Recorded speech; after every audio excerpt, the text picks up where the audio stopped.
So, Square has a theory. I've been doing a lot of thinking, and I think I've cracked it. Phoenix was the Phantom all along. Why do you think he's reverted back to his most publicly known personality? That's right, baby. Dual Destinies Nick was never Phoenix at all. There were two Nicks. There were two phoenixes. Two phoenixes. There were two birds. It's like, Square, you can't give spoilers like that. this is an extremely specific, extremely old reference. But, it's like the one episode of Star Trek Deep Space Nine where... How did I know you were going to say that? Well, it's the one where Commander Riker, who is a Star Trek Next Generation character who's making a cameo, in like a death accident or something, he was like split kind of into two people, like two timelines of people that exist at the same time. And now we have the two. We have, yeah, it was Tom, right? That because he used his middle name, the T. So yeah, Tom. Yeah, we have. What's Phoenix's middle name? Phoenix. Clark. Yeah, no, Clark feels appropriate. I'm realizing there literally was a fake Phoenix. They actually did pull that one. Yeah. They did do that one. I'm gonna kick your ass, Tiger Boy Money. They did do that one. But this one is real. There's just two. That's true. I did love that. One is worse. He didn't look anything like us. That was the best part, is that he didn't look a thing like us. His hair was kind of spiky. That was it. Anyways, we were gonna beat this game last week, but then it went long, and Marina was sick. Or last week, at the beginning of this week even. So now... Yeah, I'm still sick. It's still close enough that I'm still sick. But we've separated it so that it'll be a more enjoyable experience, hopefully. Let me make sure I share the screen. There we go.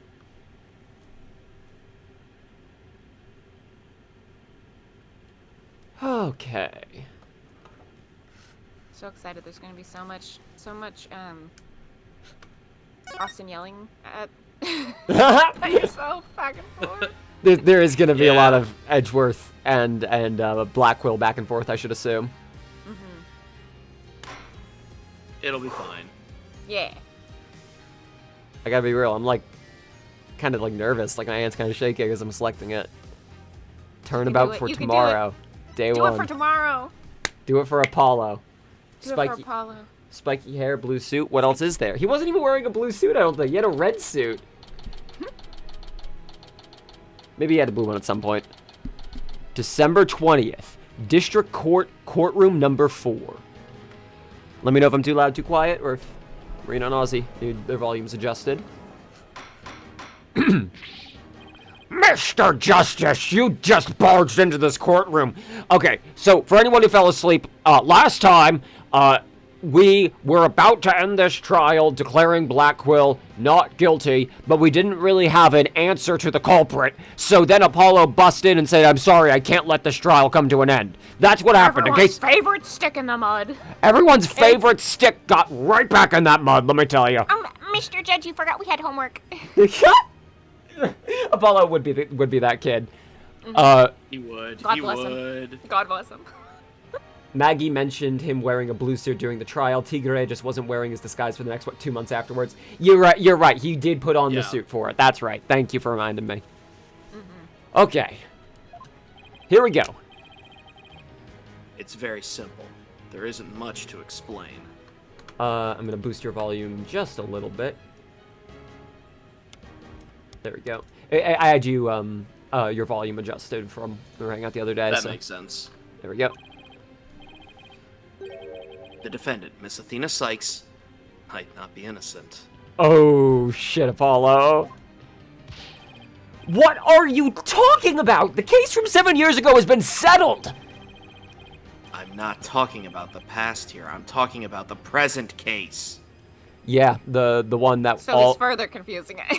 All we did was found Starbuck not guilty. We never figured out who did it. Who did it, exactly. And this mockery trial has been about the case from 7 years ago to this point. But it's also not a real case, and also most of the time they're a little bit freeballing with these the way that you get to finding who was guilty in these anyway, whether they're official trials or not. I also think Apollo specifically both obviously he desperately wants to know who killed Clay, or wants to prove who killed Clay, get justice for Clay. But I also think he suspects that it would be very useful and convenient for either Aura or someone else at the Space Center, or somebody else involved in this. Maybe it's fucking Fulbright. Maybe, who knows? Who knows? Maybe it's Fulbright, but I think it would be. It was Apollo. It was Apollo the whole time.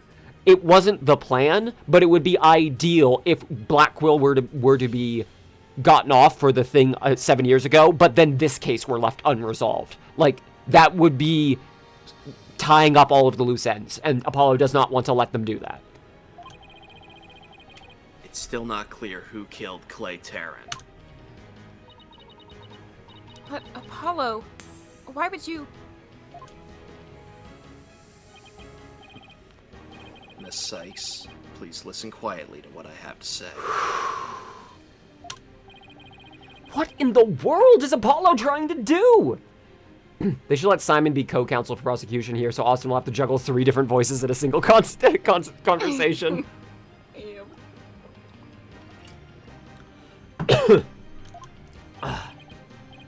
Your Honor, please allow me a little of the court's time.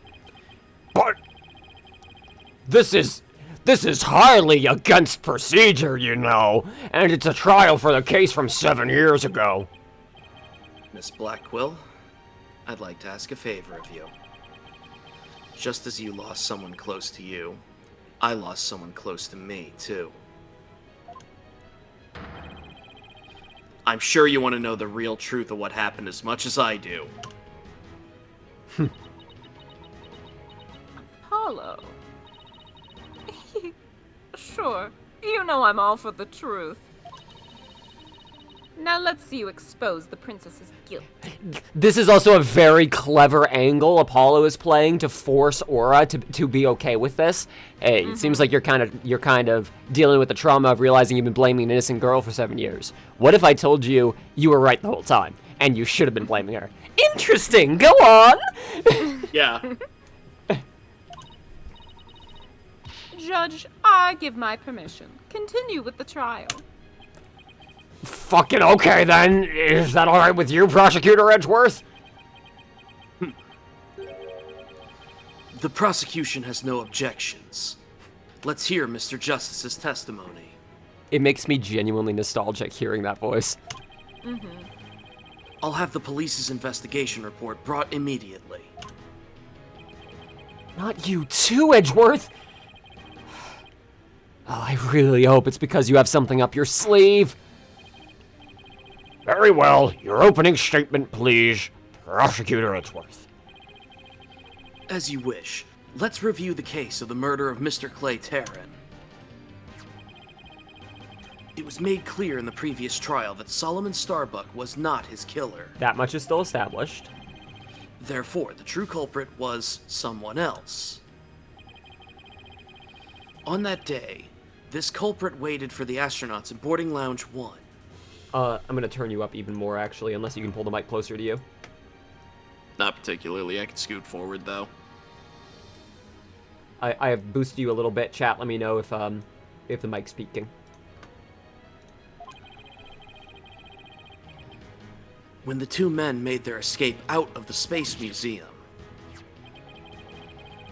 the killer attacked Mr. Terran with the same type of knife that was used 7 years ago.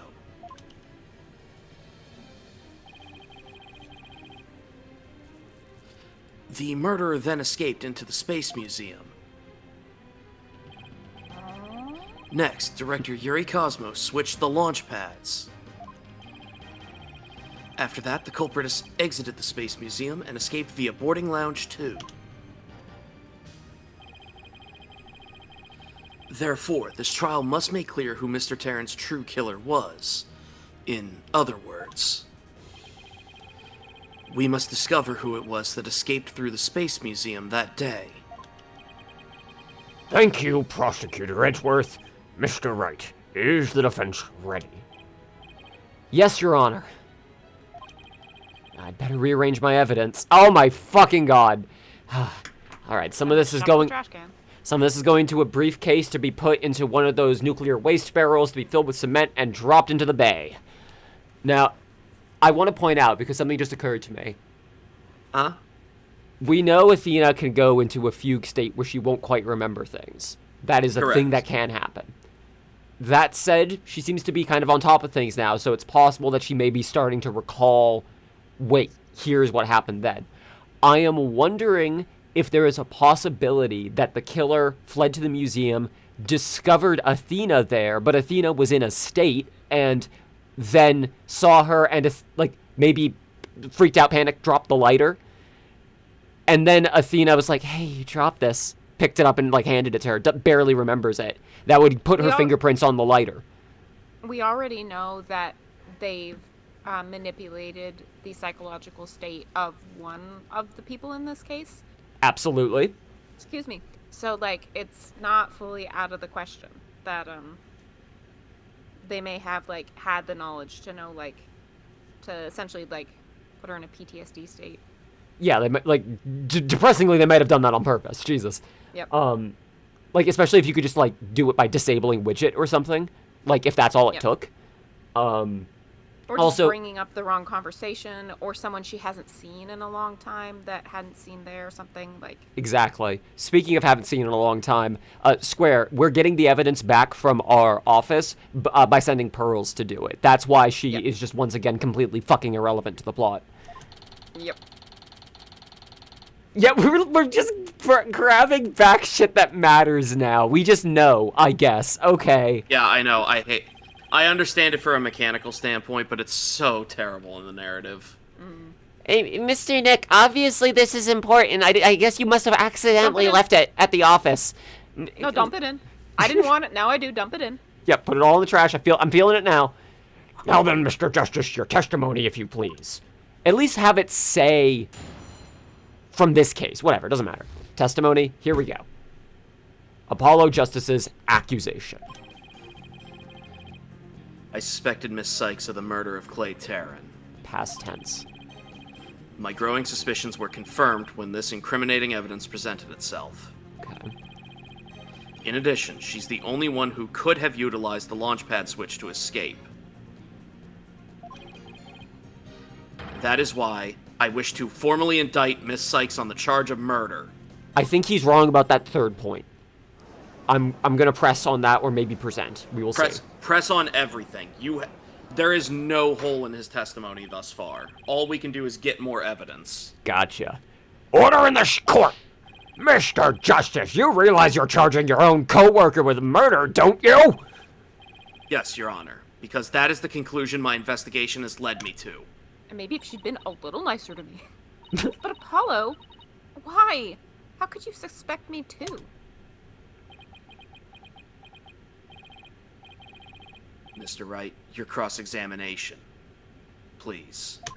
Apollo's smart. I don't get it.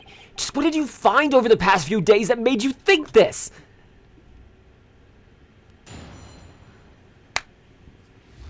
All right, Apollo. Punished Apollo. You suspected, past tense.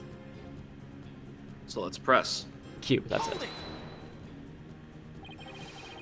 What first made you suspicious of Ms. Sykes? It all started when Miss Sykes and I were investigating the crime scene. When she saw the weapon that killed Mr. Tarrant, my bracelet reacted. Interesting. Maybe because she was reacting to it being the same knife from all that time back then. She said she'd never seen the knife before, but my bracelet told me otherwise. And then every time after that, my bracelet would react when she talked about the case. Poor Apollo must have been beside himself during that investigation. I didn't know what to do or think. I couldn't even sleep. In that condition, I knew I wouldn't be any good in court. So I decided to wear an eye patch, so I wouldn't be able to perceive any of her tells. Oh my god! It's slightly less pretentious than wearing thick sunglasses. He partially blinded himself so he wouldn't be able to suspect her. Yep. and it didn't work. He's literally half blinding. He's just as half blind. Holy shit. This is so cool. Wow, what a dork. I love him, but this is perfect for him. Holy shit. So that's why Apollo was acting so strangely. But the reason Miss Sykes unconsciously reacted to the knife that way is because she stabbed her mother's murderer with one identical to it 7 years ago. But that knife was also the murder weapon that was used to kill Clay Tarrant. My bracelet could have also reacted to her because she knew she was his killer, too. Guess he has a point. But my bracelet wasn't the only reason I became suspicious of her. Okay. This incriminating evidence presented itself. That's the lighter that was found in the Space Museum with her fingerprints on it, yeah? But even if it seems decisive, there must be some other facts we don't know about it yet. One thing I've seen pointed out is I really like Apollo's folded arms, head tilted back smirk pose is very similar to a pose that Christoph Gavin strikes. It is, yeah. Oh, you're right. Oh, that's cute. Like he is trying both to bait and also to try and like. No, it's just baiting. He's trying to bait Apollo Phoenix. would playing the kill villain you right if you now. pointed that out. Though. Oh, He yes. would absolutely. Yeah. He would send out the email. He would send out the emails that would get Phoenix canceled. You know the ones. Instantly. Oh, that kind of looks like All Gavin, huh? When's the last time you went to the island, Phoenix?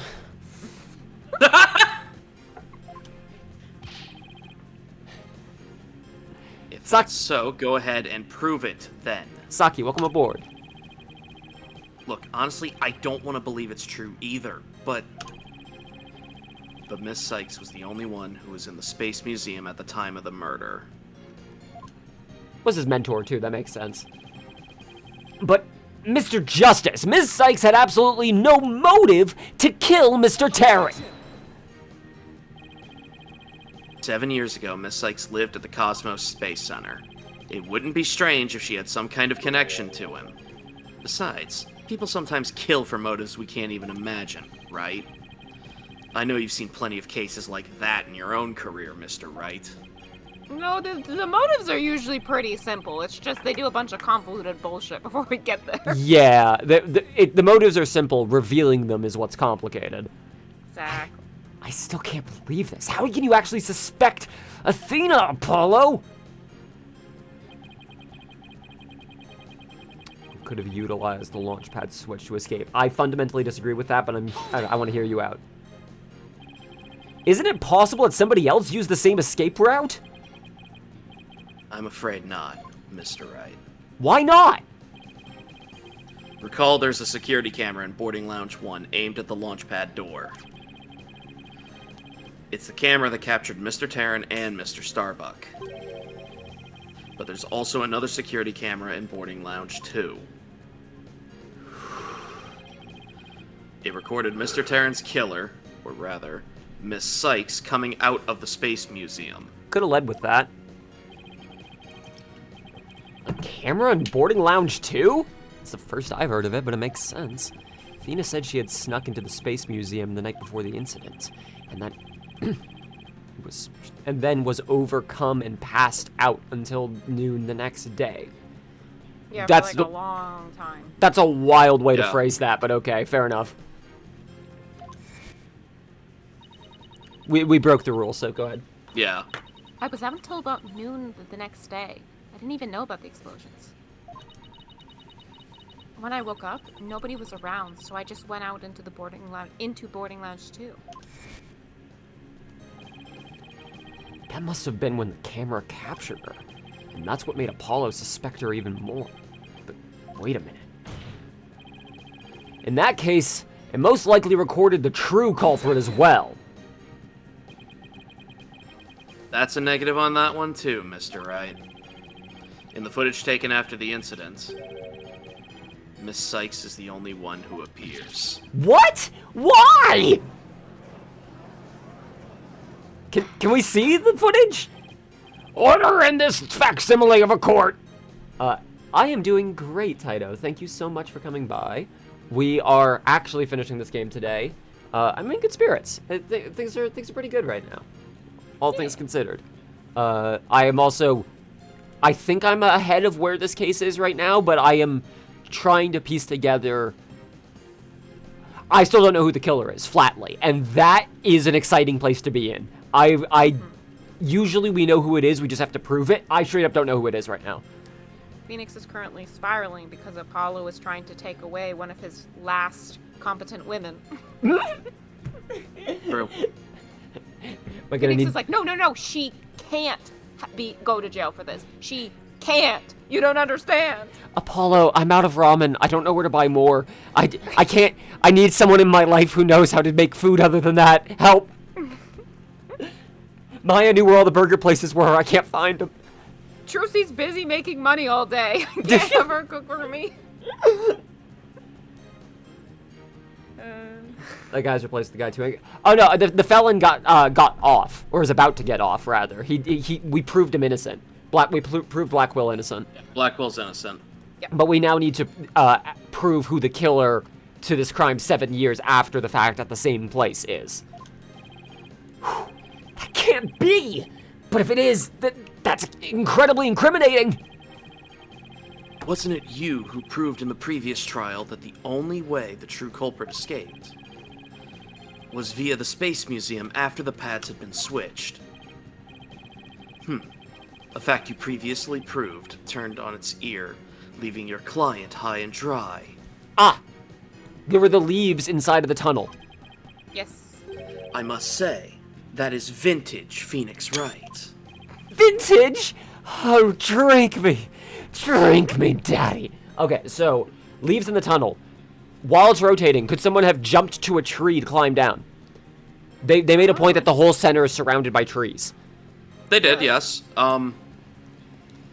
That'd be pretty fucking dangerous, though, don't you think? Absolutely, but maybe spy material. Maybe.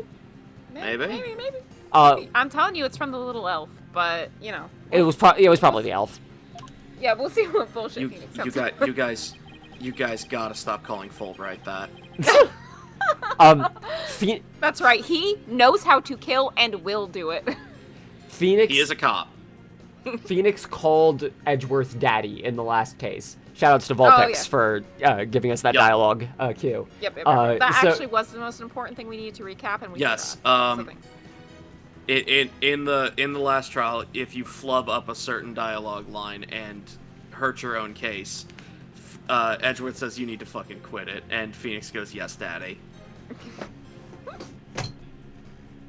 Hey, my window was open. Hey. Well, I'm glad that the neighbors know that you say that. Wrong button. His points of contention are the fingerprints on the lighter and the escape route, huh? Apollo knows how I operate, so I can't use my usual tactics on him. Looks like the only thing I could do here is... It looks towards the camera. It looks like the only thing we can do here, player, is press him for more information. Okay, also, yes, that's why we have some health missing instead of usually perfecting it. Yeah, it's because we needed the daddy call. That's worth it.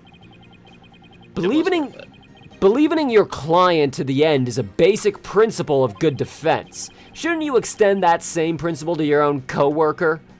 I love that you said believening, and then you did it again and said believening again. I actually fucked it up both times, and it was too embarrassing to not. We believe You're in probably you. right. Maybe I'm not even fit to be a lawyer. However, I don't care. This case is special to me. Oh. This is platonic best friend. Clay was my friend. And that's why I just have to know the truth. They actually were roommates. Literally. Apollo suspected his trusted coworker of killing his friend. To dispel his doubts, he investigated on his own, but that only led to more doubts. Apollo must have really been struggling with this. Well, Apollo may have doubts, but... I'll say it again. Athena Sykes isn't the murderer. Then I have only one thing to say. evidence is everything in court. Well, Mr. Wright, think you have the concrete proof to knock down my arguments? Your arguments have been very clear, Mr. Justice, and your facts appear to be indisputable. Well, Mr. Wright, what do you think of my theory?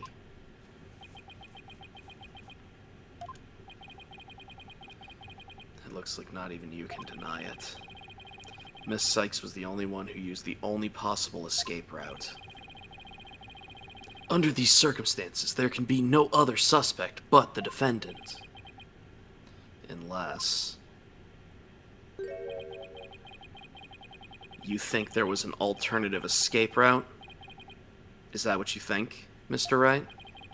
Is that what you think, Mr. Wright? Is that what you think, Mr. Wright?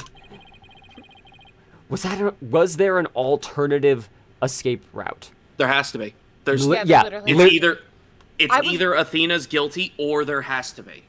I was gonna say that I wasn't sure if it's trying to do tricky wording or not, because sometimes it'll do that. Like, if it's not, well, there was no alternative route, which means there must have been somewhere in plain sight that the person was hiding. So the killer never left the room. Yeah, something like The that. killer's still there, and you can see him if you're not vaccinated. Everybody get it? We know who the fuck it is. Is that fucking space seahorse you can only see if you're about to die. They're the killer. Okay, we gotta And call you're up. not vaccinated. There's only one person who can see him now. We gotta call up Larry. Yeah, It'll be fine. He's the only He's anti-vaxxer definitely not in our, vaccinated. in our friend group. Yep. Larry Butt's anti-vaxxer is an Adult no- Swim show from the 1990s. There is no canon evidence of it, but it feels more right than actual canon. Who do you think sent the email to Phoenix Wright? Oh no! Hey, I'm just texting you from this cool island. I washed up on this. Don't know how I wound up here. I got this cool rich guy. Yep. Evidence is everything. There is nothing more. Christoph Gavin. Yeah, I was trying to remember. Was that a Yep. Phoenix quote or was that a Gavin No, quote? that was a Gavin Gavin thing. quote. All right. Of course, there had to be. Yes, of course there must have been. Just don't ask me what. You're just bluffing again, aren't you? Me? Bluff? No way. Shit, he knows all my moves.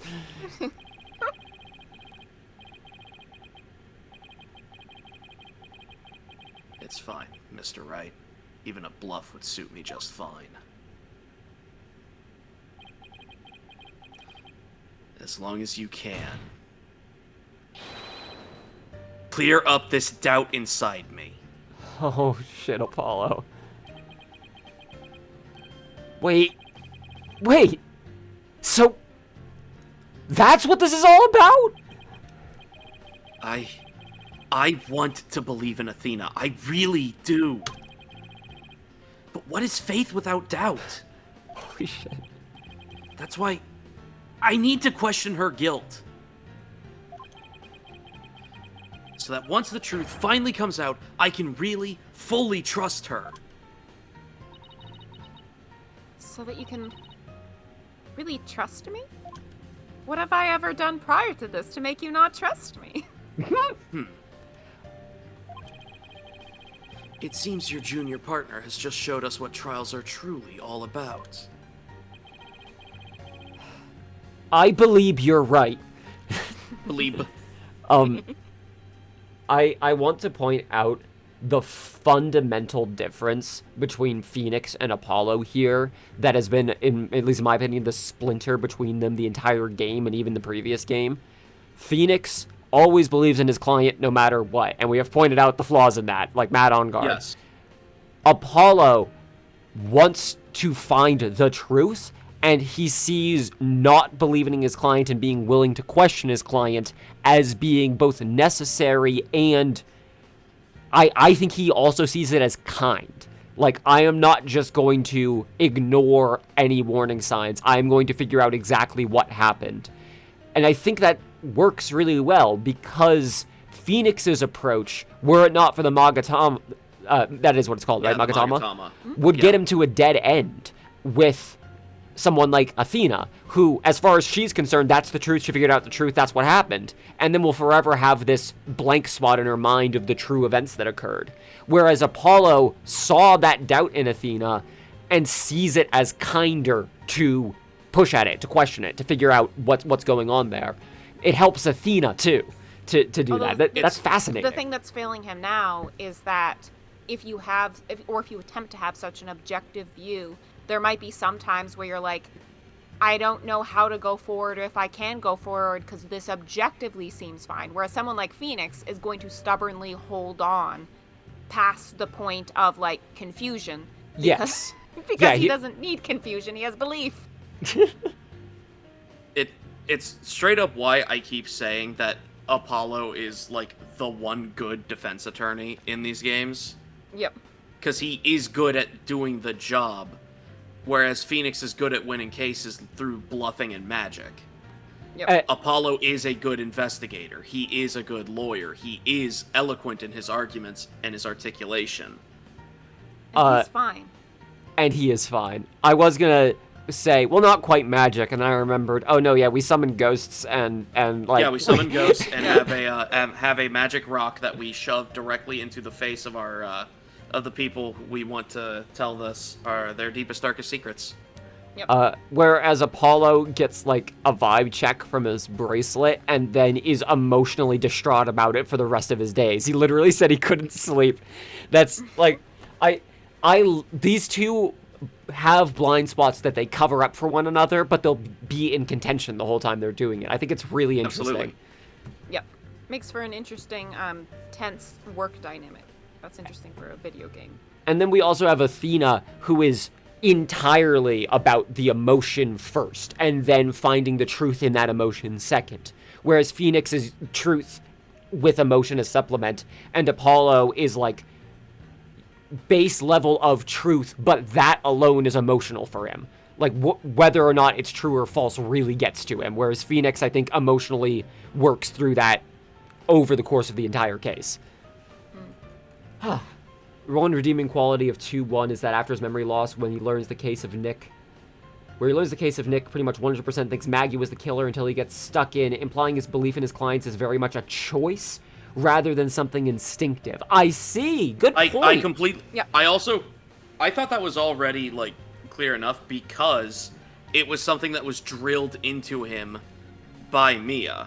Yeah, and also something he actively has to, like, fight for in his own mind. Like, there are lots of times when he's like, it seems like I should not believe in my client, but I'm going to choose to. Yeah, I have to keep believing because what else can I do? Yep. I am very, very impressed with Apollo in this case. I'm so glad in the top left Apollo Justice Ace Attorney trilogy, I'm seeing that it's finally coming to fruition. Yep. Okay. Back to the case, I think he and Athena have been the main characters of this whole game. Oh, it's just a lot of the time we're playing as Phoenix's perspective, but he's still very much a secondary presence in the cases where he leads too. Because I think he also is standing in as the narrative previous age of the law, before the dark age of the law. Whereas Apollo is, like, more standing in for the future generation, like, going forward of law. So I think it makes sense that Phoenix has to be a little bit of the past. He's, like, the control here, whereas Apollo is something new, and where Black Quill was going, and where the justice system at large was going, was something far darker. Yep. And where Athena would have gone, too, were it not for her being so steadfast and some intervention. Oh, for sure. She is inherently an unlikable victim. She is a problematic queen. I do love her, but yeah. Yeah, we do have to prove her innocence. She burned some bridges. And some people in college. I believe you're right. Fine. We prosecutors painstakingly question every detail in pursuit of the defendant. While we lawyers believe in and defend our clients to the end. When both sides go all out against each other, that's when we discover the truth. Oh, God. Okay, man. Oh, God. But, yeah, that's basically what we were just talking about, summed up, actually. Yeah. That's great. Except... Basically, the judge's job anyway is basically to just reiterate what everyone else said, sum it up, and then hit the gavel. Yeah, pretty much. Yeah, the judge's job is basically to send tweets, now thinking about it. Like, just, how can I sum this up at 240 characters? Facts, bonk! Precisely. And when the battle is over, we will understand the true meaning of trust. That is exactly what trials are about. Wouldn't you agree? Had to step away for a moment there. Did I miss any important revelations? Just us rambling. Well, us talking about the series. building off of what you said, we actually didn't advance the dialogue, like, at all since you stepped away, because they're also reiterating the thing we were saying about how these characters fill in gaps for each other that are good for storytelling. It's great. Anyways. Yeah, I couldn't ignore the seed of doubt that was growing inside me. So I decided I needed to face it head on. No matter what the truth is that's waiting ahead, I won't be afraid. Can I say I love that Apollo is, as he is literally representing both sides of the legal system in this setting, wearing red, blue and draped red. in blue. Yes, yes. He's half blind justice, like half of his eye covered, the other eye open to the truth. The design, the color, all of it is good. All of it is good. It's so good. That's so like Apollo, always uber earnest about things like that. Mr. Justice, I vow to dispel every last bit of doubt in your heart. Good. Because I want to believe in Miss Sykes again.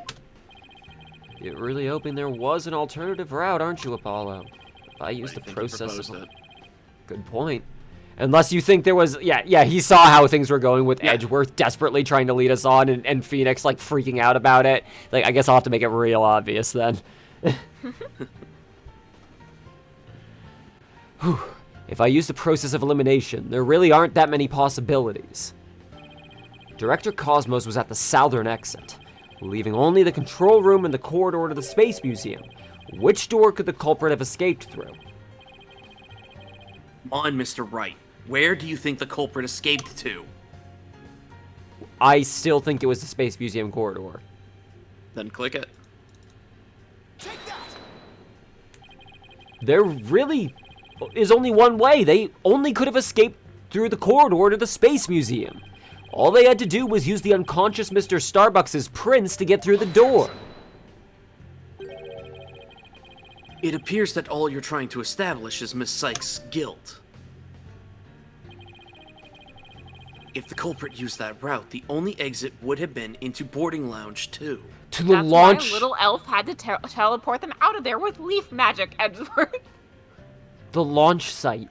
I wonder if they got off there, if there was some kind of scaffolding or, like, anything they could have used to get off at that way. Like, when it was halfway through the rotation. Have we checked the moon for the culprit? They might be on the moon. The logical conclusion of your argument is that the killer is none other than the defendant. We got Starbuck on it. Ugh! Oh. I knew it. That's the only way it could be, huh? If the culprit escaped into the corridor that leads to the Space Museum, then I guess it's true. The only exit would have been into boarding lounge 2. But Miss Sykes was the only person captured by the boarding lounge 2 security camera. I investigated the crime scene thoroughly.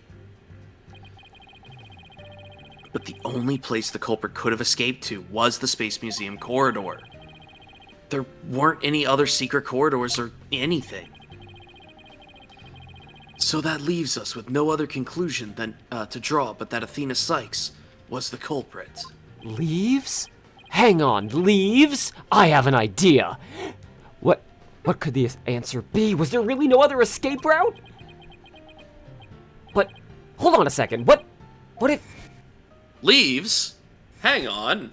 Exactly. That's how you leaves. You leaves! Yeah, no, it literally does. Leaves? Holy shit! Yeah. Don't make fucking jokes. I'm telling you, it's the little fucking elf doing wood creature magic to get them out of there. Yeah, so halfway through there, the wood creature showed up and teleported them out. Perfect. Good murder there, buddy. Let's go back to the forest. Thank you. All I'm saying is this new Legend of Zelda sounds way more engaging. Well, I was thinking it was the Blood Snatcher, but that's fair. No, the little elf in the woods that like, I'm sorry, I'm imagining Link just as a serial killer, and So some that's people more like Breath engaging of the than any of Wild. the others. Where do these I mysterious... love the idea of the blood snatcher like as this mosquito fairy creature, fey mosquito. This nasty little elf mosquito. Drawn like the Far Side's like style, yeah, like. Yep. Dual Destinies really does like shoving the answers at you, huh? Yeah. I was typing it out, but my thoughts on that are, I think it's good that they do, solely because, if I could be blunt, the trials in all of the games up to this point are good stories. They're not good trials. Yeah. There were a lot of times Most- where we presented evidence that didn't make any sense to advance the narrative in those trials, yeah. To be fair, that's also the case here. That's just the Phoenix Wright problem. That's just an Ace Attorney problem.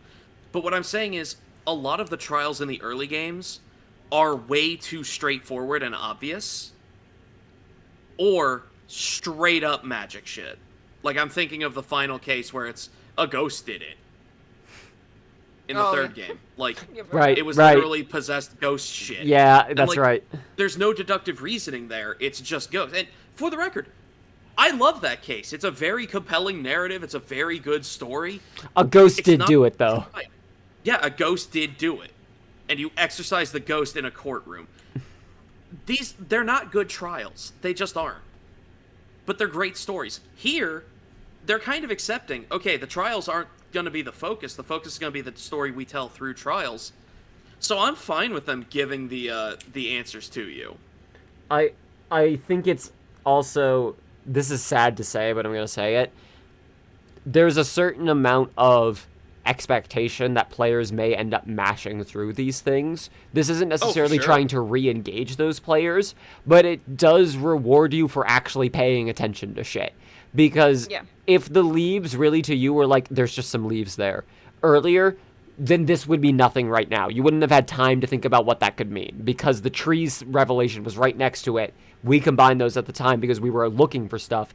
If you're engaging with it as just a story, this becomes like a puzzle at this moment of, okay, let me try to solve this with the clue they've given me. If you have engaged with the story, you already solved this like 1,000 dialogue boxes ago. So this is now rewarding you and proving you right. And this is also important for us to note. This has consistently been our problem, where we get way too ahead of the case because we've already figured it out. Yep. So Like- I guess it is a difference in, are we telling a story where we are expecting you to act as a lawyer and think as a lawyer across a story? Or are we telling a story where you are forced to play as a lawyer? Phoenix is supposed to be so good at this in theory that I think this balance actually does kind of work. I'll also Yeah, say I I think- have seen.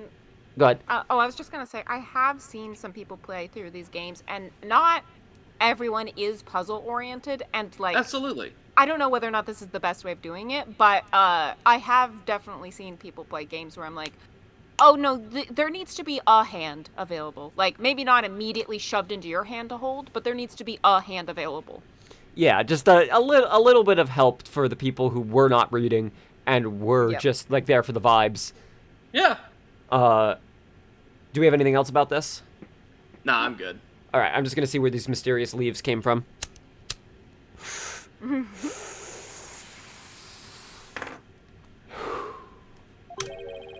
What if they're a clue to the culprit's real... Okay, I was just praising it. That is a little on the nose. Jesus. That one's a little much.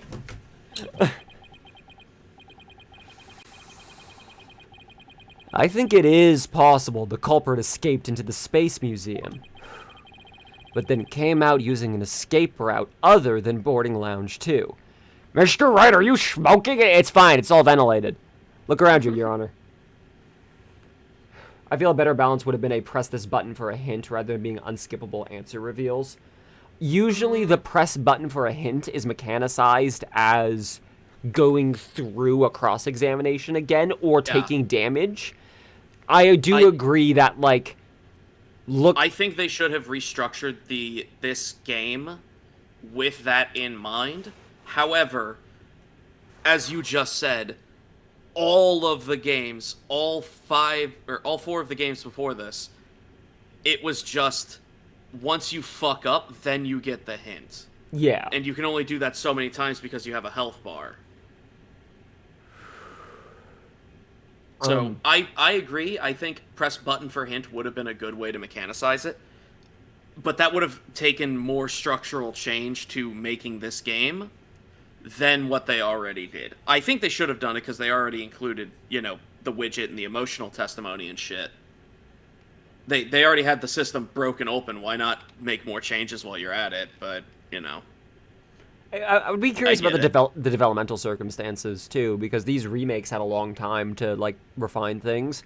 But as far as I know, the actual games released, like, relatively close to one another. Like, oh, yeah. And they were doing, like... This was the first game that was, like, 3D, right? Or was this originally 2D art as well? This is 3DS. Okay, yeah, this was the 3DS, yeah. Whereas the last game was still a sprite-based game. So, like, there's also a bunch of other changes that are occurring at the same time. So there is a worry if we make it too different, then players might not want to keep going with it. They might, like, not like the new formula at all. It could be fair they wanted to stick to some of the old tropes, and also, like, spell things out a little more, maybe try to engage a new audience. Anyways.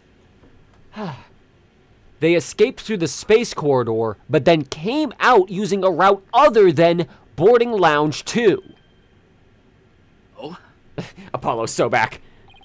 Launchpad 1 in the Space Museum was switched after the bombing, meaning the Space Museum corridor was moving along the rail at the time, which is exactly when an alternative escape route opened up for our culprit. Not client, shit. I mean, Athena, I definitely believe in you. Are you kidding me? Hey, what if, oh god, my voice. What if, we've been assuming all this time that the spy is, like, working for a foreign government? What if the spy is actually working for the elves, and this is how we find out it's Apollo, he's a spy, he's actually from the elves, and actually this has been an elaborate short joke. Thank you. Or Apollo is actually, that's why he left. Athena made that joke to him this morning. Like, morning Keebler elf. Yeah, and he's like, and I quit. Like, I quit. You know what? That's the final straw. I'm done. The patch is coming off.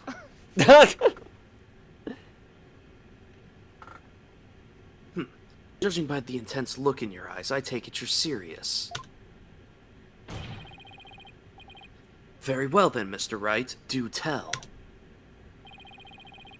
Where could the culprit have gone from the museum corridor, besides Boarding Lounge 2?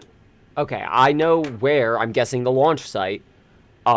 Just click anywhere outside of it. Yeah, because it's basically just that they left. This will be the last thing talking about this because we're about to get into the momentum of this trial turning around and I want to stick with it. But that is really relevant to say, Square. This game was actually made by the previous, quote, B team, who worked on the Investigations game, since the usual devs were busy with the Professor Layton crossover game. Those guys later did the Great Ace Attorney games, so the A and B teams wound up kind of swapping roles. So after this, I would say they are the better team. I think I have slight disagreements with some of the ways they did the formula here. I, however, like so much of what they have changed. I am, like, I was already gonna play the Great Ace Attorney games, but I am way more excited about those knowing that, like, they had this game first to sort of get their sea legs on. Now interested. I am now interested in the Great Ace Attorney. I was not beforehand. So we're gonna do, I think it'll probably be we do the last game in the Apollo Justice trilogy, and then since I already own them, we will do the Great Ace Attorney games, and then we will do Edgeworth Investigations after that. Sounds good. Because I have to buy Edgeworth Investigations, and these ships never go on sale for cheaper than $20. That's fine. That's fine. There's a lot of work went into it. It's okay. Anyways, thank you very much, Square, for that. I appreciate that a lot. That's good information. Oh yeah, go ahead. All I was gonna say is that's good information. I am now actually unironically interested in the Great Ace Attorney, when I really, really wasn't beforehand. Those guys. Oh, hang on. The original. Oh, wait, hold up. Hang on. Sit back down. The original trilogy devs did the Great Ace Attorney, and Ace moved on to the mainline games. Bad. Hang on. It's okay. We will probably still play them. Mind. However, there is a good chance we will do the investigations games first, because if they were the investigations games, I definitely want to see what they were cooking up there. I have now lost interest again. We will do all of them eventually. However, I do think I'm going to pick up investigations first because I want my good Edgeworth content. Need that edge content. Need my edgy boy. Okay. We need our edging content. We do. We need to get our worst out of it. You have to be the same way Square is about having knowing what's going to happen. Yeah. Which I appreciate y'all not spoiling us, but also being willing to like chat with us about theories. Thank you. Okay. Now we're getting into it. Here we go. Oh yeah, I have to present. So yeah, anywhere outside. Actually, I'm going to go even further outside just to highlight it. We found something odd while investigating the museum corridor this afternoon. Pearl's sitting next to me. Elves! It was the elves! No! Pearls, it's not the elves! Namely, a few dead leaves on the floor. Oh no! Okay, new trial for the leaves. Hold on. Well, considering where dead leaves come from, they point to us exactly to where the culprit escaped to. Yeah, I remember seeing some leaves myself. Oh, do you mean? Yep. While the Space Museum was in motion, just beyond the corridor's safety door was an alternative place the culprit could have used to escape. In other words, the culprit's real escape route was the area outside the Space Center. You're fucking insane! Which further proves it had to be someone who knew how to. Do you know worked. how Yes. fucking impossible that would be? That corridor is level with the 3rd floor. Even if the culprit tried to leap to the outside wall of the Space Center building, they would fall to their death. Objection! And yeah, you're right, it has to be someone who worked there, or is likely to be. Ordinarily, yes. But after the bombing incident, the culprit could make use of a certain item. Oh! And what item was it, Mr. Wright? They could jump while it was turning around to the rope ladder. The rope ladder was deployed. That was on the Yes, it outer was. side of the building. The door would open. It would basically be like a 2-foot jump. Holy Funny shit. that a certain lady didn't mention someone jumping and grabbing the rope ladder while she was on it. Maybe Timing it might would. not be exact though. It might have been her. Tragic Yuri. We know she was climbing the ladder, but she wasn't the only one because it was the escape route that was being used. So, also, if memory serves, she pointed out that it was weird that they used the escape ladder route. I also need to point out something. Assuming that what she said is true, assuming that all of her testimony was true, which so far nothing has contradicted that. Yeah, the figure in the window, everything. The figure in the window could, if that was the killer, could not have gotten to her or gotten to the ladder while she was still on it. You're That's right. True, depending on how fast She was going, you're already right, climbing down past the 2nd level. By the time that things would have switched and moved, Yep. she would have already gotten to the ground. So, if this did happen, and someone did jump out of the tunnel into onto the ladder, she would have already been gone, and she was one of the few people who was still there and used it. She also isn't stopping the So no one trial. would see it. And Yeah, I feel that's like, true. yeah, That's still the big thing, isn't it? and this is ultimately consistent with early on. I noted that in the back of my mind. She was confused why the escape route plan used the ladder on the 3rd floor, because certain, I think she said certain people had to go upstairs to escape, which is odd when you could just go downstairs instead. But if it was planned out. If it was planned that there needed to be a ladder dropped there. Holy shit. Oh, okay. Whew. Alright. This is what the culprit used to leap outside the wall of the main building. Emergency ladder, baby. Gotta be the emergency ladder. Close that. Oh, it feels good to be caught up and for everything to make sense. We should have fucking known it'd be a ladder. We should have known. It's always... This joke in the book. Every single thing we've ever done has led us to this ladder. It truly has. If only Maya was here, she would have instantly called out the ladder. Instantly known. Damn it. Well, that's why this case is so good, is because she's not here to spoil it for us. You're right. Exactly. This is why we need a competent woman around. An emergency ladder? There was an emergency ladder in the 4th floor robotics lab, and it was used that day after the explosions to help evacuate people. So I'll admit that it never occurred to me that this is, like, in any way portable or movable. I had assumed it's like the ones that are in apartment buildings that are, like, physically attached. Oh. Like the boxes attached to the wall. Yeah, no, that's fair. No, I realized it was a deploy ladder only when I saw the box. But I was imagining a rope ladder, to be honest. But no, yeah, it is one of those, like, stacking metal ladders that goes down. Yeah. It's just a lot of them that are in apartment buildings now, like, the box itself is physically, like, bolted to, the wall of, like, your patio or window or something like that. But this is the future center where they don't want to have anything like safety equipment visible. Ms. Blackwell herself used that ladder to escape down to ground level. Recall the launch pads were switched after the ladder was lowered. Cha-ching. The corridor would have passed by the ladder while the pads were being switched. And that's when the culprit literally sprang into action. And leapt onto the ladder. What? Who would have imagined?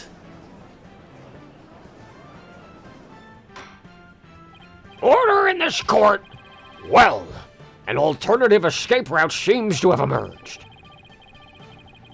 Which means someone other than Miss Sykes could have been the culprit, right?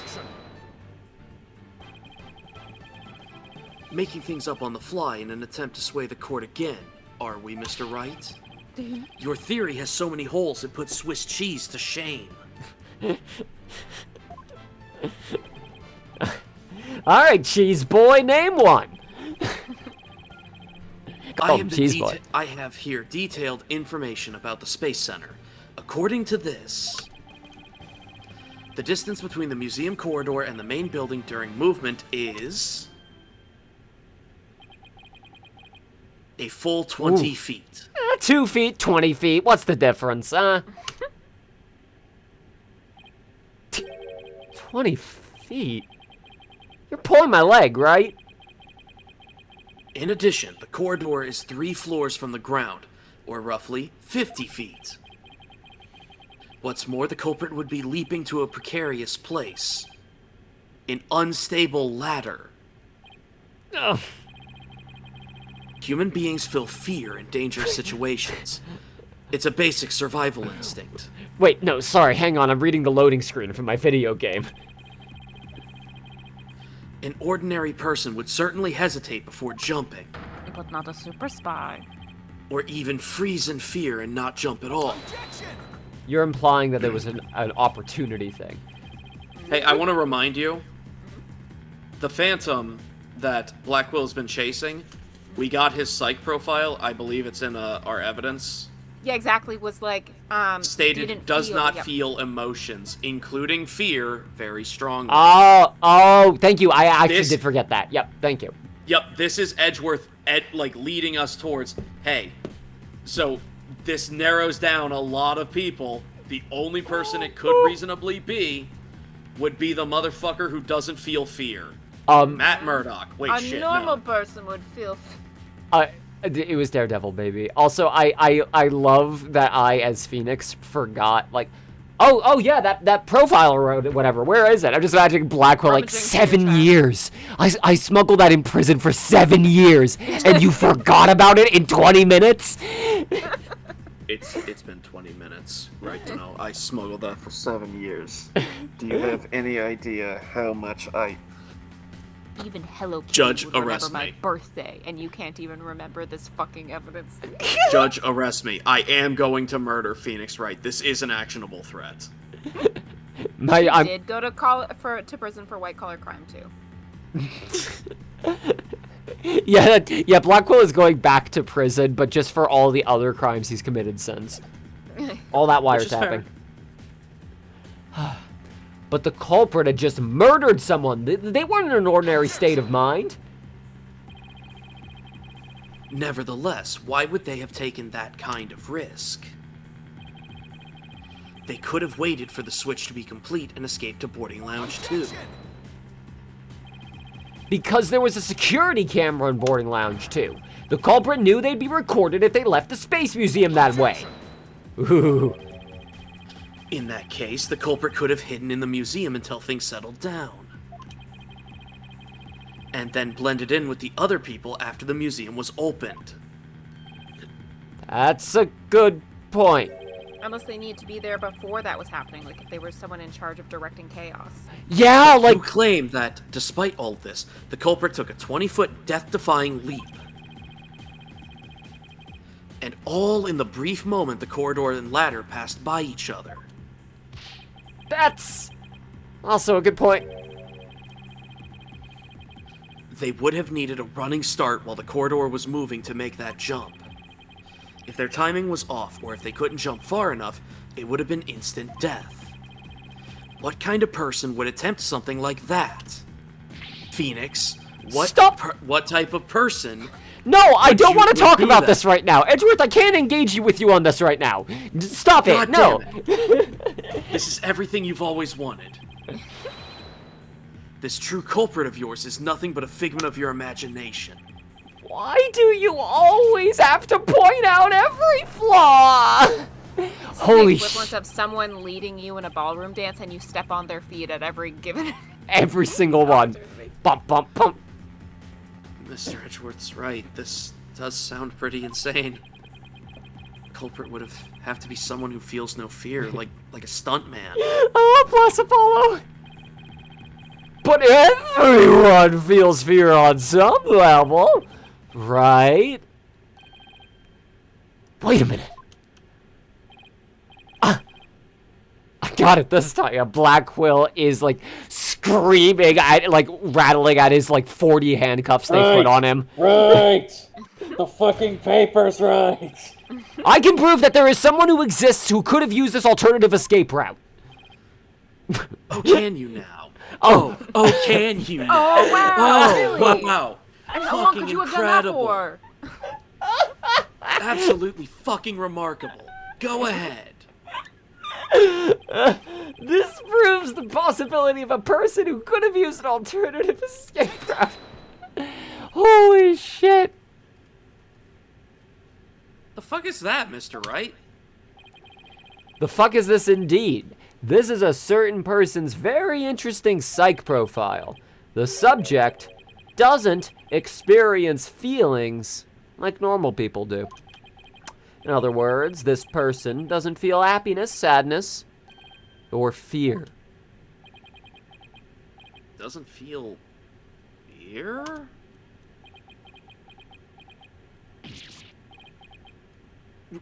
Right. You can't be serious. Edgeworth was deciding how he wants to play this. Okay, hang on. Do I want to, like, do the flinch back and, like, yeah, I'll let him have this. He needs this one. He needs this one. Right. You had to pretty work sure. for it. I'm pretty sure he'll kill himself if he doesn't get this one. He needs this one. Right, your brilliant brainium intellect. Got it again, dang. Without the constraint of fear, he could easily do what an ordinary person wouldn't dare. Just as Maybe you it's or I... okay. Just as you or I could do a broad jump on the ground without the slightest fear, this subject could make a 20-foot leap 50 feet up in the air. He could choose this extreme way out of escaping without hesitation. So you're saying that to a person without fear, the alternative route would be quicker and eliminate the chance that they'd be spotted? That'd definitely be pretty extreme, Mr. Wright. But wasn't there... was there a person at the scene like that? Yes. The Phantom. That mysterious, shadowy figure who keeps popping up. Oh, dear.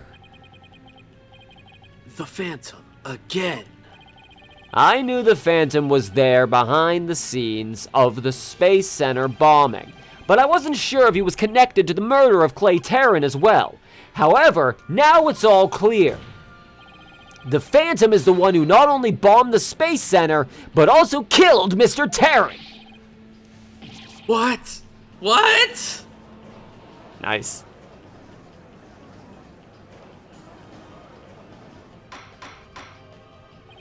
You know the things I say. Mr. Wright, please continue. There were just too many similarities between this case and the one from 7 years ago.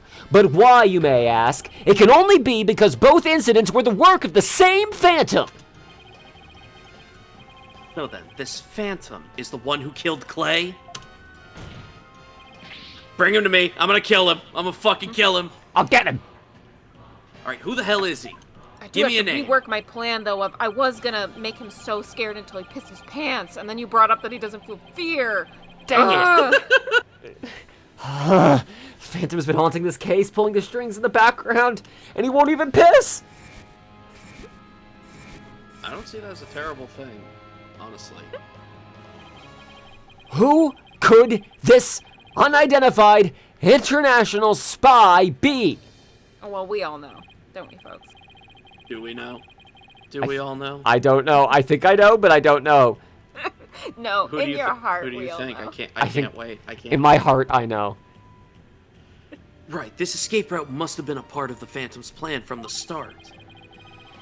As was tricking Director Cosmos into switching the launch pads. The bomb on the second floor was meant to make the elevators and stairs unusable. That's why he gave advance warning and planted the bombs where he did. Yes, I think you're right. But it doesn't explain this one last thing.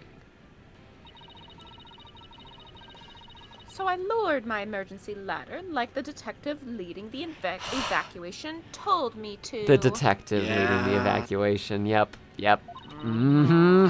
Hey, Bobby.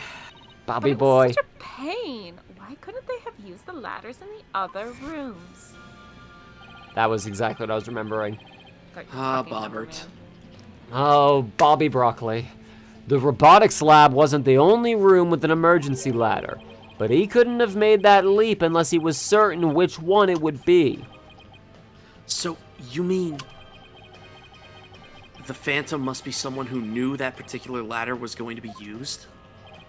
That's right. Who could it be?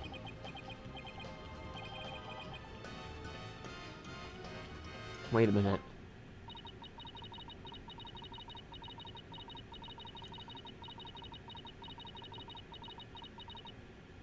So I lowered my emergency ladder like the detective leading the evacuation told me to.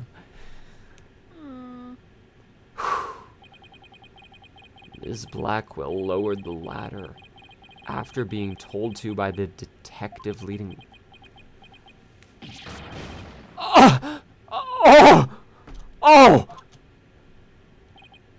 You've got to be kidding me! This does track with a lot Figure of it out, times. right. Do you know who the Phantom is? Sheri Go and ahead. I will guess something when we play games on our own, and we'll be like, no, that's too stupid. And then we'll like throw that idea away, but our intuition was totally spot on. You gotta trust, don't make jokes. So, like, wouldn't it be funny if it was Bobby? Holy Yeah. Wouldn't it fucking be funny shit. if it was the detective?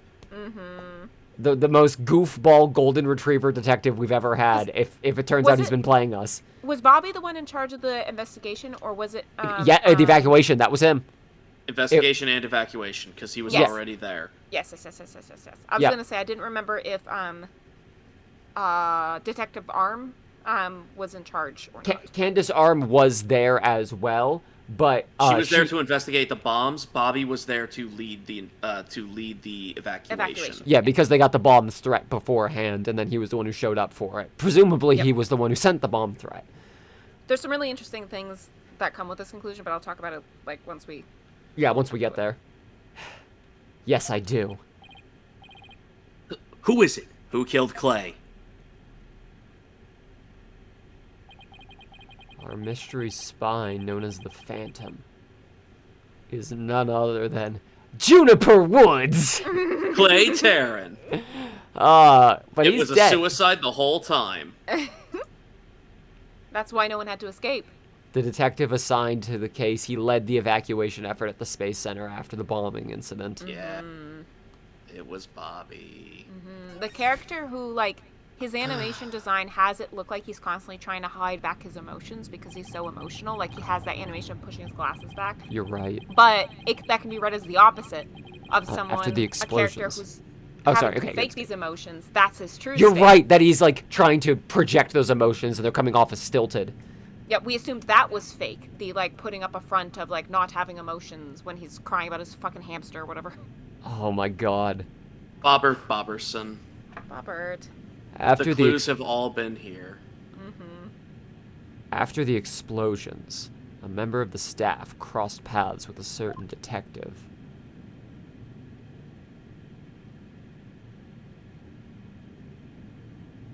I was on duty on the 4th floor. It was quite the madhouse, I tell you.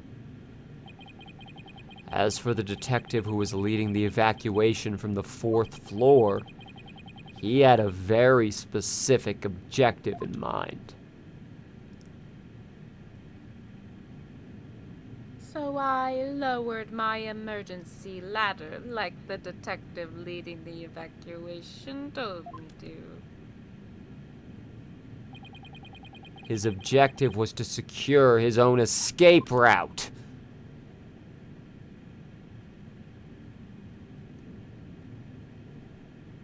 From a 4th floor window. And we lowered an emergency ladder from the 4th floor window and escaped that way. Once everyone else got out safely, I made my way down too and headed to the shelter.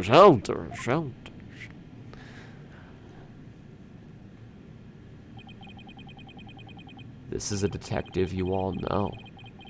He's even the lead detective on the current case. He appears to be a very emotional man, but his psych profile says he is without emotion. You're so right, Marina. Oh my god! Here we go. He should have listened to women. This whole time that he was being bullied by Athena, she was onto something. She was right! Listen to Here we women, go. damn it. What? Are you saying... You mean the Phantom is... Detective Bobby Fulbright! Exactly, we were all taken in by his fake persona. Detective Fulbright's real identity is the Phantom.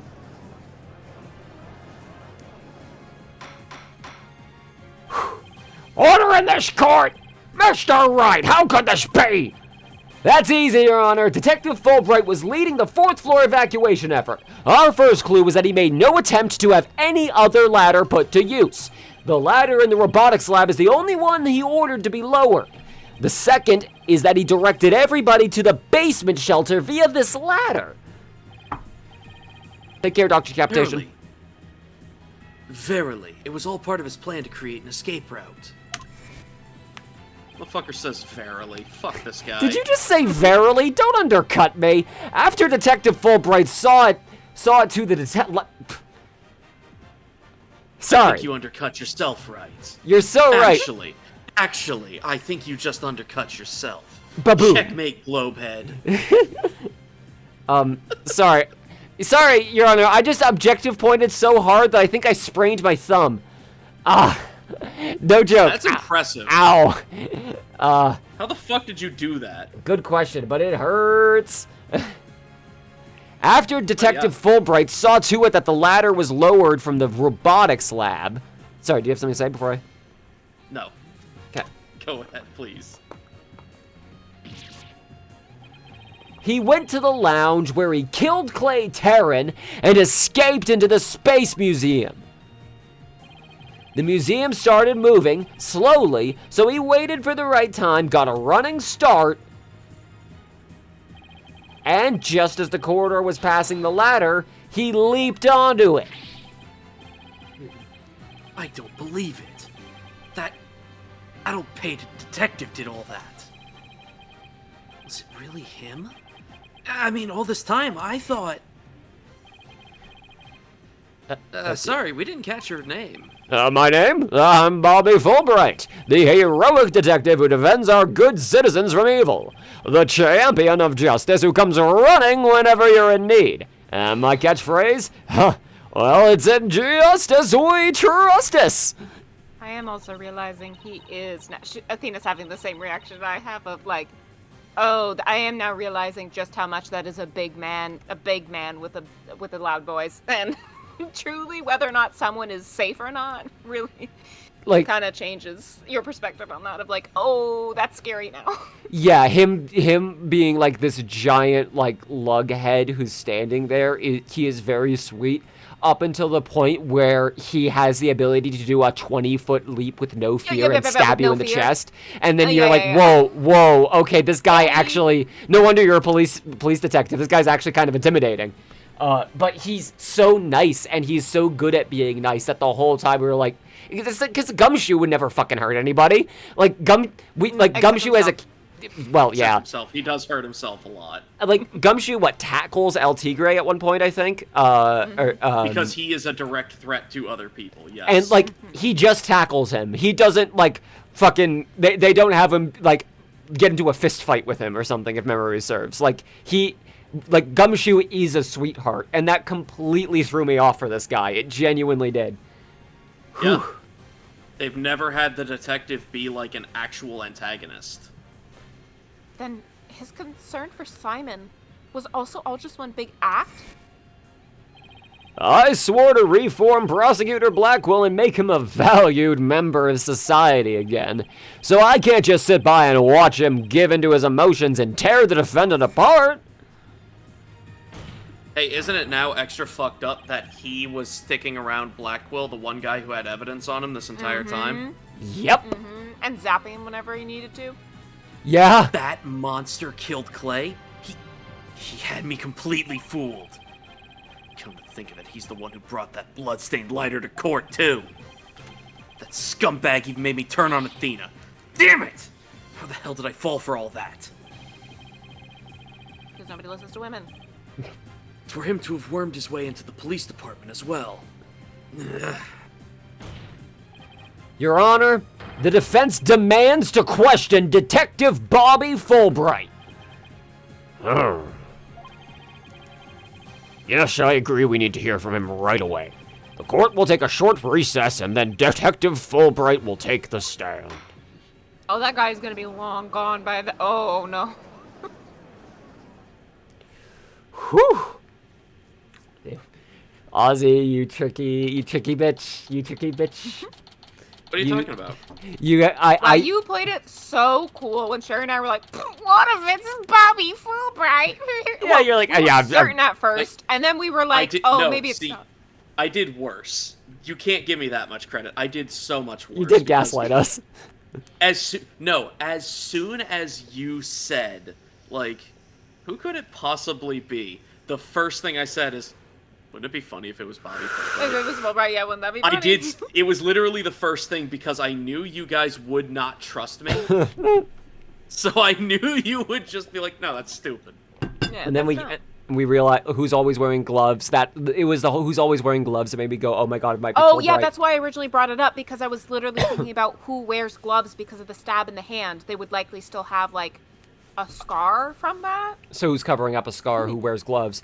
And Yeah, so I was like, who wears gloves? And literally my first thought was Bobby Fulbright's always wearing full hand gloves, and so I made a joke about it, like, because And I I'm had like, that oh, thought, and wait, I'm like, but- no, that's dumb. But he's the right age. funny. He's the right age for it, and he's the right build He's the for right it. build too. Yeah, exactly. He was clearly conflicted, at least a little bit, at the Space Center. And and we also, didn't necessarily know what that, like, we just knew he was off, and we thought it was like, you know, him like conflicted with his position and a sense of justice. But like he could have just been winded from running a bunch extra than he should be. him also just standing in the corridor staring at it kind of speaks to his character as well, because like that was Athena kept making the thing of, why isn't he going through the corridor? He's just standing here. I think him just kind of like contemplating what he is, like standing there, what he has done, looking at the like how he got out, and like, I don't know how I feel about this now. I don't feel any emotion, but Bothered. Bobby. And I know I already made a joke about this, Roberto. but now that we have it confirmed, his design does liken back to like sort of a 1970s American espionage kind of look. You're like his so overall right. Yeah. You're And like a this Pierce game Brosnan. They love doing on the nose things, even if it's like a secret on the nose thing that you won't understand until later. It's Love super that. cool. That'll come up like yeah, the I'm fine thing being like a trope through the whole thing. I think character design wise, this game has some of the strongest. Oh, that's not just an aesthetic, that's function. Like Yep. it's really good. Oh my god, this must be the happiest day of Athena's life. Not only has she gotten off and getting answers for all this, but it's someone she doesn't respect. I get to bully the shit out of him over this. Thank you so much, Mr. Wright. If it wasn't for everything you did, I... Don't thank me yet. We still have an uphill battle to fight. You got it, boss. Oh god. Oh. Phoenix just snapped a photo to put on his fridge. Hey, there's my Apollo back on the team again. Injustice we trust is... Oh, sorry. Apollo. Oh, this is awkward. Athena, can you do me a favor?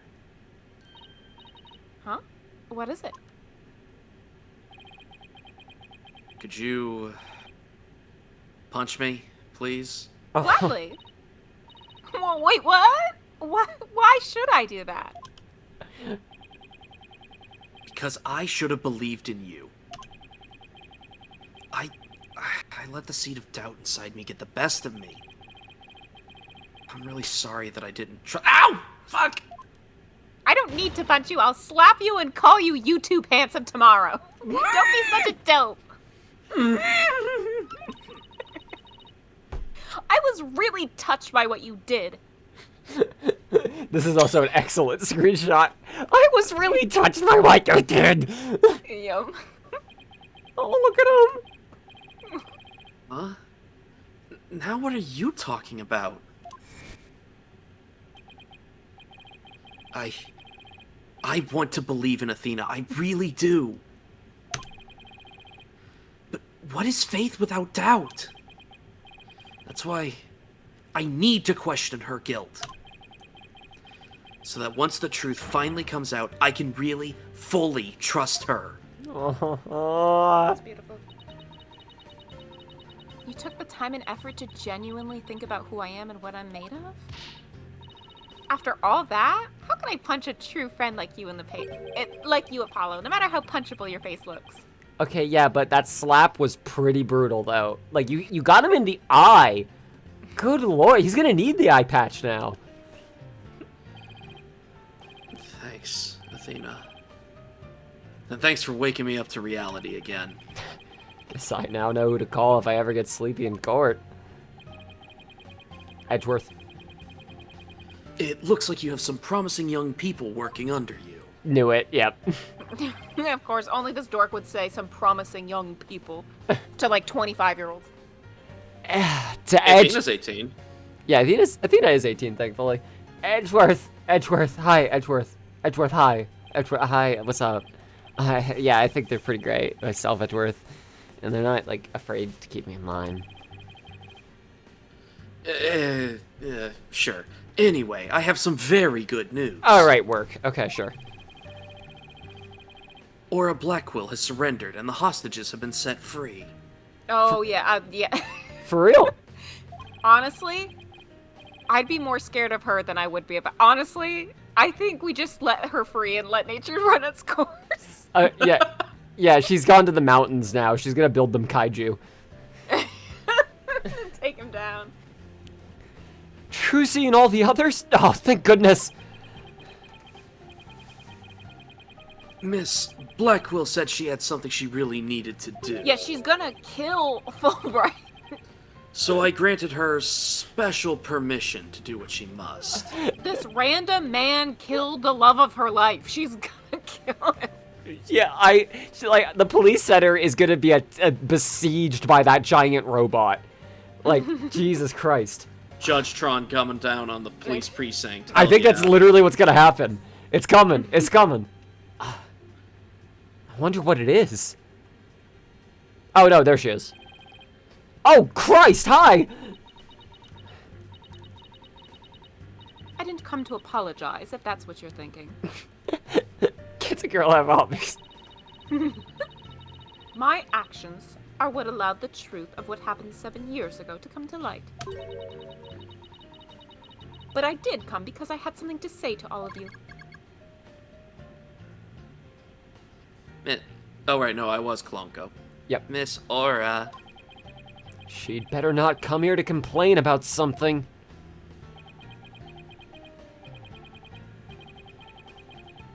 Miss Blackwell, I want to apologize to you.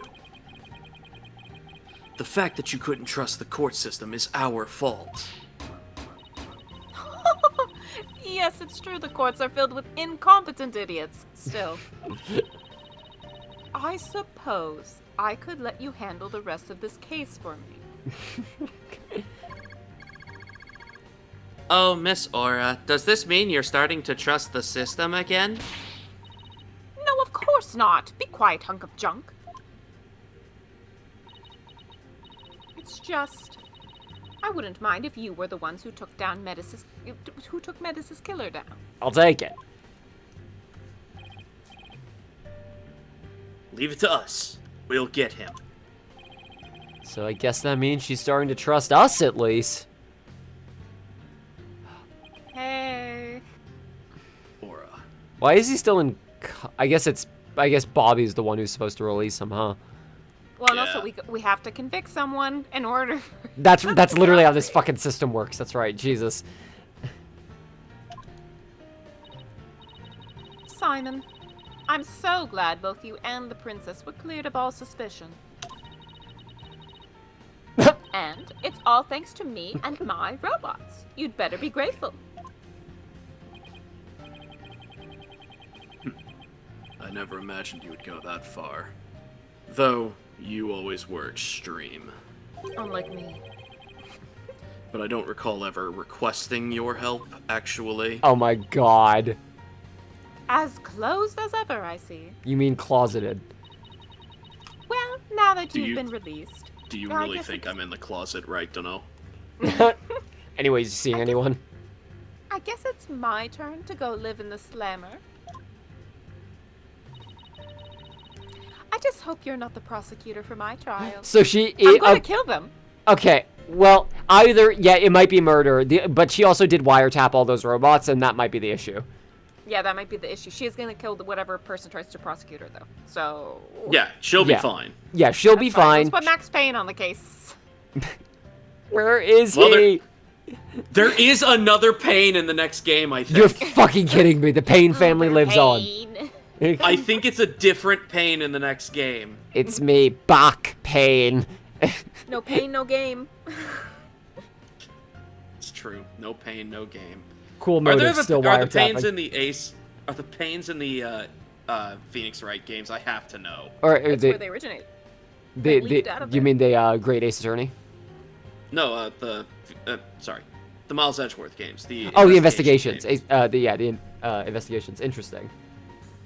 Because they're all prosecutors, so I can't imagine they are, but like they have to be, right? You might just be able to like visit them. They might just be NPCs. Water cooler talk with the Payne brothers. I would rather kill myself. Don't worry, Aura will do that for us.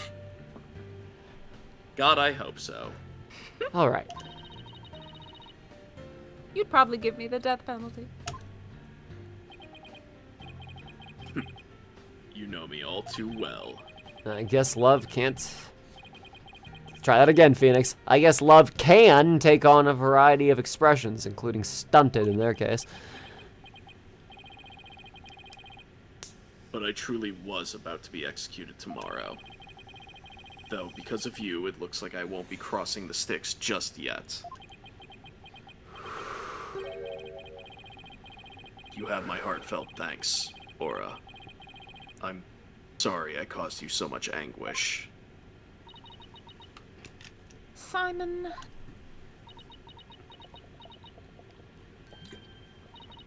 Fucked, loser. Aw. Stupid bitch. You stupid baby boy bitch. Stupid baby brother bitch. I'm so glad, Simon. So very glad to hear you say that. Aura, Alright. That's enough of that. Bailiff, take me to the detention center. I do need to die now. I need to be executed. People have seen me cry in public. It is over for me entirely. What Miss Blackquill did was inexcusable. But it's clear she did it out of love for her brother. let's excuse it. So Detective Fulbright's the Phantom, guys? Are we not freaking out more? We kind of moved on really fucking quick from that. I got to bully that boy, and he ruined my fucking life, and we need to just... I just want to We say I need was to right, address everyone. that. I was right. I want you all to know, I tried psychoanalyzing him, and I just got an error, and I just assumed it was because he's just like that, but it turns out he is like that. I know I didn't literally say that he was a spy, but I kind of did when I said that he probably doesn't wear socks because if he did, they'd be wet all the time. Like, I didn't literally say, oh, he's a spy mastermind, but I can tell. But those Crocs don't lie. Crocs, no socks. Okay, yeah, fucking Fulbright. I can't believe he killed Clay. Right, and murdered my mentor, which brought great distress upon little Athena. Oh. Chief Prosecutor.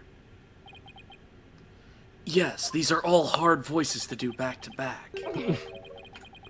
I would ask a favor. Would you allow me to stand at the prosecutor's bench for this trial? I wish to claim the Phantom's head by my own hand. That was my plan all along. After all, I have a flight to catch.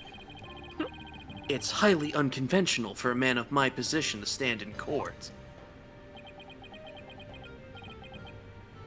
Sir.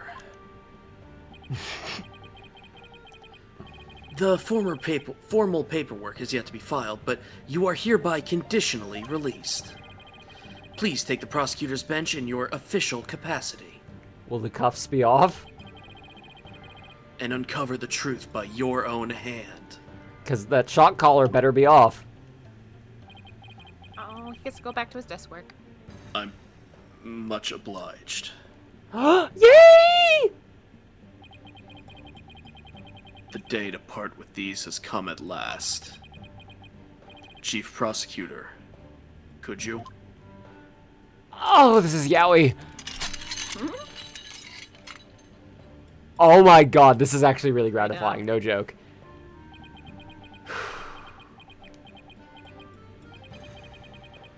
How long have I waited?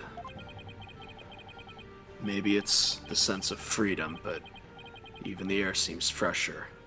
The light brighter. And I will relish slashing that blackguard Fulbright to shreds without mercy. Let's fucking go, Blackwell! Oh my god! I don't have to be able to read his heart to see how happy he is. Look at that big smile he's got. He's so happy. Look at It's him. probably a grin for him. Hang on, I fucking adore that Phoenix and us, the audience, can all just tell now. Even though his expressions and his animations have not changed at all, we just know. Yeah, we can. He is happier. Oh! I'm so glad. But I won't cry just yet. After all, we've still got a trial to finish. She inhales and all the tears go back up her cheeks into her eyes. It's okay to cry, Athena. I promise.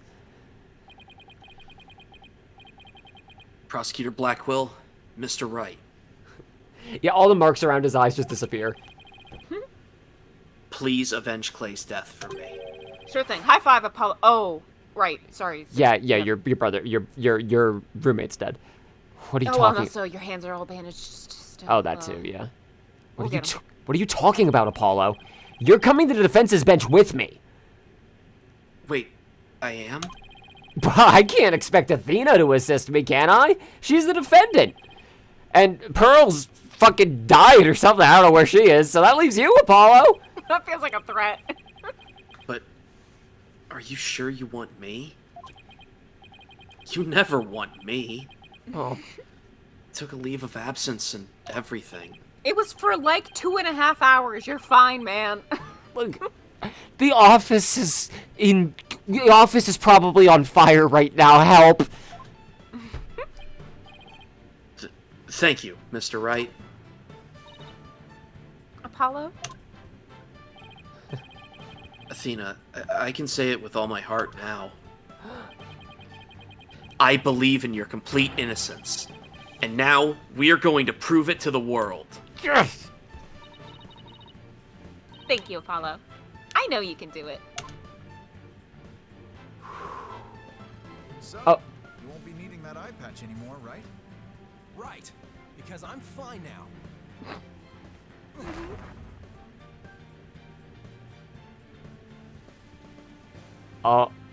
Oh, baby. Now he can high five all he wants. Okay, but you did need the other bandages, though. Yeah, Apollo. Yeah, he I'm starts sorry, was bleeding. all that for show? Yeah, he's fine. He is fine now, like he said. Now this is the Apollo I know. Welcome back, Apollo. It's almost time for the trial to restart, though it looks like you have things well in hand. Yep. I should head back to the prosecutor's office. But why? Goodbye forever. I want to look into a few things. Namely, the first people on the scene 7 years ago, the facial data registered by the robot, and Detective Fulbright's background. Thank you, buddy. Oh, that sounds great, Edgeworth. Thanks, I love you. Did I say that one out loud? I already knew. I expect you to be... Which is so much worse than saying... Oh, God. I think that's the worst response. I love you. I know. Yep. I expect to be repaid with a victory, right? Now, if you'll excuse me... I love you, Edgeworth. You'll have to earn it. Okay. You two all set to go? You bet I am. Let's do this. Holy shit. This is it. The final battle. The murder of Apollo's good friend. The courtroom bombing incident.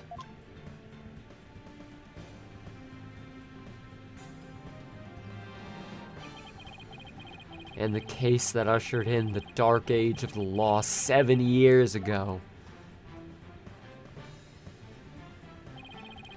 Destiny has called us to bring the one responsible for it all to justice today.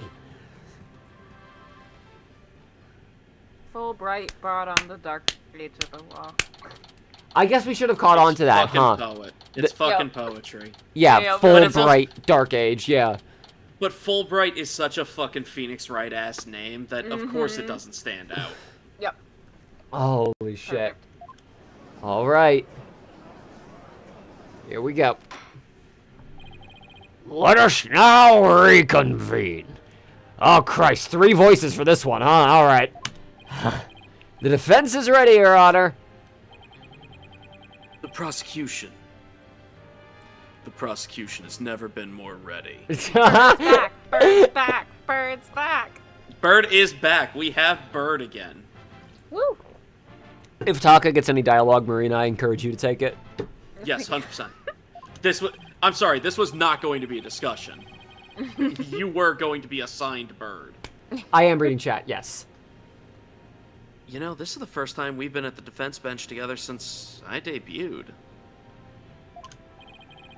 Now that you mention it, although back then, I thought you were more loud than you were reliable. You've... Jesus Christ, Phoenix, sorry, hang on, I can't let that slide. That was horrible, what a burn. Good thing you didn't say that out loud, fuck. Yeah, back then I didn't really think you were useful, but you were loud. Jesus. Yeah, again, it's why I hate Phoenix in that game so much. Like, wow, dude, you really have no faith in anyone but yourself, huh? You've really come a long way since then, Apollo. You've grown a lot. Well, there have been some hiccups, but I think I've done pretty well. He's still got that ego of his, though. Oh, Apollo, ego boy, not hating himself. Prosecutor Blackwell, with the 7-year mistake now resolved, you can finally take your rightful place. Yep, we can keep this in chat for later. Bailiff, please bring in the witness immediately. Hey, with those handcuffs off, Prosecutor Blackwell still seems to be pretty much the same. 7 years of grumpiness doesn't go away so easily, I guess. Yeah, grumpy. Prison. Grumpy. Bobby Fulbright here. I heard I was needed on the stand, so here I am. Detective Fulbright, do you know why you've been called to give testimony? Yep, because there's only one reason I'd be called. And that's because it's time for justice. Technically correct. In justice we trust us. Objection! You can't fool us with that act anymore. Your justice is nothing but lies. What? Are you questioning the... Sorry, hang on, 3 voices. What? Are you questioning the integrity of my sense of justice?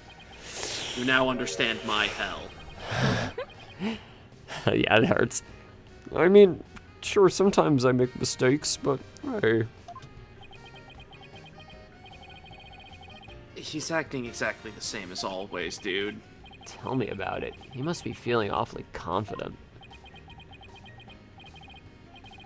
Fulbright, if you wish to dispel our suspicions, then let's get to your testimony. All right, fine. You want me to prove my righteousness? I can certainly do that. All right. See, the performative male epidemic was not dealt with by 2020. It's him. Bobby Fulbright was an outlier and should not have been counted. Check his bag for a Labubu and a matcha. He has a stuffed animal on him, you know it. It's one of the fucking courtroom, 1000%, like 1000%. one of the Yeah. like dark age of the law ones. 7 years of acting a specific way can't just be reverted in the snap of your fingers. Huh, Phoenix? All right, here we go. Embodiment of justice. I am the very embodiment of justice itself. I won't have you make me into a villain with your far-fetched arguments. And this bit about the escape route is only a theory. You don't have any proof. What we do have is proof that Athena Sykes is the culprit. This lighter with her prints on it. So, I want to point out, by the way, that clutching fist animation that he does, that has what I had been clocking this whole time is the vein popping out to be the visual representation of sort of anime aesthetic, like the anger line thing to indicate anger. Yeah. Is that a scar?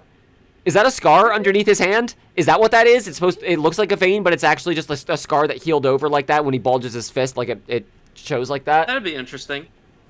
When he starts to break down a little bit and his gloves pop off of his hands in that animation, then we'll check for it, exactly. You're saying the suspicions against you are completely false? And that the defendant is the real culprit? That's right! Mr. Lawyer's escape route is entirely circumstantial. He doesn't have any proof I made that big a leap onto a ladder.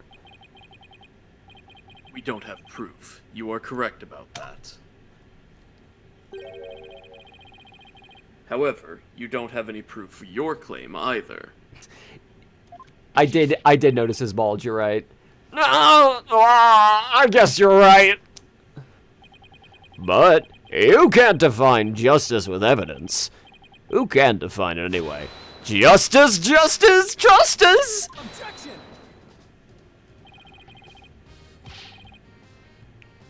Don't make me break out a dictionary on you! Oh, please don't throw the book at me! I'm gonna throw the book at you! I'm just a widow guy. I'm getting the book right now. I'm gonna throw it. I think Fulbright might be one of my favorite characters to have played in all of these games. He's so delightful. It's so funny considering what we're accusing him of. Oh, Yep, yes. yep, Please tell me that the super spy Phantom didn't just make me set up a stupid pun for him. Let's just try not to lose focus, okay? But my justice is crystal clear. What's not clear are your eyes. Wake up and smell the justice! Silence. With my eyes? Yes!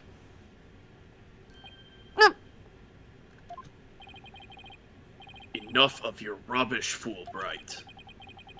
If you have even an ounce of justice, then you will answer the court's questions and prove it. Prosecutor Blackwell? Prosecutor Blackwell looks torn. Well, Fulbright was his partner after all.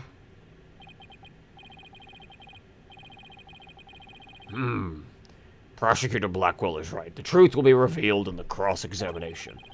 The suspicions against Detective Fulbright are, at this point, only suspicions. As is my duty, I will judge the claims against the detective as impartially as I can. Does anyone have any objections? That's fine, Your Honor. Now ask away and don't hold back! Well, there doesn't appear to be any objections. Very well, Mr. Wright, please begin your cross-examination. Nah. What if Fulbright was brainwashed? Well, Marina did suggest he might be a sleeper agent. I am. Who? This is giving a Ford. little bit the vibe. Ford. Anyways, go on. This is giving a little bit the vibe of when like a goofy comedian is like accused of a really serious crime and still keeps trying to like Laugh Jimmy it Fallon off. bit their way out of it. like, It's just so much worse if you do that. like Louis C.K. trying to laugh it off and like, no, dude, it wasn't. No woman would even find me attractive. Yuck.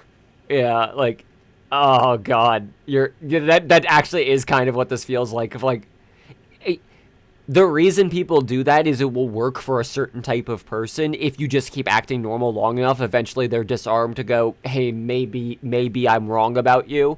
But Or even if it worked for a long period of time, like mentioned earlier, that's not easy to undo as your defense mechanism without fully snapping like into your true self there. Without letting the full facade down, which you've given it up then. So even if everyone in the room is deeply irritated with you, that's no better than choice. being kicked out of the room. Yep. I do think it's interesting Blackwell gets some British mannerisms like bloody and rubbish. It makes the samurai aesthetic scream more weeaboo than it already does. Oh yeah, I refuse to do the British accent because I like Blackwell. But yeah, no, he is a British weeb. That is canon. I like to think that he's from England, but then like came to the U.S. or Japan America to study psychology here, and like lost the accent while in prison with Naruto and Hello Kitty. Oh god, sorry, I just realized something. Yeah. Of course Yeah. he came to the States to learn psychology. He tried, like, he looked into any, consider the year, it's like 2028. Mm-hmm. He looked at every field of study for the mind in Britain, and it's just all filled with transphobia. And he's like, Oh yeah, I was like, well, that's I'm not not gonna going work. I'm not going to learn a damn thing here. All right. At least America's a little better. And then he got here and went, oh no. Yeah, no, this is so much worse. I didn't realize how much worse it could get. Oh, It's worse. come in a completely on. No, different it way. is not. It is not worse here than Well, Britain. it depe- I'm sorry. it I'm dep- pushing back on that. It depends on what state he went to. We are in California, so it's probably fine. It's a bit of a coin flip in California, but it's probably fine. Or sorry, if it's Japanifornia, that's like off the coast of California. That's right. I still think all of Britain is worse. Fulbright ukulele apology video for the murder of Clay Tarrant. Good. But yeah, as far as the transphobia goes, it is much more institutional in Britain. Absolutely not. Unfortunately, I you're am not right. backing down on that. But in his specific field, it would be way fucking worse I do Britain than here. I do like in this fiction the idea that that's why Naruto keeps talking to him in prison is like, oh, you can help me. And Hello Kitty hangs around because he'll be understanding of her trans boyfriend. Yes. Yeah. Lesbian boyfriend. Yay. Canonical. Actually, canon. Look into the Sanrio Dear lore. Daniel. This is the exact kind of disarming Fulbright does to the whole crowd. Like, everyone is thinking about other random bullshit, and they're like, I get down to this guy seems like a sweetheart. He's fine. The very embodiment What of do you mean actually canon? justice. It's yeah, actually canon. The Hello Kitty has a girlfriend, correct?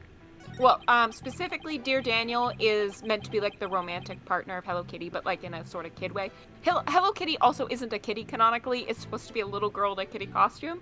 And Hello Kitty's romantic partner, Dear Daniel, is a little girl who identifies as a little cat boy.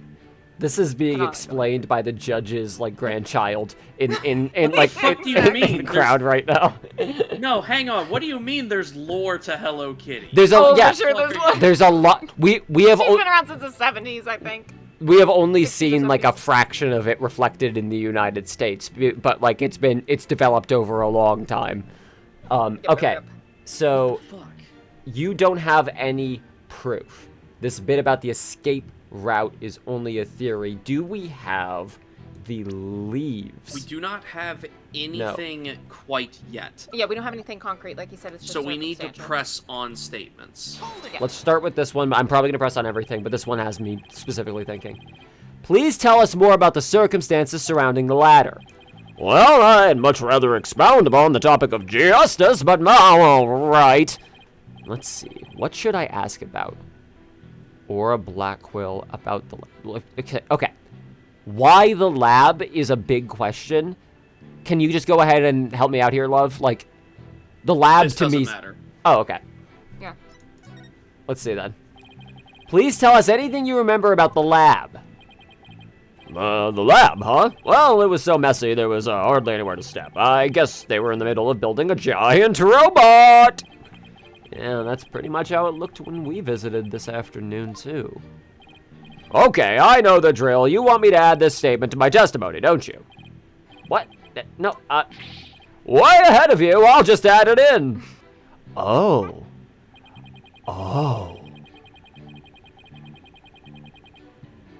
So, This is- okay. This is interesting.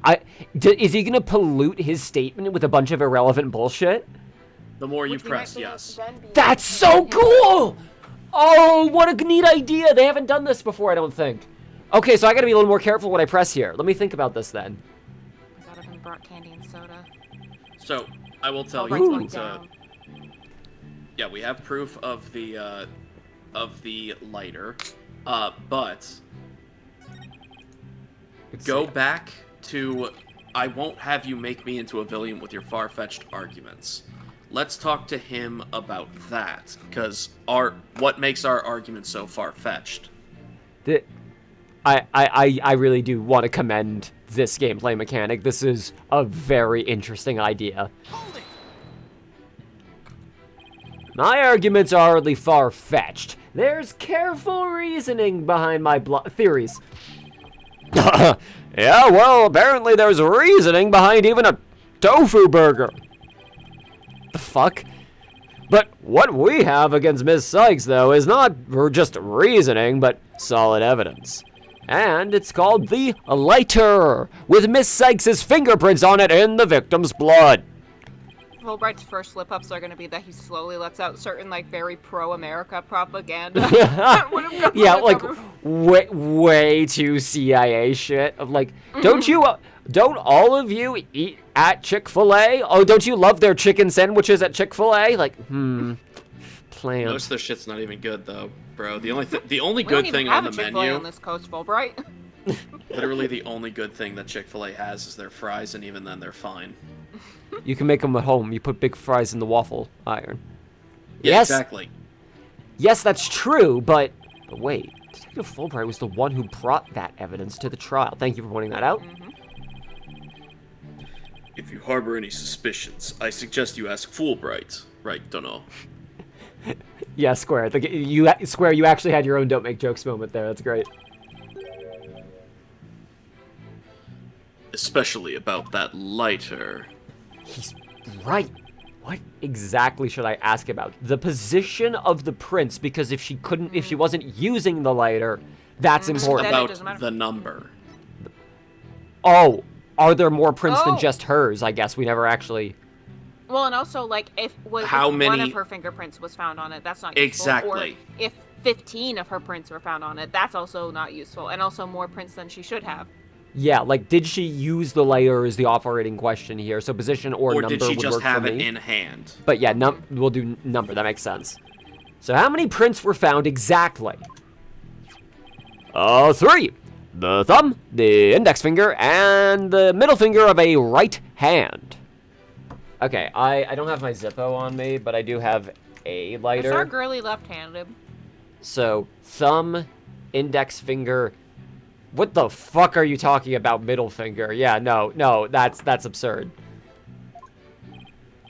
Your Honor, that's an important statement. Can we please have it added to my testimony? You got it. Athena wears gloves. Athena wears gloves. Athena wears gloves. However, Athena wears gloves with those 3 fingers uncovered. He beat me to it. Be it investigating or testifying, speed is the key. Okay, so let's think about this for a second. 3 prints were on the lighter, the thumb, index, and the middle fingers of a right hand. We can present right here. Okay, before you tell me, let me see if I can't work it out on my own. If it is those fingers, what do we know about Athena in that circumstance? You're thinking about it from the wrong angle. It's not what we know about Athena, it's what we know about the culprit. Oh, like if Remember. we're trying to prove this person was also the Phantom, maybe? Rem- Oh, wait, 'cause look we're at the trying knife. to Look at not- the knife. Look at the knife. The knife? That we know was the murder weapon. So, 7 years hang ago. on. I'm listening. Sorry, I was gonna see, like, maybe if it was grabbed with, like, a left hand. Remember what Aura Blackwell stated. When she was climbing down, she saw I was trying. Soft Here figure it is. a with- Yeah, bird Oh, with a there it lighter in There their we go. left hand and knife in the right. In the right. I was Yes, looking for the okay. picture that showed it, so I could see which hand it was. But no, it does have it here. Brilliant. Okay, yeah. So that would imply that the lighter was used by her, possibly, just not at Her that prints time. are on it. She Yeah. definitely held it. But the scene of the crime involved someone holding it in their left hand, not their right.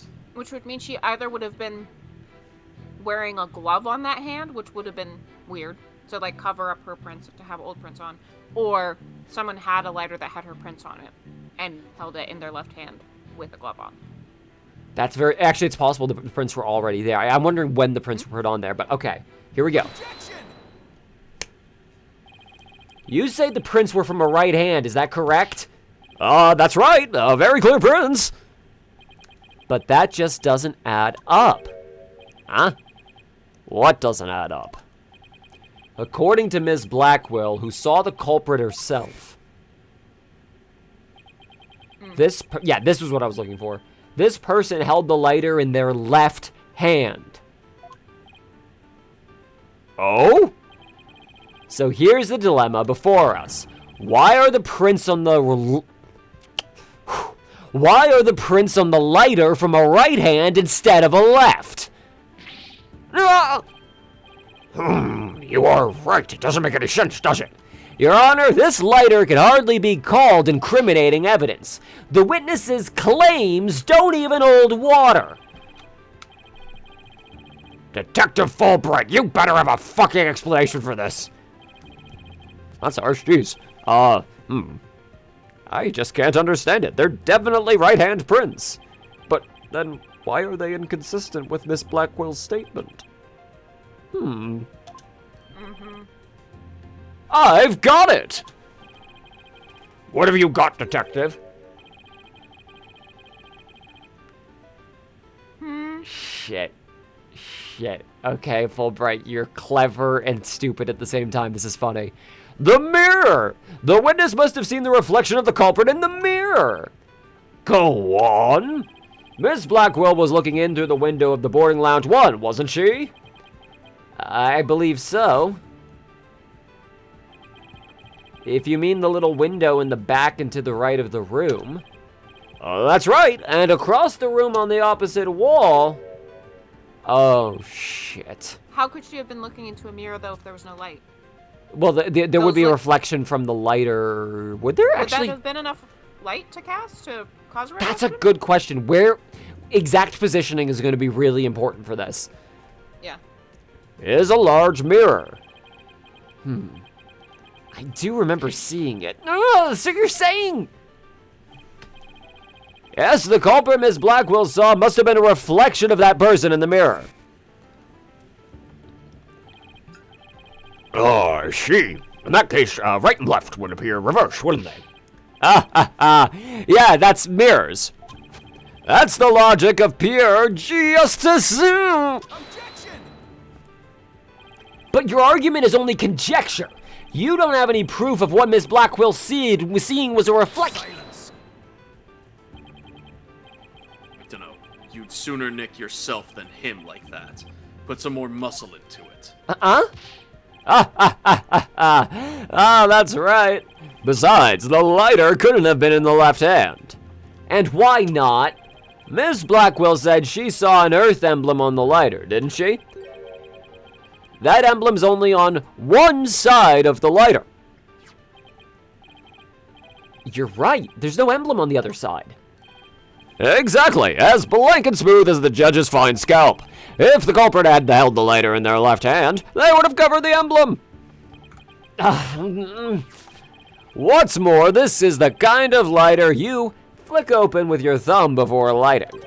So if the culprit had held it in their left hand with the emblem out and visible, they wouldn't have been able to open it, let alone light it. But if they had held it in their right hand, they could have easily opened it and lit it. This all means that the culprit was definitely holding the lighter in their right hand. Oh! God, come back, my beautiful contradiction! It appears you planted a flower that bears no fruit. See how it withers before my flower? He's tough. He's managed to discredit almost everything I've proven up to this point. In justice we trust us. Now do you see? I'm not this phantom you've been talking about. I mean, are you sure there really is a spy? I bet they're just a figment of your imagination. Oh, Too much. this is so sad, so very sad. Oh, but I'm afraid Miss Sykes is the culprit. Ah, ah.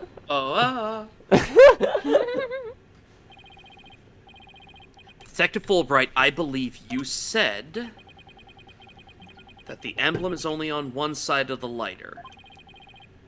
Are you sure about that? Huh? Of course I'm sure. Why don't you take a look for yourself and see? Do you see an Earth emblem on both sides of the lighter? Was it scraped off? I knew it. You're lying, Detective. Hang on. We're gonna advance with this in a second. I'm not gonna hold on this, but I'm There wondering could if also be a different lighter. I'd be willing to believe this is the same lighter. I would also be willing to believe this evidence has been tampered with, that the logo was on both sides originally, and that one of the sides was literally scraped off before it was brought here, and that's also part of why it took him extra time. It doesn't have listed that the logo's only on one side, so. Let's see. Pardon me? You mean? Yeah, my bracelet reacted to his statement about the emblem. He's definitely hiding something big.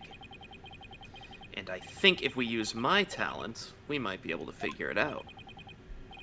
Justice, Dono. Are you to use that cheat of yours again? No, his name is Phoenix, and it's fine.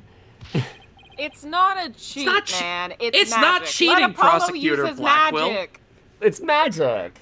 We all use magic, Apollo. Let him use his magic. You use analytical psychology to manipulate people, and you're accusing me of using my eyes as cheating? Is that what you're accusing me of? Is that what you're saying? That my eyes are cheating? Look, all I'm saying is that some of us don't have a choice about whether our eyes are covered up as his bangs fall again into them. And I thought it was cool of you to give yourself the handicap before, but now you've taken it off, so you're cheating, okay? God. Very well. Whether I like it or not, I suppose we should use whatever works right now. Go on, then. Good bird. Good birdie. Hey. We have Prosecutor Blackwell's reluctant blessing, apparently. Okay, Apollo, you're up. Here goes, then. Detective Fulbright, could you repeat that last statement one more time? Bracelet boy, activate. What in the world are you up to? All right, fine. I'll say it as many times as you like. Listen carefully. The Earth emblem is only on the side that you can see when held in the right hand. Hand.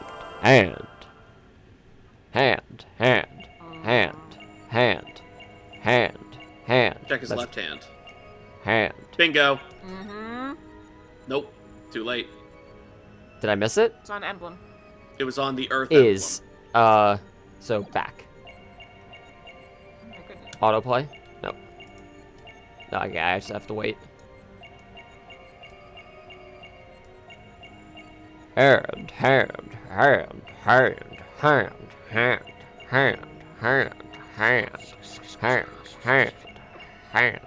Stop saying hand. It's not magic if it comes from Satan.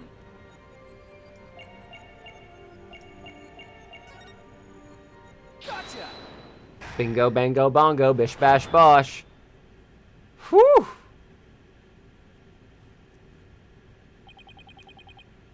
Detective Fulbright, you might not be aware of it yourself, but whenever you say the phrase, the Earth emblem, your left thumb moves. In fact, it appears as though you're running it along the edge of your holster. Mr. Lawyer, I don't have the foggiest notion of what you're talking about. Be that as it may, I know it has something to do with the lighter. Let me examine it. A lot, Sophia. But why? You're not making any sense. You can't just...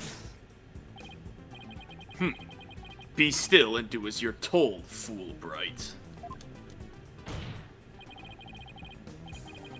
If you've nothing to hide, you shouldn't mind them having a look-see, should you? What?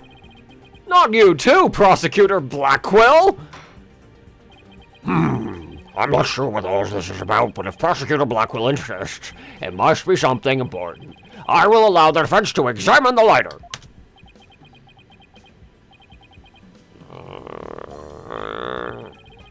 Good. Now maybe we'll learn something new. I hope so. Now let's check every inch of this thing. Alright, let's rotate it around, baby. Prints. Okay, so we got bloody fingerprints. The back is covered with blood. Say, do you notice anything funny about this blood stain? You're right, it's suddenly breaks off unnaturally. Supposedly, the lighter was held in the right hand so the emblem was visible. If so, the prints should be around the emblem and on the lid where you open it, right? You're right. Yeah, there's definitely something off here. Oh yeah, that's definitely like a palm print on this side. Yeah. Like, for sure. Interesting. Hang on, can I move the object? No, I just have to... So this is the Earth emblem Detective Fulbright was talking about. See anything noteworthy? Hang on. These things can be inverted, can't they? The sheaths on these things. Interesting. Huh? Hey, look at this! The emblem's actually a button! Oh! It's the gun. It's the gun. It's the gun. It's the gun. It's the shoot. It's a small caliber gun. It's a It's the small gun. gun. It's the Hey gun. man, you shouldn't have let us. Hey man, you shouldn't have let us look at this. This is way bigger than is it left or right. It's the gun. It's the gun. Wow, it transformed into a gun. Seems like something only a spy would have. A handle? A trigger? Is this what I think?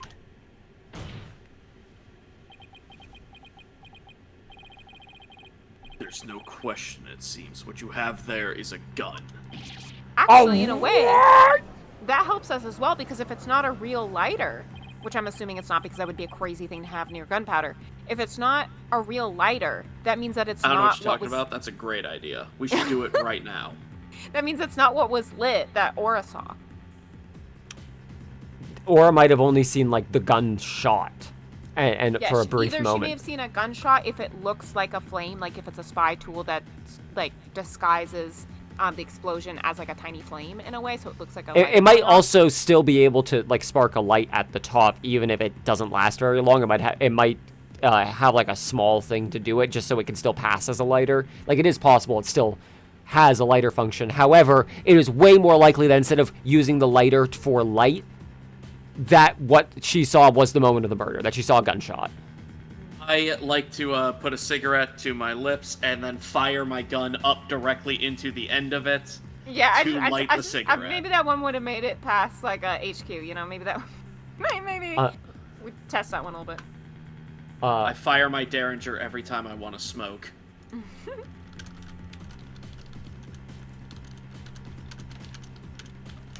Okay. A gun. So that's it. Your Honor, please recall this morning's trial when Director Cosmos was on the stand. Why did they only find it in the museum or wherever it was? The lighter. Fulbright brought it in as evidence. Yeah, presented it. We don't know where it was found. And he only Or did if that. it was at all. He only did that right towards the ends of the trial to pin the blame on Athena. Like it was something. It was basically a last resort that he pulled out. He did not want us to have the lighter. The bullet that hit the oxygen tank was extremely small, maybe a 10 caliber. This little compact gun takes bullets of that caliber. It looks like this is the gun that was fired at the scene.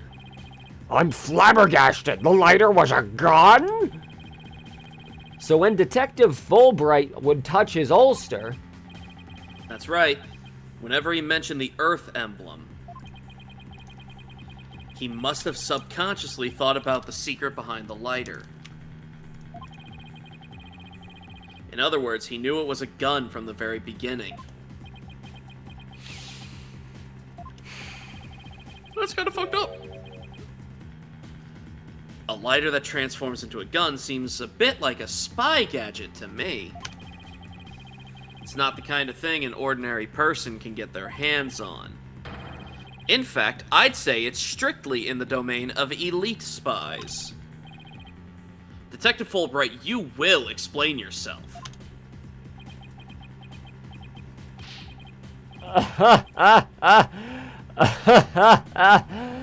There's nothing for me to explain. I didn't know the lighter could transform. I mean, it was found in the Space Museum, and then I brought it straight in. I didn't even have time to check it out. Objection! Whenever you mentioned the Earth emblem, you touched your holster. You subconsciously did that because you knew it was a gun. Accuse me all you want, but where is your proof? Do you have any evidence I knew the lighter was a gun? Not exactly.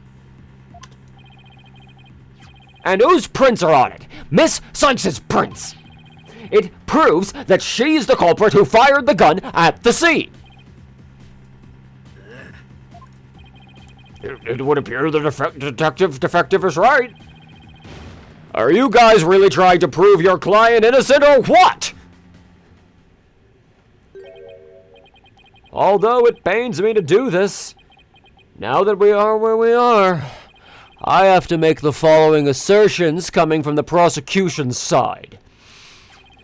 The person who fired the gun at Director Cosmos in the lounge after the incident, and the person Miss Blackwell saw holding the lighter, and the person who murdered Mr. Terran, and the person who bombed the Space Center, are all the defendant, Athena Sykes. The prints on the lighter are decisive proof. Hey, do you suppose he probably gave that lighter to us, hoping that we would investigate it, find it's a gun, and then realize, oh, Athena did all of this, and we just never bothered investigating, so he's like, she's going to prison, it doesn't matter, she's going to prison, it doesn't matter. But I literally set up a perfect crime to blame her for everything, and they're just letting all those loose ends go. It really does feel like he is furious as much as he has the capacity to furious, that we didn't pick up on what he is putting down. Like, it genuinely feels like he's like, why aren't you guys blaming her? Isn't she amazing? And everyone's like, well, yeah, but she's her. She didn't do it. We know she didn't do it. Yep. Move back a little bit when you're voicing Fulbright. Can do. It's hard to get intense with Fulbright without it becoming Phoenix, so I'm trying to find where that voice is.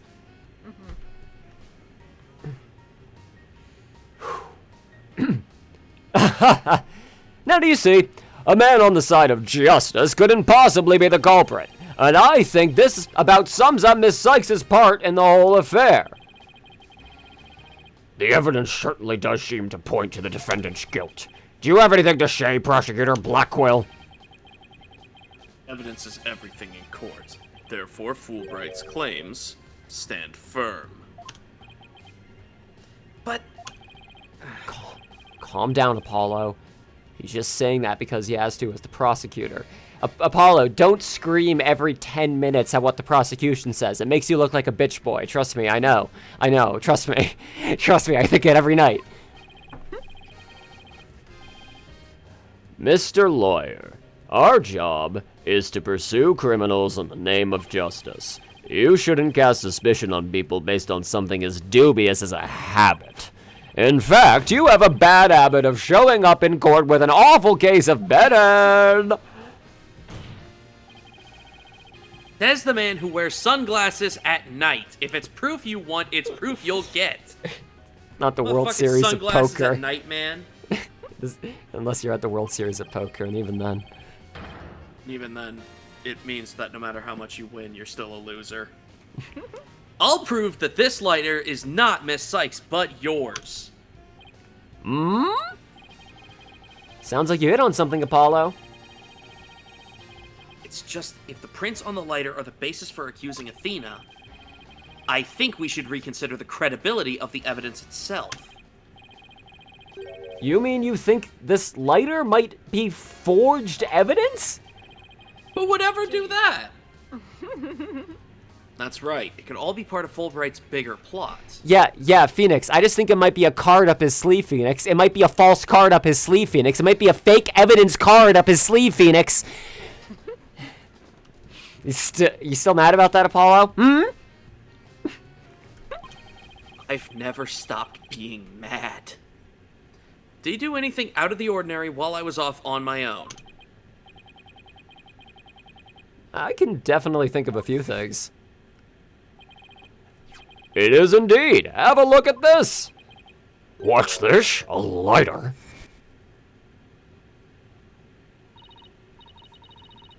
Detective, we'd like to run a comparison on some prints we found in the boarding lounge. Ah, yes, I just happen to have compiled the print data of everyone related to this case. I can always make another copy for myself, so it's all yours. Consider it a gift. Yeah, why did he have that ready? If we assume he's been laying a big trap for us all along, there's gotta be something off about this piece of evidence.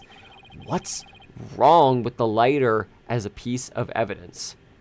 We never saw the results of his claim that it's got Athena's prints. That's true. He just All told we- everyone He's that. just He asserted told it. us, he never showed us the results. And we So- have a direct way of comparing it now. Yes. The owner of the prints, then, right? Yes. Yes. Yeah, he's just been asserting those are Athena's prints. I am stating those are Athena's prints. I am the law, and those are Athena's prints. Why would anyone question him? Yep. Are they really Athena's fingerprints? They definitely matched her print data. But what about the data itself? Oh, that's also true. He's the one He who gave the us data. that. Yeah. Yep. Detective Fulbright, you were the one who provided us with the lighter and the print data. Isn't that correct? Yes. What about it? You say Miss Sykes's prints match the print data, but I have to wonder, was the data you used official? Mr. Wright, are you suggesting the evidence may have been fabricated? When in the dark age of the law has anyone... I guess there's only one way to find out. Let's re-examine the prints. Using the official sanctioned print data of the people involved in this case. What? You dare insult the epitome of justice and integrity? There is no need for such antics. Silence. Your Honor, I lend my voice to the defense's request. You must allow the test to be rerun. Very well then. Is my grandkid playing with their Digimon again? Bailiff! Oh, are you hearing that? It is adding so much. Please keep going. Bailiff! Well, sorry. Don't be. It's not Nope. Trill or anything. Numemon evolved, so I need to train Monzemon now. Yay, Baby you have grew Monzemon. up. I have a big, giant, angry teddy bear. Yay. Big angry bear. We all have a big angry bear. Speaking of Fulbright. Yeah, that's why I'm here. Oh. It appears the official data is here. And the results?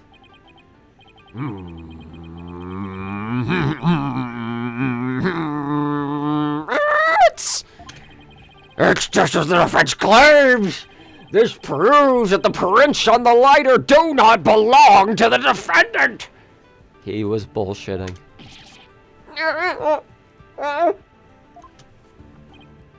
Yes. The fingerprints actually belong to the victim, Mr. Clay Tarrant. Oh. Interesting. I guess I What if- mean Lighter. Fulbright was wearing gloves. So like Yeah. Yep. yeah, and But- what if yeah, go ahead. Okay, so... Okay, so what I was gonna say something and then realized it's stupid because what most likely happened is that Fulbright just like took the victim's hands and put them on Yeah. his gun when he was done shooting. But what I was first gonna say is what if there were two spies all along? Rival spies. I mean, Rival spies. I will That's a say yaoi plot. we That is know the for only a one. fact that Mr. Buck's hand was manipulated unless it wasn't for the scanner, unless it was like unless there Someone's was another thing hand there. was... We know that a hand was manipulated to open the door. We know that for a fact. So it's possible the hand was manipulated to do other things too. The fingerprints actually belong to the victim, Mr. Clay Tarrant. It has Clay Tarrant's fingerprints and blood on it. Those were Clay's fingerprints on the lighter? I see. Come to think of it. Wasn't it you, Fulbright, who collected the victim's prints? I personally removed his glove during the investigation. Good note, good shout. Yeah, Also, when the photo showed Clay's glove was off. Yep, and at the time, I don't remember if it was Athena or Apollo or whoever the fuck was like, "Ooh, that's a little much. They don't normally do that immediately." Like, and then he was like, "Hey, you gotta get the prints." I love, by the way, this. Yeah, it Blackwell is Black Spy and Fulbright is White Spy from Mad Magazine. I fucking love that so much. Oh my god. If I still had my drawing tablet, I would draw that. I would draw the Spy versus Spy, Blackwell and Fulbright. You draw them smooching, let's be real. Probably. We had to get his fingerprints to confirm his identity, after all. When you took the deceased's fingerprints, you could have easily planted his prints on the lighter with his blood. After which you wiped the blood off of his hand. By your own admission, you were also the one who compiled the phony print data, all to put blame on Miss Sykes.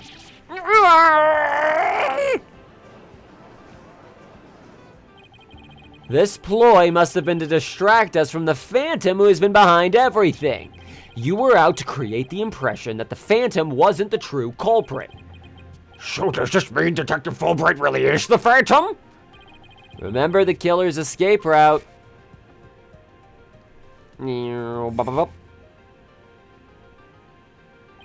Skip and jump.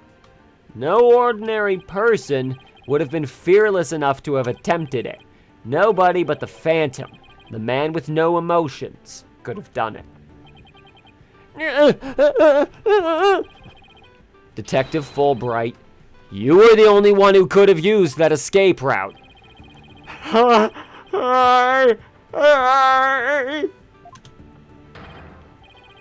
Fulbright, are you really the Phantom?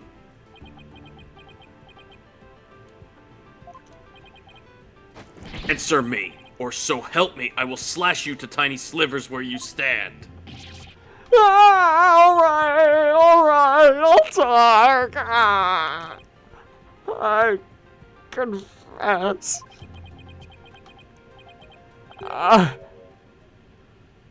I'm not the Phantom. Silence. It's all over now. Be a man and admit it already. But I'm not a spy.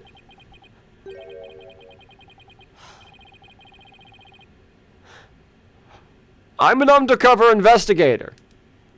I've actually been after the Phantom myself. So here's the point where it's gonna start getting over the head of most of the Yeah. fine folks who work in these departments. Where like we're getting to a point that's like, ooh, deep government conspiracy stuff. We normally interview birds and prosecute pasta shop owners. Ooh, a little out of our pay grade. Fulbright is a fad. The Fulbright's It's a not good either spy. way. Confess or I'll kill you, says the man who just got off of death row. I want to go back. Should. As he He's should. right. He is free. He is in his My perfect man has never done anything wrong. he is in his free era. He's gonna get a really ugly haircut, and we're all gonna be happy for him because he's free. I'm really looking forward to his ugly haircut. Holy shit. I can't believe I don't think Fulbright he was gets a an ugly cop haircut. all along. Whew. A person who hides his identity and secretly investigates in order to uncover information. And that's what you really are, Fulbright? That's right. I was working to track down the Phantom. Look at his eyes. And why would you need to plant evidence in order to find the Phantom? Why? And I think he's Athena going to try easily and could've been work. convicted. I think he's going to try and work to claiming that Athena is the Phantom. Oh yeah, that 11-year-old girl. That fucking she Black started Widow there and then became an international or whatever, some stupid shit like that. But yeah, look at his eyes. There's no light in his eyes right now. I was working to track down the Phantom, but sadly... Even though I was supposed to catch the spy almost wound up catching me. He took...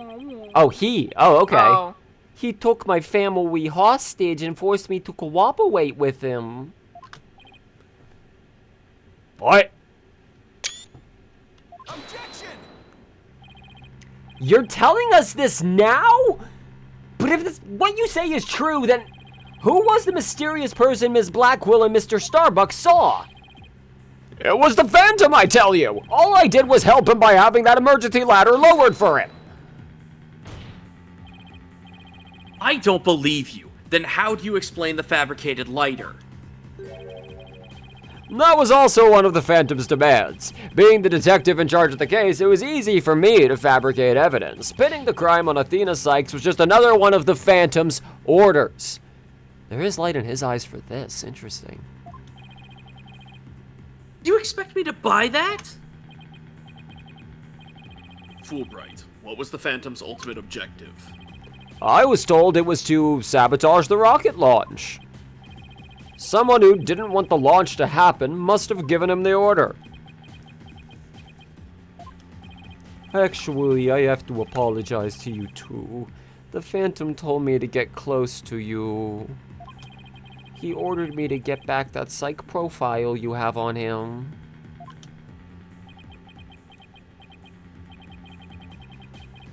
So he sent a buzzard of his own to tail me this past year, did he? I haven't been a champion of justice. Yeah, that's another reason not to believe any of this, because he wouldn't be like, "Oh, woo, justice, I failed you." He would be like, that would be, to the persona that he's built up at least, that would be the most devastating thing to admit possible. Yeah, this, like, he would be breaking down crying right now, but he doesn't know that, so he's instead doing his dismissive... Breaking down crying, while it would be the actual emotional response, which he wouldn't understand, would also make him look kind of guilty, because that's what a lot of guilty people do. Yep. So he's instead playing sort of dismissive and, you know, sort of trying pouty. to act normal, relatively speaking. Like he is trying to garner sympathy because he knows enough about emotions to understand, okay, they'll be more sympathetic if I'm like this. It's my family hostage. Like the thing that happened to Phoenix a second ago. Like, that will do. But not enough to know that it's incongruent with who he has played up to this point. Yeah, that this doesn't make sense for him as a person right now. That he would have been more conflicted that whole time. We would have been able to tell. Whew. I've just been a pawn of evil, a pawn of the Phantom, who stole the moonwalk and killed Dr. Sykes 7 years ago. Enough, Fulbright. Just tell us the Phantom's true identity. I don't know. He was very careful to hide it.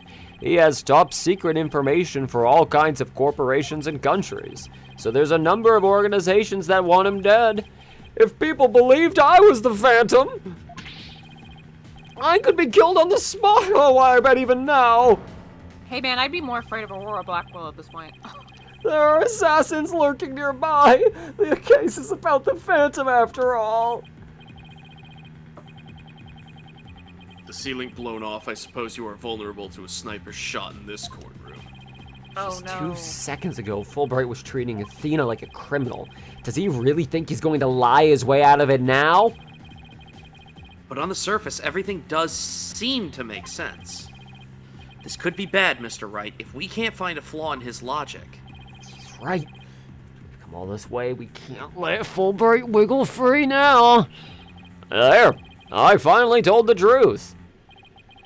Now I hope you see how foolish it was to think I was the Phantom. Oh. You're an intelligent man, Prosecutor Blackwell. You believe me, right? I believe you. I don't think you're the Phantom. What? How can you say that, Prosecutor Blackwell? It's obvious he's the Phantom. Silence.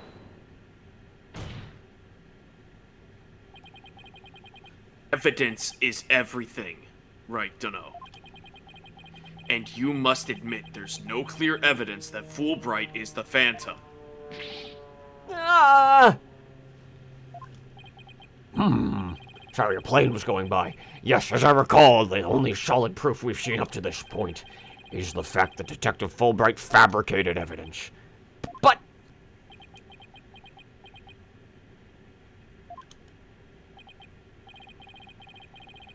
I've known Fulbright here for a year now. And all this time, he's been quite intent on rehabilitating me. I don't believe his efforts were a lie. Prosecutor Blackwell? This fool truly thought he could reform a death row inmate like me. He went so out of his way in his efforts for me, he actually became quite a nuisance, really. Oh, Prosecutor Blackwell! Please tell me Prosecutor Blackwell hasn't really been taken in by this big phony! However, even if it was against your will, you still acted as the Phantom's accomplice. You will have to pay the price for that. Throw yourself at my mercy, and don't you ever betray me again. Have you got that? Yes! Thank you! Oh, thank you! Such a bond of trust is a rare, beautiful thing. In any case, it looks like everything's been resolved. Now, no issues anymore. Everything's good now. I can hand down an not guilty verdict with confidence. Very good. I'm very glad to hear it. It's all over. Everything's been cleared up, and Miss Sykes will go free as well. Mr. Wright, we cannot let the trial end here. If we do, the Phantom, the man who killed Clay, will get away. I know, but what do I do? I don't have any proof that Detective Fulbright's the Phantom. Is this it? Is he gonna get away just like that? Now, if you'll excuse me, my next investigation awaits. And with that, I'm off. Hold it. What do we got? Ooh! Oh shit, I've got cotton candy Mike and Ike's in my teeth. And the defense. No, wait, not the defense. The defense feels it's not time for a verdict yet. And would like the defendant, thank you, feels it's not time for a verdict yet and would like to see this trial continue. I don't think I've ever seen this declared in court before. What? Yeah. You were about to be declared innocent of all charges. It just doesn't feel right to be standing here. Hey, Apollo, think you could scooch over? Oh god, Yeah. they're gonna be elbow to elbow. Yep, all three of us are at the bench now. Yeah, Pearls is currently passed out in the back alleyway, dehydrated because nobody gave her water, and like I don't know what the fuck she's doing anymore. She was supposed to be watching Athena. Loose bag of. Oh no! Yeah. Oh my god! Loose bag of You guys want candy. any loose cotton candy Mike and Ike's or some Please. strawberries Why- and cream Dr Pepper? Why did you tackle me to get over here? Come on. Look at them. Look at them. Between them, we have two competent women. Lou. That's transphobic. Yeah, We that have is. You're right. competent and we have woman. Clown car ass defense. You're right. Athena, Look what at are my you... lawyer's dog. I'm going to jail. Athena, what are you doing? I hope we don't get held in contempt of court. In this court, at this point, I don't think there's anything we could do to ever. Yeah. Contempt. I have some questions for you, Detective Fulbright. Are you relieved that you are no longer under suspicion of being the Phantom? Are you grateful to Prosecutor Blackwell for what he's done for you. Of course I am. I'm truly grateful from the bottom of my heart. Sorry, could you say that again into my little friend here? Athena, what the fuck are you doing? Well, I have yet to hear a single emotion behind any of Detective Fulbright's words, boss. The suspicion against him has been cleared up, but he's not feeling happy at all. What? Does that mean? We may not have any evidence, but the heart doesn't lie. That's it. With your special ability, we might just be able to stop him! Your Honor, the detective has been deeply traumatized by our accusations. Okay, that's an interesting thing to assert as the defense, but okay. Even before all this, I thought he was a fucking weird man. Freak. If he doesn't get counseling right away, who knows what might happen to him? That's so funny. Your Honor, there is another hostage, and it's Fulbright holding himself hostage. We have to defuse the situation right now, right now, right now. Oh my god. Look at him, Your Honor. Look at this sad, sad little man. He needs help right away. Yes, sad. Tears one. Okay.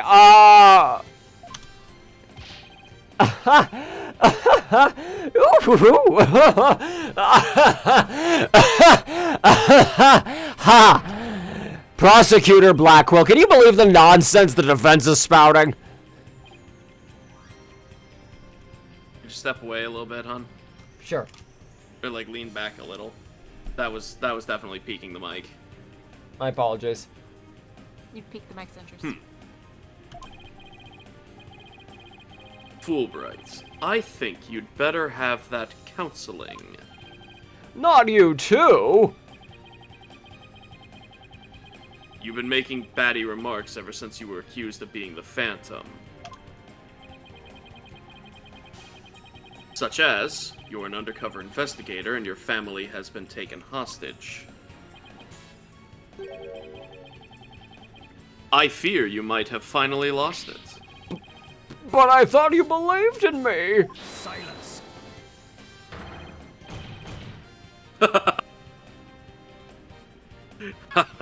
Oh, how you amuse me so. What the fuck is everybody laughing about? That was an excellent bit of psychological manipulation just now, Simon. I knew you would catch on, Athena. Holy shit, Simon was fucking playing him.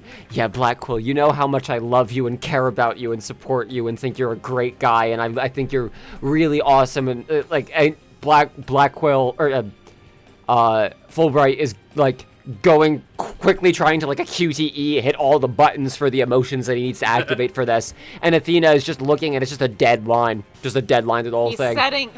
Setting him up to be scanned by the ultimate mean girl. Yup. Congratulations, you just got profiled. God. Huh? Mind filling me in here? Guess we left you in the dust, huh, Mr. Wright? Simon was only pretending to believe Detective Fulbright because he knew I'd notice if there was a lack of emotions, like joy or relief in his response.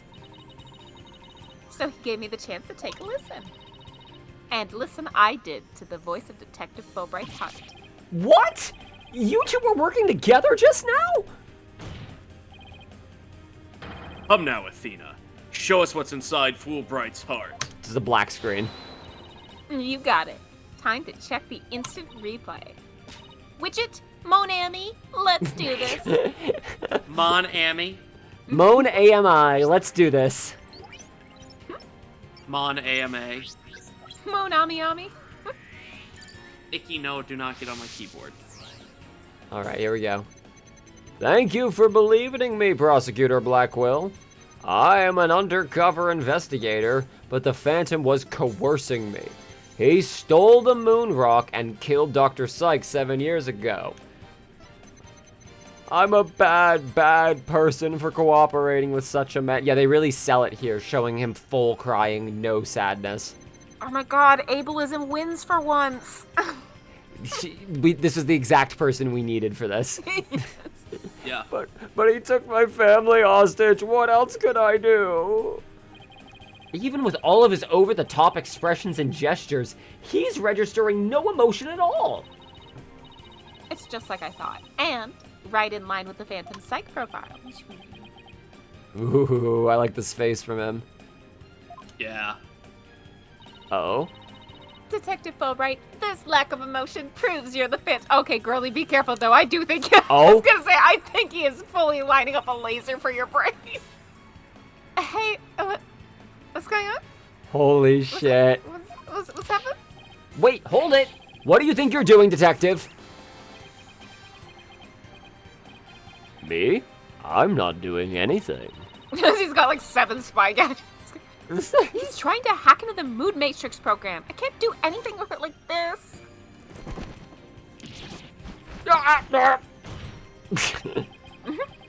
Fancy device you have there. But I'll tolerate no cheating, thank you. How about Magic's Apollo? fine. Scientific psychological analysis is fine. No cheats. I draw the line at those meta glasses you've got. Ha ha. Sorry about that. As an undercover agent, I tend to use my secret arsenal without even thinking. More like as a spy. Thanks, Prosecutor Blackwell. There. Now that you can't hack me anymore, I dare you to try to hide your lack of emotions from us.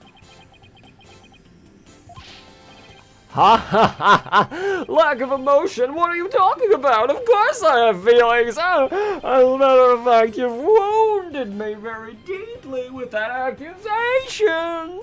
I'm just imagining that he is like flailing all over the room right now, like really, really way overselling it. What's going on? All of a sudden, I'm getting an overwhelmingly happy reading. Oh my god, he calibrated it wrong. But he's literally crying us a river over there. My mistake, how about this? Yikes, now he's angry all of a sudden? What's he trying to pull? Like as not, it would appear our friend is not completely without emotion. It's just as it says in Dr. Sykes' profile of the Phantom. The subject has a unique psychological makeup with almost no emotional fluctuation. Oh, I get it. So he has some emotions, right? Precisely. Which leads me to wonder why you can't sense any emotions from him at all. I believe it's most likely because he is controlling his emotions. Well, very good, Prosecutor Blackwell. You are correct. It's the result of my daily training. Because of training, a very important skill for us undercover investigators, you know.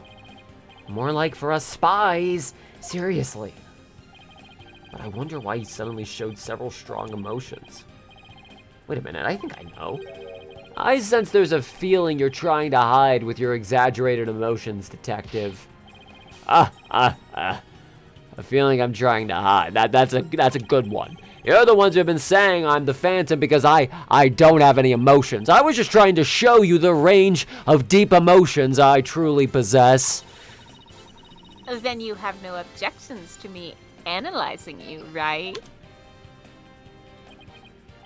No. Analyze away. But I will state it again. I am not the Phantom. And be forewarned, your analysis will have no effect. Because you're about to see what an undercover agent can really do. How do you think your father would have felt about that? Literally just crumbles in immediately. So, all of the emotions.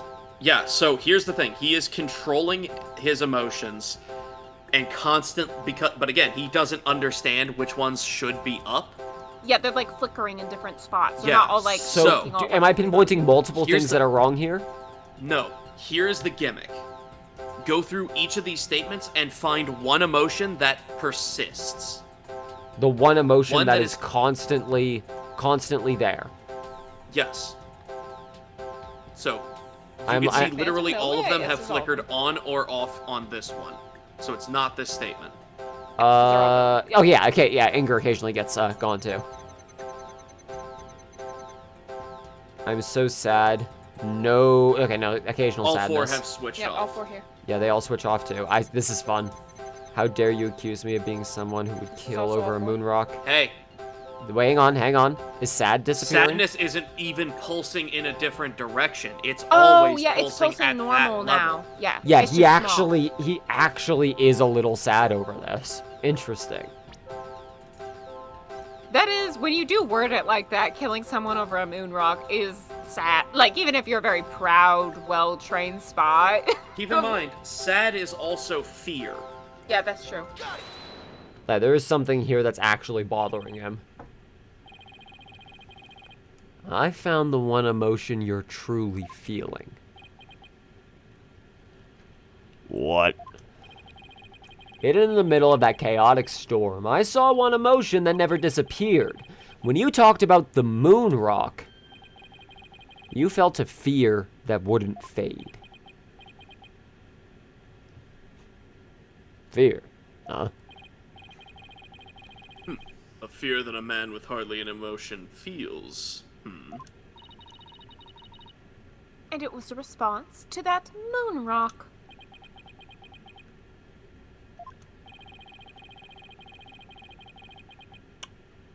Detective Fulbright, I presume you feel fear about the concerning moon rock because... Your identity will be revealed over it. Yeah. Yeah, because we know from having paid attention that a bit of it was found in the bomb wreckage. So that ties it to other things. So failed to steal it isn't it, lost it isn't it, because we know it ended up at some form of intended destination among the police, because that was the Tonate. So yes, your identity would be revealed as eliminate the impossible. What is left remains true. Imagine being a super spy and doing all that shit, and then just some bomb-happy little pervert just blows up the rock with the fucking foreign government that had trained you since you were 6. Destroyed the evidence and also $16 trillion. At this point, he probably is right that, like, he cannot be outed or found at this point, or he's dead. Like, Yeah, or everything is over. There are tiers of over for him right now, and he's Who's trying got to his avoid the number? worst one. who needed that moon rock? Of course, that's it.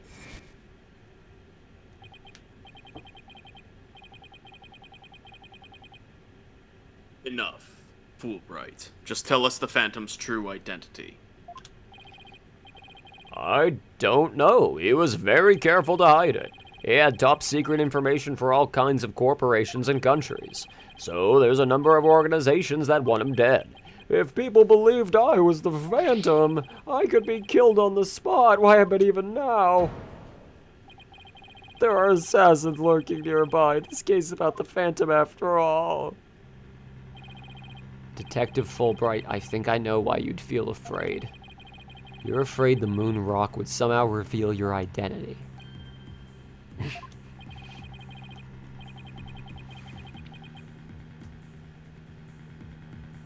If his identity were revealed, he would be killed immediately. That's certainly enough to make even the Phantom feel afraid. Me? Afraid? I don't know what you're talking about. So there really is something about the moon rock that would reveal his identity. Bless you. Thank you. Apparently so. Wait a minute. Maybe the Phantom didn't so much steal the moon rock, but more like he had to take it with him? Because there was something on it that would reveal his true identity. He's an alien. He's a spy for space. If his gloves were cut and he picked up the moon rock and it had his prints on it, Or if his gloves were cut, it might also have cut his skin. and he gets blood on his own blood on it.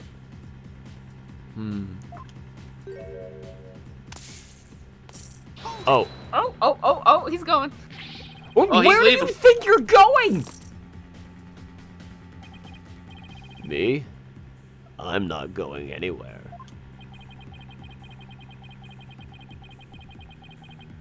Is it just me, or was he going to use that weird watch thing to try to get away? I'm telling you, avoidant personality type. How many more of those toys does he have? And can I have them after he goes to jail forever? I'm telling you, avoidant personality type. Avoidant personality type, and Phoenix is, that's what the A and AA stands for in these games, is avoidant personality. Detective Fulbright, you will answer honestly to this court right now. Why do you feel fear in connection with the moon rock? In justice, we trust us. Not emotions, Mr. Liar. Evidence is everything. I'm the Phantom because I'm afraid. Don't make me laugh. What was that just now? But all human beings have hearts and experience emotions. Sometimes analyzing a case from the psychological perspective is the best way to find the truth.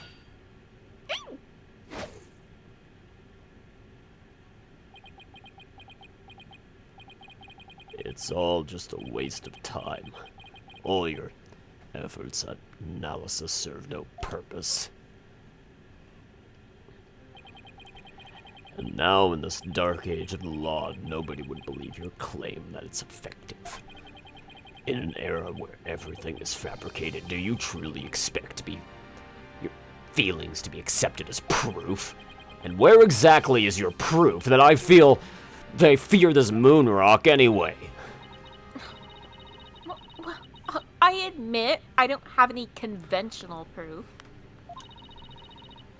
But I still say that examining a person's heart has its merits. Oh, really? Then why don't you listen carefully with those special ears of yours?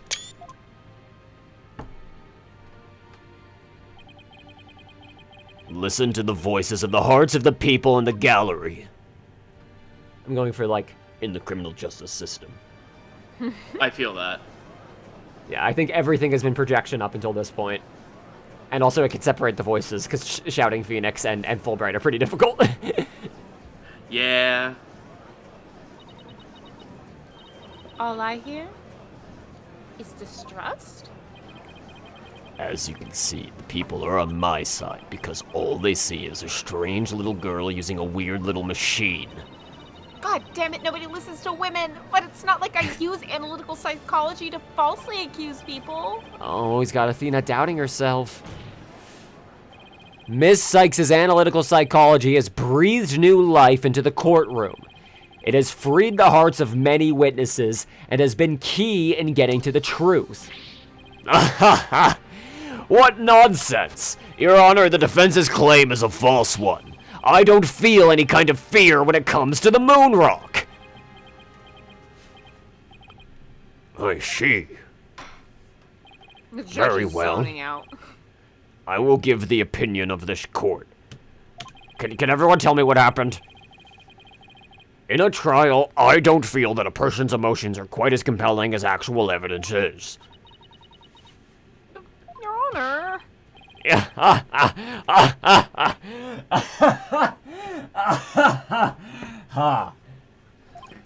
There. You see? Nobody believes you and your trumped up charges. However, I do believe Miss Sykes' analyses can contribute to making the truth clear. I have seen her do this firsthand several times already. Surely you jest.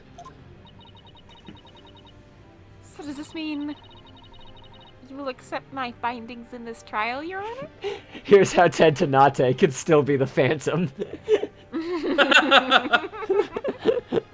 Don't make jokes.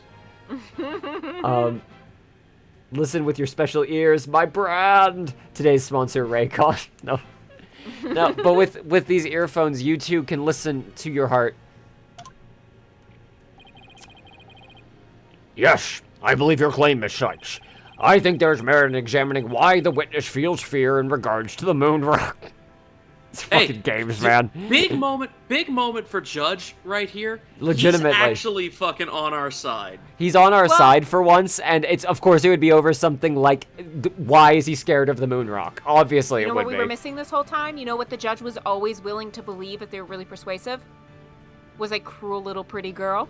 And guess what we fucking got on our team this time? That's right, she had to be back there on the defense. Exactly.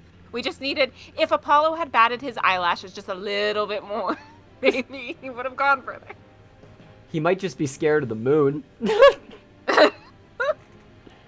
Shout out to how insane the stories of these games get, but it makes sense. Like, this is an insane statement, but if you can follow the line of logic back of it, and every individual piece makes complete sense.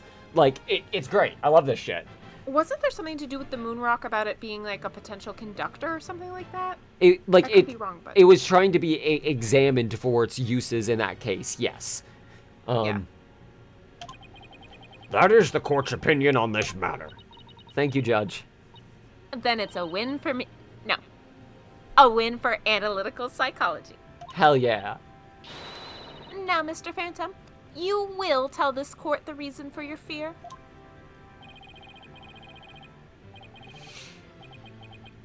Analytical psychology. My fears. Fine. I'll show you precisely why these abstract things can't be considered evidence. Luigi.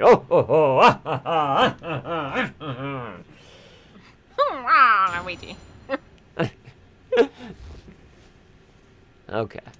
Here we go.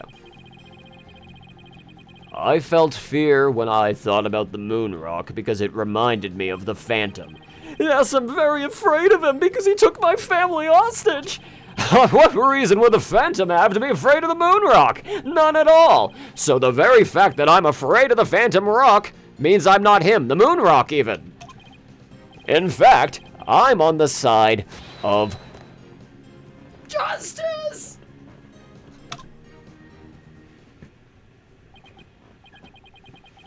And there you have it. Now do you see why I'm afraid of the moon rock? You sound convincing enough. But so does any 2-bit con artist. It's all meaningless in the absence of evidence.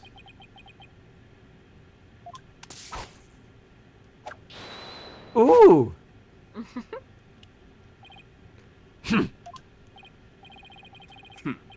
The Phantom is like the mist. No flesh, no bones. My sword alone cannot cut it. Right to know.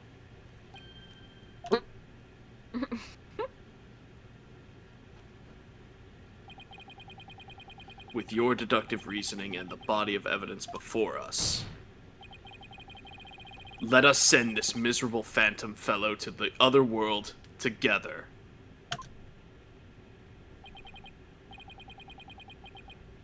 You and I, Prosecutor Blackquill. We have a duty to bring the Phantom down and restore the people's faith in the courts. Indeed. By covering for Athena, I allowed the Phantom to escape. And as a prosecutor, I gave birth to the people's mistrust with my murder conviction. I bear part of the responsibility as well for being suspected of forging evidence and losing my attorney's badge as a result. You know, Such suspected. careful wording. Suspected. Yeah, suspected. When Hey, people okay. thought I did that thing because I did, I may No, have had here's- a small part. Here's the fucked up thing. He didn't. He was suspected of forging evidence, and he didn't. He Yep. did it after he lost his attorney's badge. Yeah, he forged evidence for Apollo Twice as later. illegal, yep. Yeah, so he wouldn't present false evidence. He would make Apollo do it. This piece of shit. I'll get to everything you said in a second, chat, because there's a lot there, but I want to get through this block of dialogue first. The two of us and the Phantom were there at the beginning of the Dark Age of the Law. Then it is also our burden to cut away the foul specter we created, is it not? Until all that remains is the righteousness of the court and the faith of the people.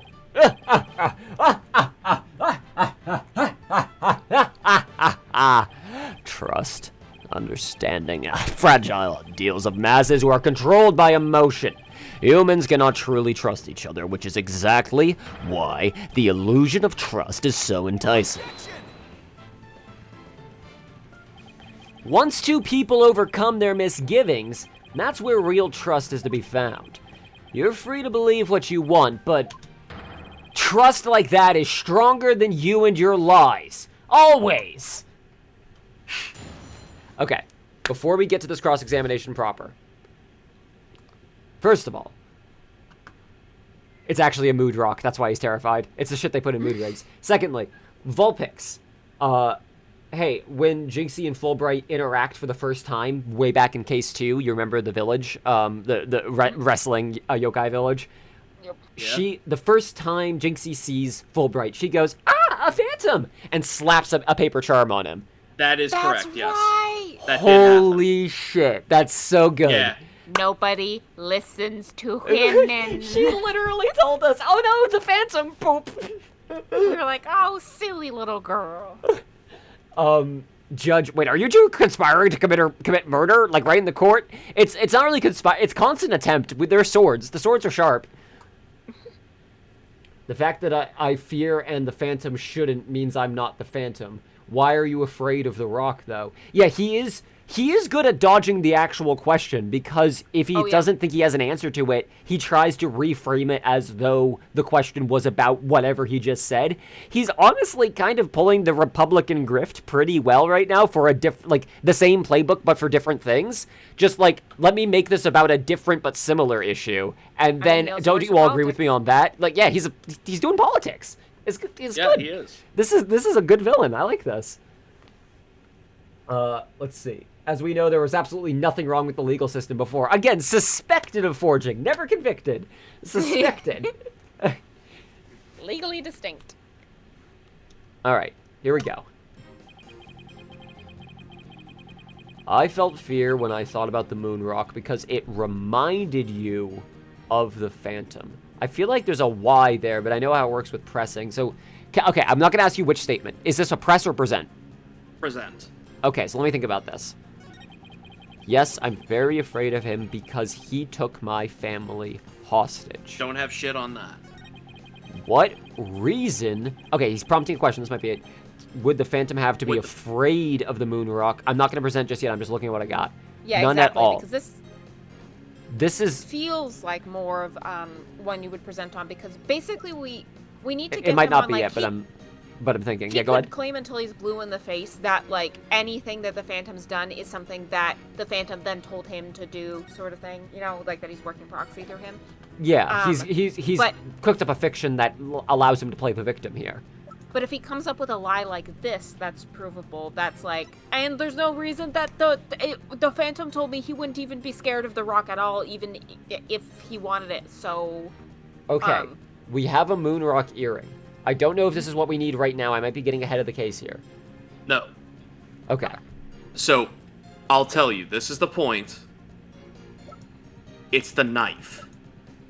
Why would he be afraid of the moon rock? If he was stabbed in the hand while he was near the moon rock. Oh, because his blood would be on. Okay, yeah, that's the implied. Splatter his blood. Yes. That makes sense. Okay.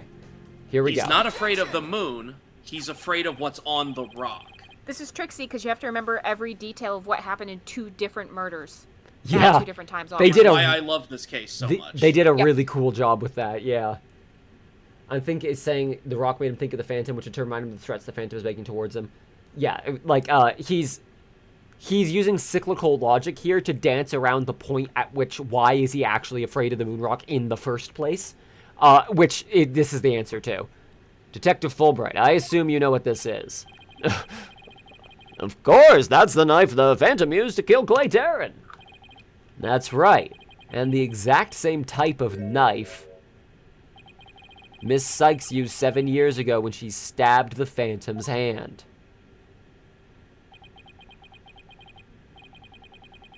Yes, that was discussed earlier, as I recall.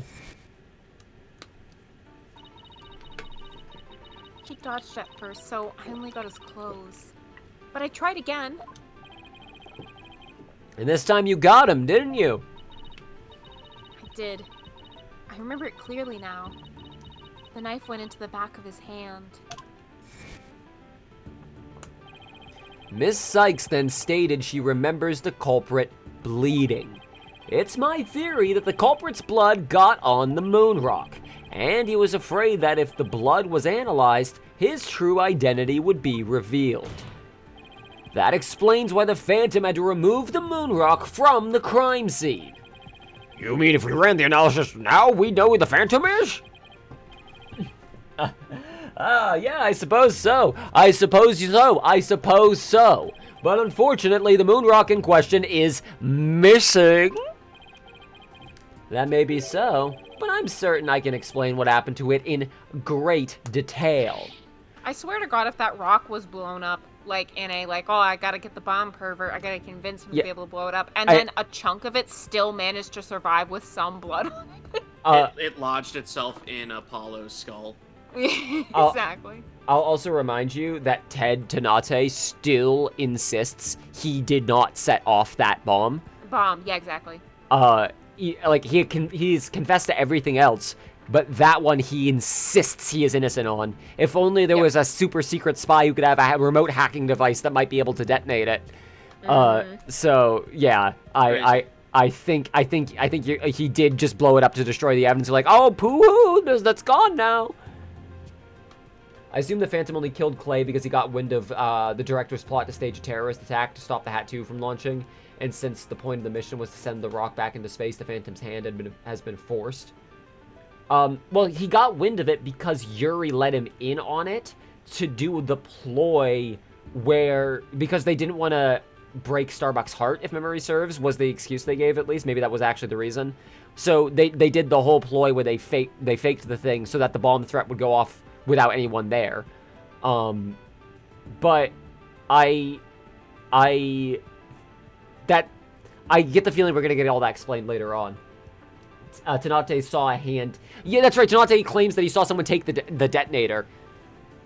Yep. You can? Of course. Not. You don't actually expect us to believe that, do you? Because you don't fool me. The court needs a bully-free zone. You need the court. That's okay. You got a bigger bully. Bully-free zone. Fucking hell. Your theory is Phantom was forced to steal the moon rock due to Yuri's ploy? I think, I want to know what value the moon rock had beyond the core value. Beyond it maybe got blood on it. I wonder if there was other like massive value that it had, and that's part of why it's been contentious all these years. Because presumably Fulbright is working for a foreign government, right? If this is like an Japan funded agency. Yeah. I also wonder if maybe the government was intervening, wanting some kind of plot to try to stop the stealing of the moon rock, but then a spy was then sent in by whoever wanted to steal the moon rock anyway to try and get it. Yeah, like if be the cop in charge of.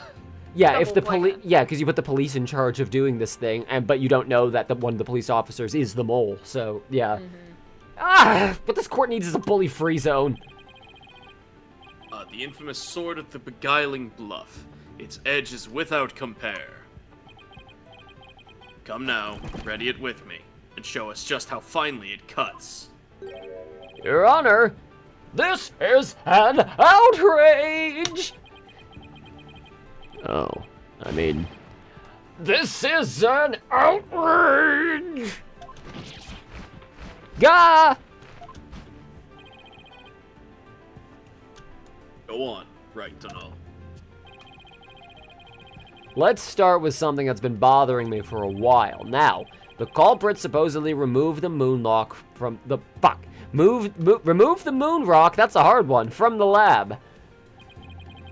But in this video of him, it's nowhere to be seen. Oh, well, you're right. But here's something to consider. What if the Phantom hid the moon rock somewhere at the scene of the crime? Boom, we're finally getting to the Hope Capsule. Good thinking, boss.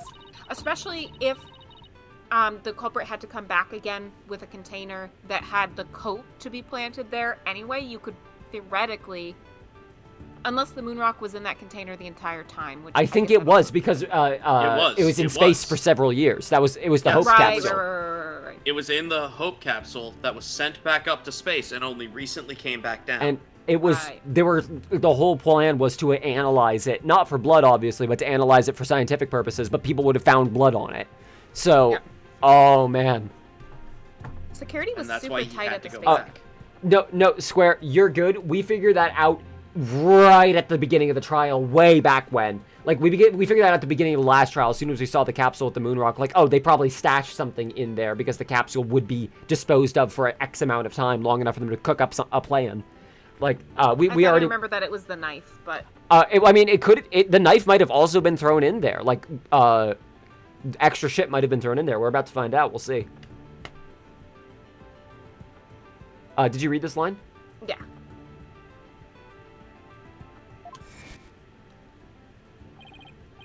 Did you read this? that is in spite of the space shuttle having a very strict security in those days. All personal effects were good. He's losing his teeth. Or examined thoroughly coming and going. Who could even smuggle a withered old leaf through these checkpoints? Does this mean that the moon rock is still somewhere in the space center? In the name of justice, I proclaim that's impossible. Ha ha ha ha ha. And why's that? The Space Center was searched from top to bottom, and especially the lab, but the moon rock was never found. How could I forget about that? A sad but true fact. We still haven't a grasp on how it was done. But the Phantom made the moon rock vanish into the ether. There's no way it just disappeared. Logic and evidence tells us otherwise. The Phantom didn't have the moon rock on him when he left the lab. Yet the thorough police search didn't turn up anything. And it never turned up in the 7 years after that. 7 years. Huh. The Phantom made the rock disappear without physically removing it himself. But how? There must have been a way. Think, Phoenix, think!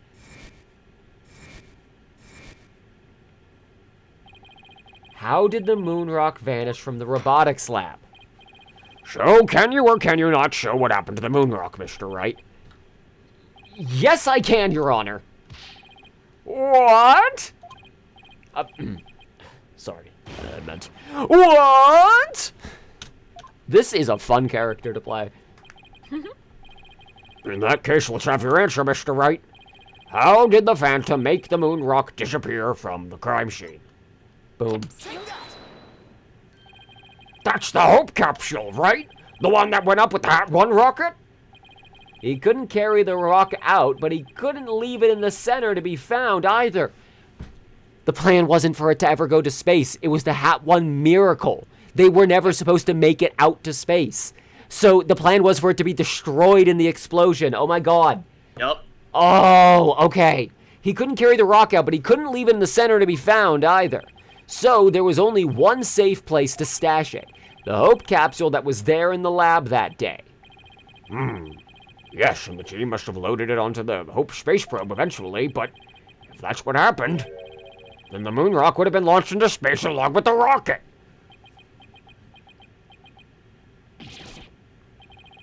Osterus, it would mean that for these past 7 years, the moon rock was... Where moon rocks live.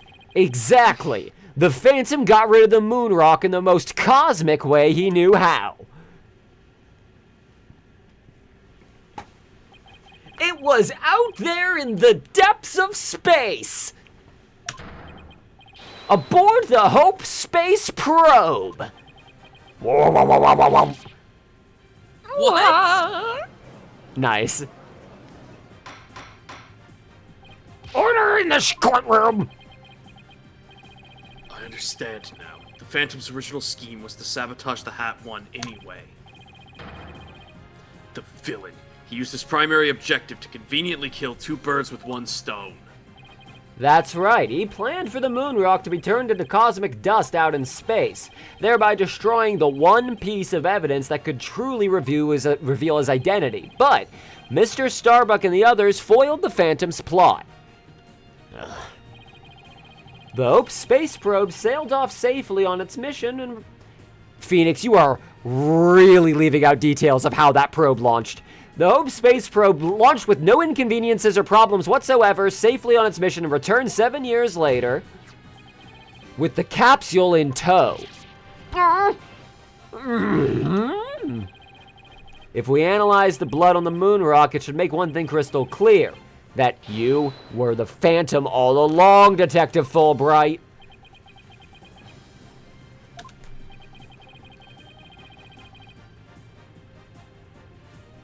No. He killed Clay just so he could get the moon rock back? I believe so. His original assignment may have been just to sabotage the hat too, but at the same time, he also had to retrieve the evidence of his crimes 7 years ago. That's why he went to the boarding lounge and attacked Clay as he made his escape out of the rocket with the capsule. But And White felt like two different plans. exactly, like two plans converging with each other. But in the end, it was all he could do just to escape himself. So he didn't get the capsule. He must have done everything he could to stop Fulbright. He probably hung on to that capsule for all he was worth until his very last breath. Oh,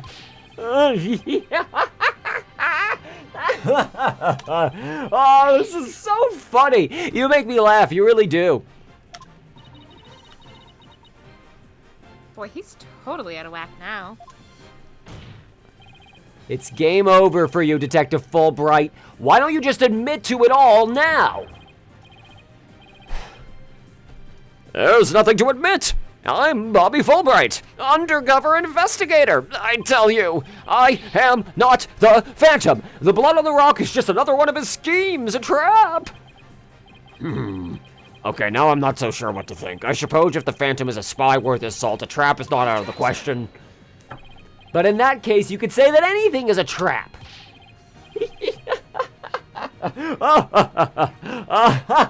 That's what makes a trap a trap. I've been framed into taking the blame for the Phantom. Whoa.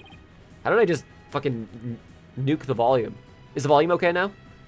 Yeah. He's Okay. fine now.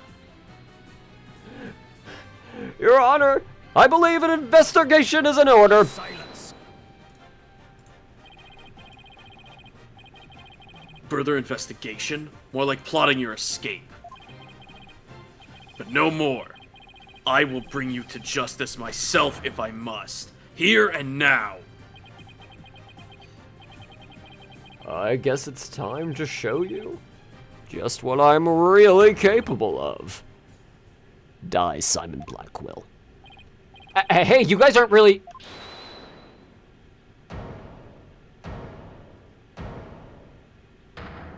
Oh shit. Edgeworth's like, enough of this bullshit. You guys aren't fighting each other. Well, it looks like I made it just in time. I have good news for you, Mr. Wright. I've uncovered some very crucial facts. Did you find something about the Phantom's true identity? You could say that. I started by looking into the first people on the scene 7 years ago. All three, an employee with 2 officers, were registered in the robot's recognition systems. But none of them looked the least bit like Detective Fulbright. That's not good. But there's more. I've yet to share my most important finding. Mr. Wright, Prosecutor Blackquill, you'd best brace yourselves. What the fuck? Uh-oh.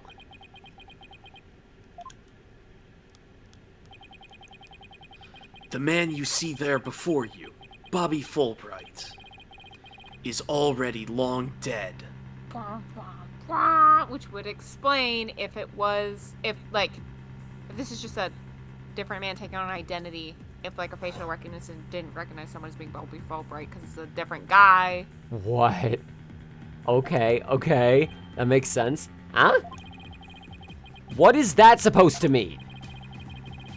An unidentified body was found a year ago. It has now been proven to possess Bobby Fulbright's fingerprints. So this guy assumed his identity? Killed him, took his identity, and has been wearing it for a full year. If this guy was like this was actually what Bobby Fulbright was like, this like sad little bullied kid who would just would just play cop to himself in the mirror to feel better. I feel so sad he's just dead and no one knew. God, he's this ball of bright sunshine has been dead for a year, and this guy's been wearing his skin. He used the brick coin like Agent 47 might. Thank you all. I appreciate the levity, chat, because wow, that is really fucking sad. Jesus. Really fucked up. Does that mean? Yes, that man there is an imposter, pretending to be Bobby Fulbright. No wonder he's so eager to show us his badge with the name all the time. Imposter? Then this man... Who in the world is he?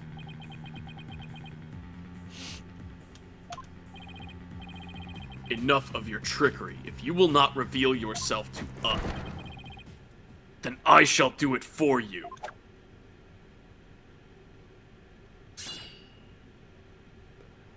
Oh, literally wearing his skin? What the? No! What the fuck? No. I don't want to see this. What the fuck? Oh, look at what you did to my mask. Mask? What is the meaning of this witness? Okay, you got me. I guess I have to show you who I really am now.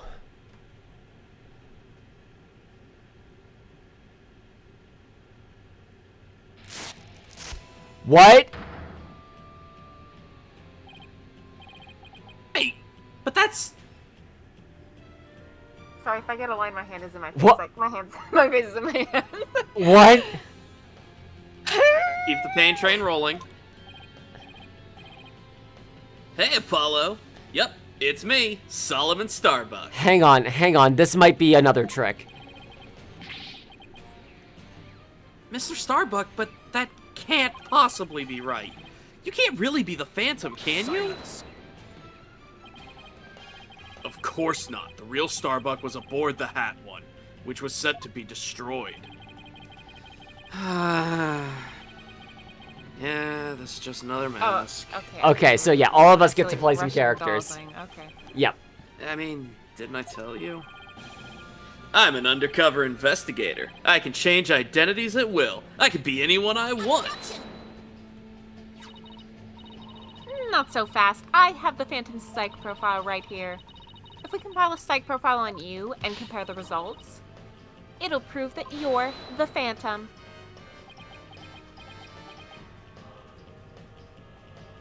Who are we revealing now? Well, time for you to show you the real meaning of the phrase, "The end justifies the means."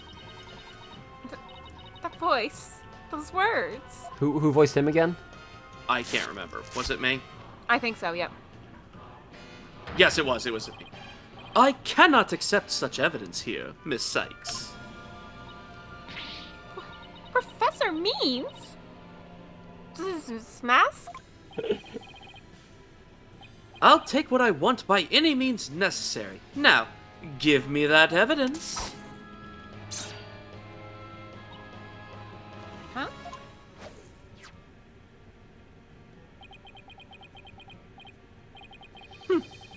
Time to take out the trash. Yeah, good job. Permanently. Good job. Only 7 years that he kept that. How could you? Now do you see how powerful the end justifies the means can be? Silence. The power of scissors. How pathetic. You can't even speak without wearing another man's face.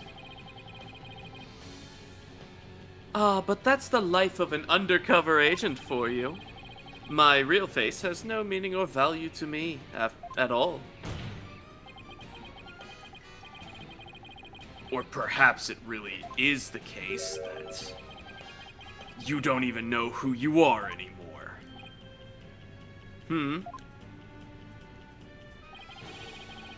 What must you see when you look in a mirror, Mr. Phantom? Not an awful lot, I'd wager. That's right. If you're everybody, that also means you're nobody.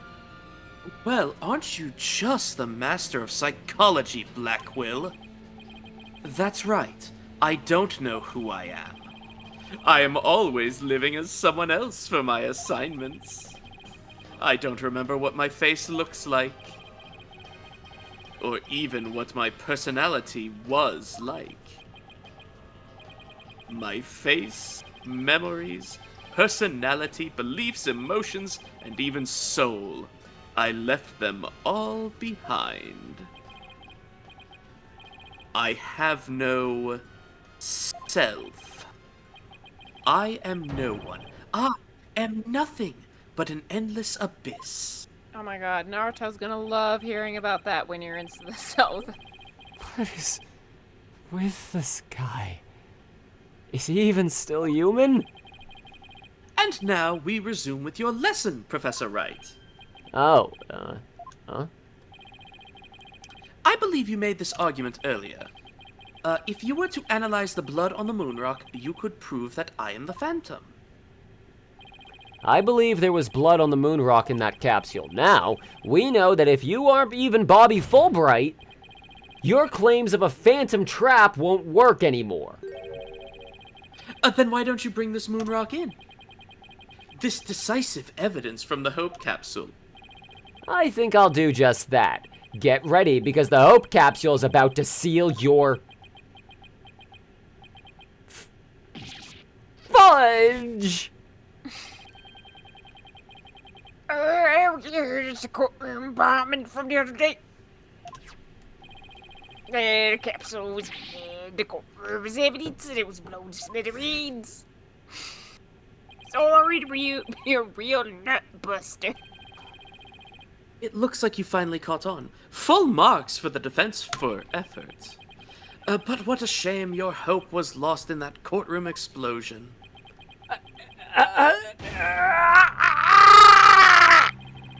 So that's the real reason this courtroom was blown up. It was all for the Phantom to destroy that one piece of evidence? I can't believe it. Have we really reached a dead end after coming all this way? Has the only evidence we have on this guy really been destroyed? How dare you continue to call me the Phantom? As I've said all along, I am a nameless undercover agent. And the defense will continue to assert that you are the Phantom. Furthermore, we have proof. Or at least a prayer. I'm afraid that won't do, Mr. Wright. I'm a strict atheist. That's an indoor thought. That's an indoor thought, Phoenix. At least put some weight behind your swing, right, dunno. I know! I'm trying! There's only one thing that can unmask this menace. The moon rock. But that was blown to bits in the courtroom bombing. And yet, is it really gone without a trace? What if some tiny part, some little fragment still exists? Blown to bits means blown to bits, and we have a bit. Yes, and you can see the stolen moon rock there too. That strange black and yellow thing on the left side of the picture. Very well, Mr. Wright. Let's hear your proof. What evidence will finally prove the Phantom's identity? Do we have the bomb fragments. The phony phantom bomb. Yep, 2 Phony pages. phantom Bingo, bomb. because there's this, and then there's this. Right Bingo. there. Right Thank God we there. have that picture, because if we had that as evidence, that 100% would have been thrown out as the irrelevant evidence. Now what I find interesting is I'm pretty sure Fulbright gave this to us. Maybe he didn't. He just didn't think This at the was- time it would matter. So this was evidence in our first trial, when the theory Oh, of no, him being I- the Phantom was not. I a remember thing. that, but Yeah. he showed us this photo, if memory serves. Maybe he just But it's didn't also- realize. Yeah, It does look like the hazard markings on the bomb. it does, yeah. And you're gonna say, Marina? Well, and if he wasn't necessarily in charge of that, then like he would have just been handing off like a random picture of stuff on a table to you. True, yeah, and like he didn't think it was gonna get this far in the first place. Okay, I think this is a good moment for us to take a short break. If anyone needs to go get anything, use the restroom, anything like that, I'm gonna get myself a float, I think, because my throat is killing me. Thank God Ozzy gets the villain now, and I don't have to keep bouncing between those voices. At least for now, for a little bit. He's got other masks. I'm looking forward to, like, every time it's a character that's been here before, one of us, whoever played them plays them. I love that. Yeah, no, I thought you would like that. All right, we will be right back, y'all. Why is my AFK screen not working? Okay, there we go. There we go. All right, be right back, everybody. I would say don't go anywhere, but now is a good time to go somewhere to do a thing or handle a thing.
Okay. I am back. I have my drink. I have not left. Is I'm Marina back here? with eating crackers. Oh, you're eating crackers? We'll get ready I think you can say that on Twitch. for them to eat oh yeah, that's right. For them to eat facts. Factors. Nope, no, it doesn't work. Oh? Okay, isn't that the bomb that blew up the courtroom and the moon rock along with it? Are you saying this will reveal the Phantom's identity? Returned at the perfect time. Nice. Hell yeah. Sorry, I gotta float. Yes, Your Honor. Focus your attention on this photo taken after the bombing. Specifically, right here. I bet there is funny dialogue for choosing the other caution stuff, but we already took some damage. Shit, that's the wrong thing. Take that!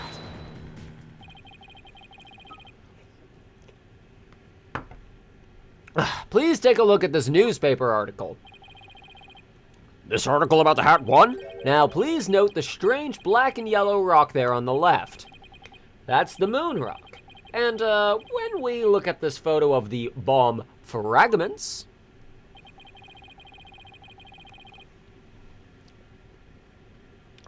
sorry, see how there's a rock-like object with the same coloration? Oh my, yes I see it. It would seem that the moon rock was much more durable than the Phantom thought. If we take a look at all the fragments that the police found, we'll likely find one with blood, and DNA testing on that blood will prove the witness is indeed the Phantom. Unbelievable. But that's impossible.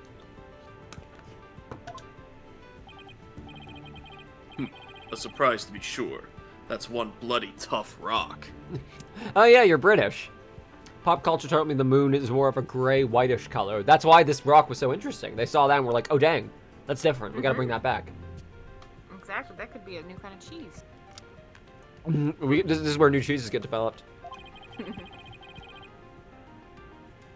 Let us have the fragments tested straight away. Oh, and you'll be having a DNA test too, Fool Wright.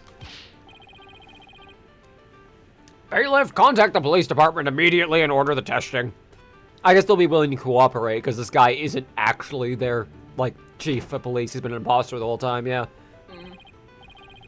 Prosecutor Blackwell, what do the test results show? There was a rock fragment that had blood on it that appeared to be several years old. DNA testing revealed... Well, I'm sure you know full well what it revealed. For the stenographer, please. They confirmed it was the witness's blood, didn't they? There's no use trying to talk your way out of it anymore. Admit it, you are the Phantom. Objection! That was us. Huh?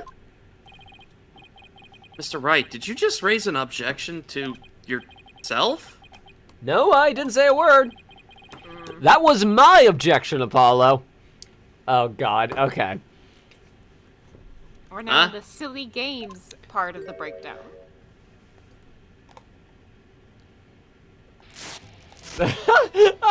Oh, God, he's handsome. Why? It was a pretty good objection, too, don't you think? Okay, we were literally joking about there being two Phoenixes earlier this stream. What the ever living I fuck? know. Why do you think I had to go just completely dead fucking silent for a while? Both Apollo and Phoenix have had this exact same dream, except it's been a horrible night terror for Apollo, and it's been a kind of horny dream for Phoenix. It has been the one thing that keeps Phoenix going after all these years. Without Edgeworth. I'm gonna crop it so it's not spoilery with the jacket for just anyone who's tuning in, like we're just browsing randomly. Just so it looks like he's wearing prosecutor red. Oh, well, I don't want to see the red because I think that red is pretty identifiable to Fulbright. But I'm gonna put the face that he made when he did the reveal on the collage real quick. I think there's some room for it on the side there.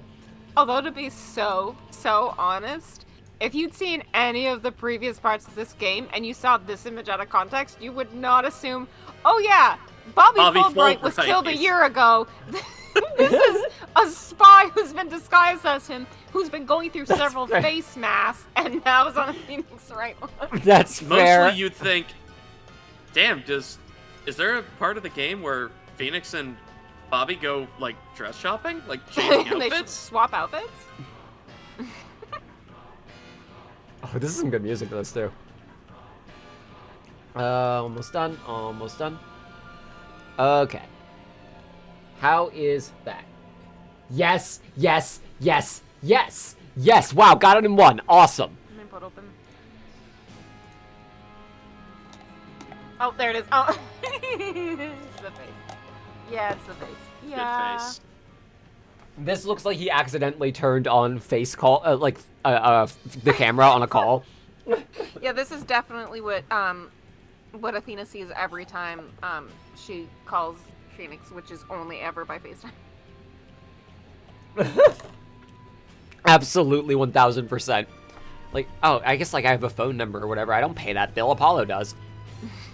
Face is way too close to the camera, but somehow he's way too quiet.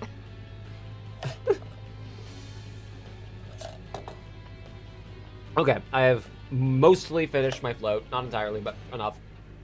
We'll be there when I need it. Refuel. All right. Oh boy, the same voice. It could, yeah, you could assume it was just costume. Edgeworth had this exact dream. It was a nightmare or not. It was a coin flip. I don't know what you're talking about. It was both. Yeah, I was like, it was a joke. Good shout on the color palette inversion on him too. Like it's the cherry red that Phoenix has for his tie, like the pinkish red and the blue. For the suit. Yeah, that's cool. It was a pretty good objection too, don't you think? I forgot he doesn't wear. No, I didn't forget because I made that joke about if he did wear socks, I'd be wet. Athena just lives in a part of my brain. Like, when she's making mean girl jokes, that's not even me. The spirit of her is just coming out. Athena's taken over part of your psyche. That's analytical psychology at work. Yep. Now he's me? So, okay, do you have an objection or not, Mr. Jesus Christ, Judge? Huh? Oh, no, not really, Your Honor. No, not you, Mr. Wright. I mean the witness, Mr. Wright. Could this trial get any more insane? Mr. Wright, this fragment of rock in the photograph and those just like it, how can you not be sure they're pieces of the same moon rock that was at the robotics lab? Or how can you be sure about that? Oh god, he sounds like us. Care to explain what you mean? Well, there may have been a rock or two in the courtroom that had my blood on it, but how do you know they're not just rocks? You can't prove they're the moon rock, right? Jesus Christ, really? I have to step away for just a second. I'll be right back. Go for it. But this is the bluff? This is the bluff, man? How can you prove that red and yellow bit of rock is the same red and yellow bit of rock? Can ya? Can I you guess- prove it? I guess we'll have to figure out if we can. But also, I don't know how else one explains a fragment of Bobby Fulbright's blood got on a bit of the bomb, and that was not reported. Like, he didn't report an injury, he didn't, like, anything. That was just, it was just put into the pile of bomb fragments. Like, I feel like it's enough, but I also understand we'll leave loose ends if we don't actually prove this specifically. Actually, I know I just went AFK. Marina said you had to step away for a second. I'm gonna fill my thermos. I didn't realize it was empty. One sec.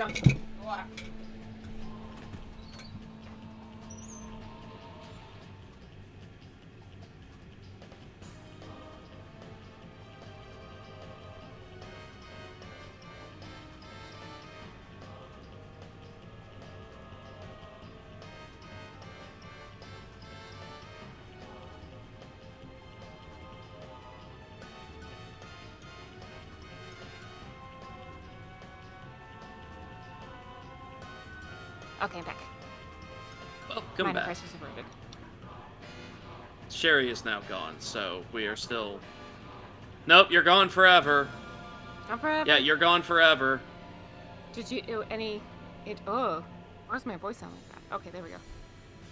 Any interesting insights? Well, No, wow. I've just kind of been here, chilling, vibing. Just,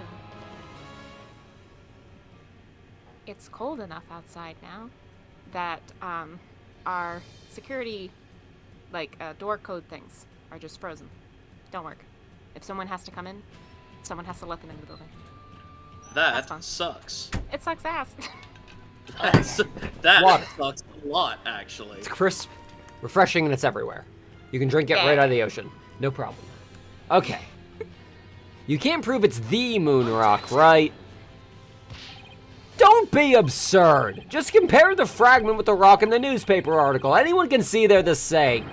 They have the exact same coloration. But maybe some other rock with the same coloration happened to be in the courtroom. It's highly unlikely with such a unique substance could just happen to be there. But you can't deny it's a possibility. Your blood was found on one of the fragments. Apollo, there's nothing suspicious about my blood being on a piece of rock. And why the hell not? That's not normal. I know it sounds like an excuse, but several years ago, I tripped and fell in this very courtroom and was hurt pretty badly. Maybe that's how my blood found its way onto a piece of rubble. This is honestly the perfect persona for this because Yeah, Phoenix he picked- is known for bluffing his way through things, and that's all that's left to do. He did actually pick the bluff persona for bluffing. I like that a lot. Even he must realize how ridiculous that sounds. And yet I suppose it's not completely out of the question.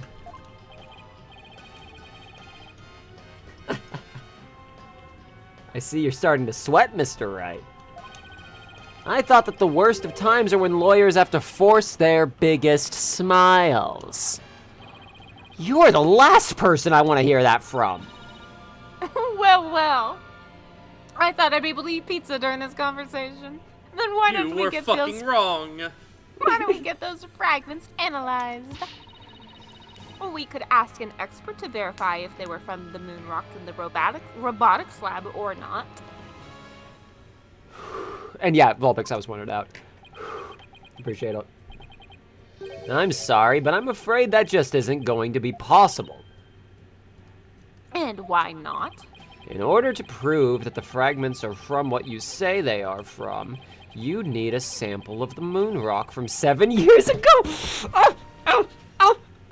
Oh, if only we had, if only she had something. Oh, wait, no, what's this right behind my ear? Oh, why, it's a moon rock earring. The last thing my mother that you killed left for me? Oh my god, crazy.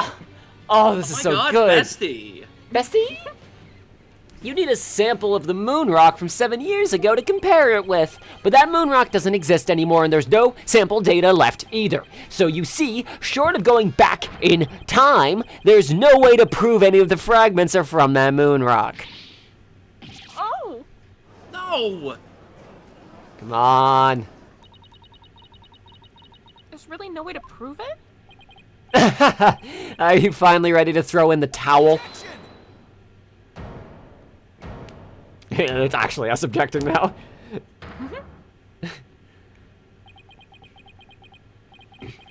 So the moon rock doesn't exist anymore, huh?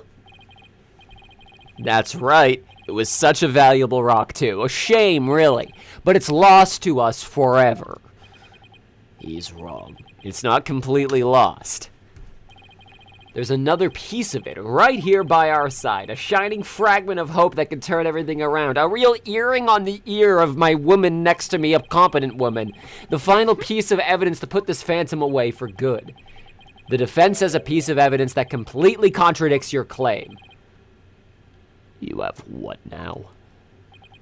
A final fragment of hope that was passed down with great love and care. We do?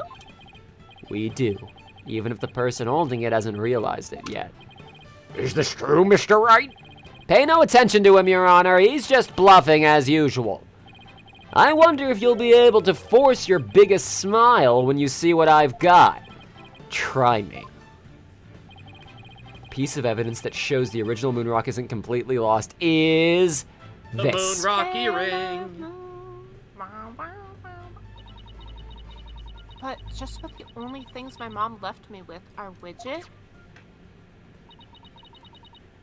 and this earring. Maybe she did love me in her own way.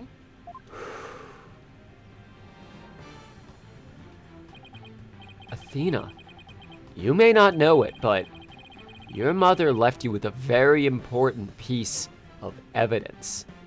Wait, why is Wright in Fulbright's clothes? Mission Impossible masks. That's what it is. Yeah. She did? You're bluffing. You don't have anything of the kind. Oh, but we do. Evidence that will finally corner you. Because we have a moon rock of our own. Yeah. Oh. You mean? Exactly. A gift Dr. Sykes left to her daughter. An item Athena has cherished and worn all these years. As distant as Dr. Sykes may have seemed to her daughter, that fragment of her love will shake off the darkness of the past and give us all hope for the future. This is the defense's sample of the moon rock. Take that! That's your sample? This earring that Miss Sykes always wears was made from that original moon rock. What? This time. It was right here all along? Oh my god, Slade. No! That can't be. If the composition of the bombed fragments in the earring are found to be a match, then it will prove beyond the shadow of a doubt the origin of the fragment in this photo. And since the test results showed the blood on the fragment was yours, this means that the identity you tried so hard to hide will finally be revealed. The identity I tried to hide. I don't have an identity to hide. I may not have Athena's ears, but even now I can hear the fear in your voice. Fear? I don't feel fear. I left all my emotions behind years ago. Every human being feels fear. You simply can't face the emotions inside you. You can't face them because you have nothing. No love, no trust. I suppose you do. I didn't have anybody to support me at first either.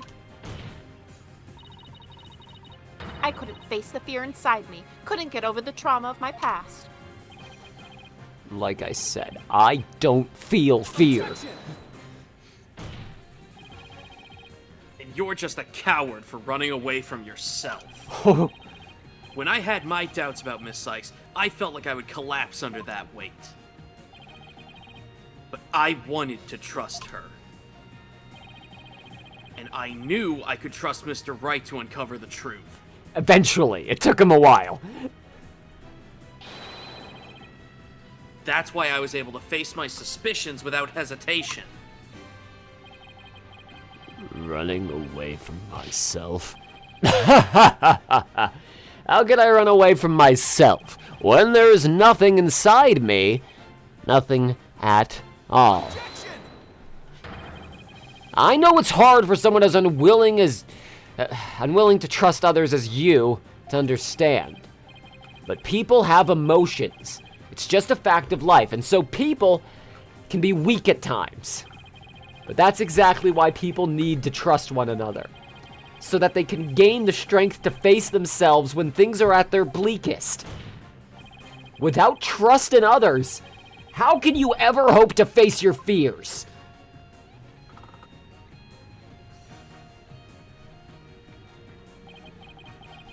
The fear inside of me? Is this? No.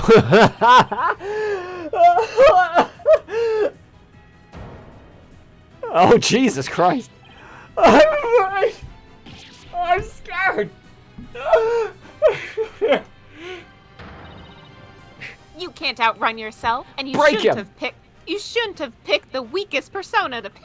The most bullyable person in the room now that Fulbright's gone. Remove that mask and unleash your emotions. Confront your guilt head on. With your your own true face.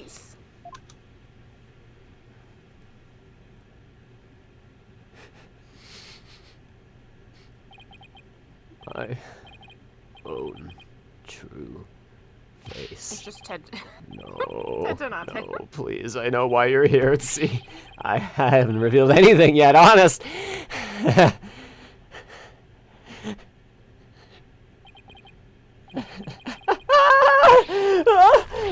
True face. I don't have one. My face. My face. My face.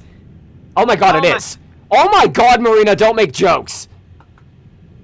I'm just gonna. I'm No, okay, he's going through everyone. No, he's Yeah, going. he's going through. Okay, good. Thank God. Whew. Is this my face? Is this it?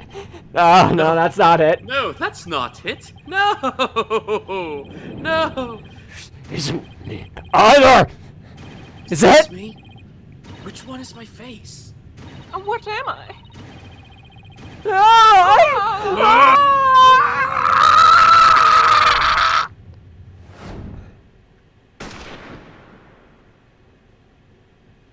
The snipers get him. Oh my God.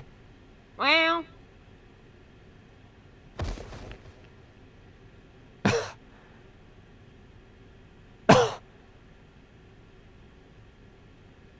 Jesus Christ.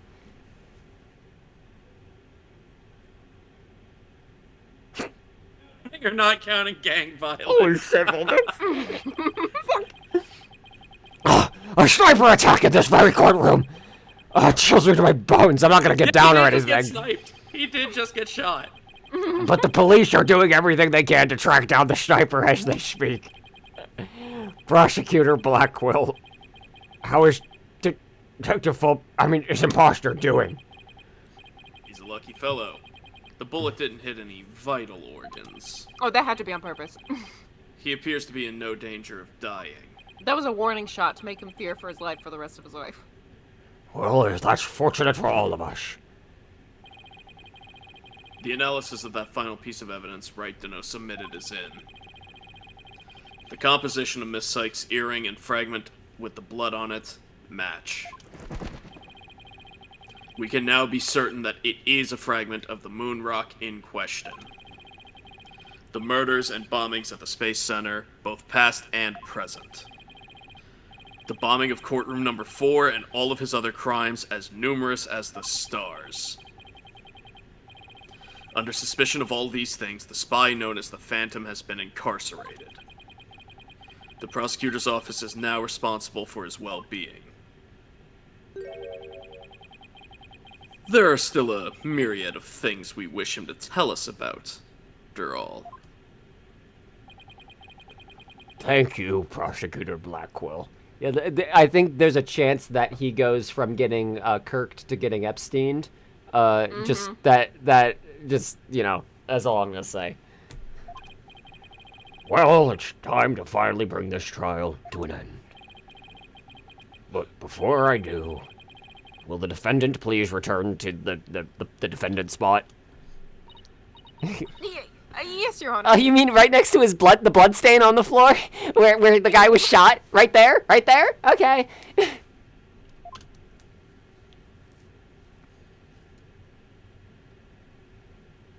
Release the Phantom files. Now then, this court finds the defendant, Athena Shikes, not guilty. Innocent. Fuck. Wait, no! Oh! The sniper takes her out. OMG Slay! Sorry, maybe that was insensitive. Taco looks pleased. Just biting at random bits of confetti. Slay! Court's adjourned. Bang, bang. I don't have to do this voice again for like another couple of months at least. Oh my god. December Almost your 20th. Almost your birthday, but almost birthday means it wasn't birthday. It does. Well, no, hang on. We'll get back to the next Phoenix Wright game after the next Biden administration. Yeah, they're gonna put that just like a pail of sludge back in there. Let's do it. I was gonna make a joke, but Oh, please. I was gonna say it's gonna be Hunter Biden, but I shouldn't make that joke. It might be. Oh no, yeah, we have don't make jokes powers. That's for true. Okay, but that would be fucking hilarious, though. Oh, there you are. Congratulations, Mr. Nick. Where the fuck were you, Pearls? No, Do you think I want... Who do you think took the shot, Mr.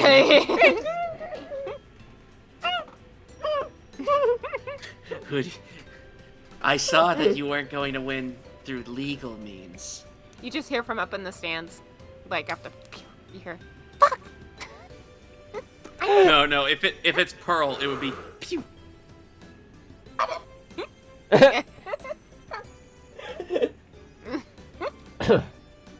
That one guy, the one video, of the guy dangling from the harness as it speeds through the room. Here comes the next Democratic candidate.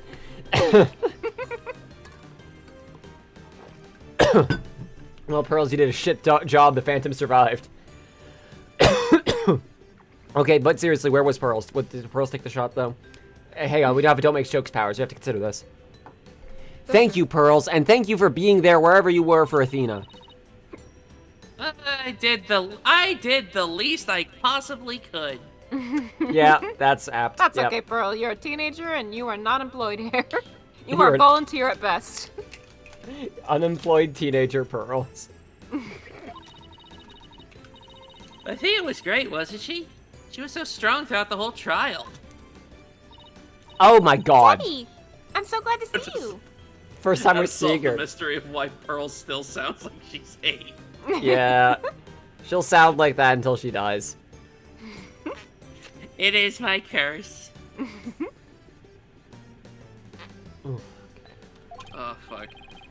Trucy, are you alright? Are you hurt? I'm fine, Daddy. I was doing magic tricks for the other hostages to keep our spirits up. Oh my fucking Okay, god, I love you. Imagine, if you will, she pulls out the Mr. Hat trick, and Aura turns around. Oh shit! Just caps her.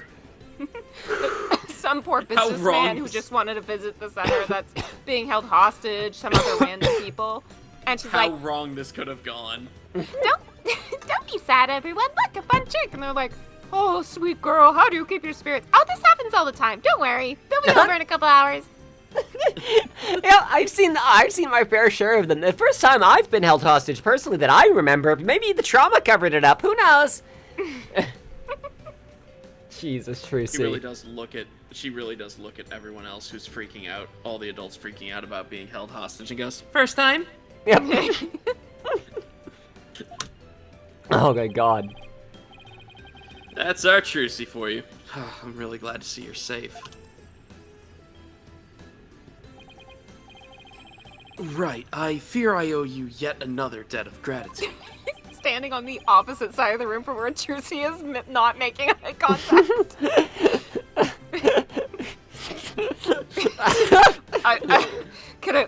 Can we talk in the other? Are you being weird around? I'm not. No, I'm not being weird. It's fine. Thinking about it reminds me of why we can't be. Anyways. Edgeworth.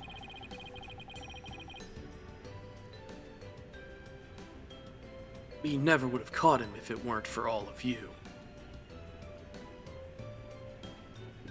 Trucy has been taken hostage before by a mysterious figure in a top hat. They had to stop court proceedings for a while because of it.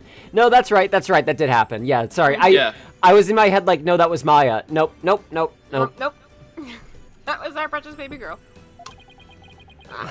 Come on, Edgeworth. What are you talking about?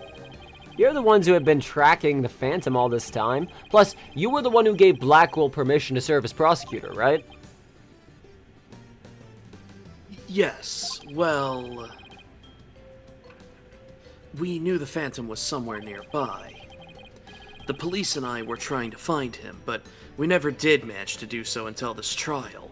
Now we know why. Oh. Well, you never would have won this trial without you. It was your help as chief prosecutor that was the key to its successful conclusion. Besides, it was you that saw to it that I got my attorney's badge back, wasn't it, Edgeworth? So you figured it out, did you? That little smirky game. He gets back like an approval paper after he's tried so many times to reapply, and it's just like perfect calligraphy handwriting. It wasn't subtle. It wasn't subtle. Who Edgeworth. could it have been that would have let this man who obviously committed a crime come back? I can't quit you. Oh, get back in there. Get back in the pool and drown. Yeah, getting my license back went just a little too smoothly, you know? Thank God the dark age of the law is over. No more corruption in the legal system. Meanwhile, Edgeworth literally fast-tracking his friends. No, this is old school corruption, nepotism. That's Yeah, this is Yeah, this is classical the normal nepotism. corruption. exactly as God intended. Should have been much harder after that whole, evidence forging scandal.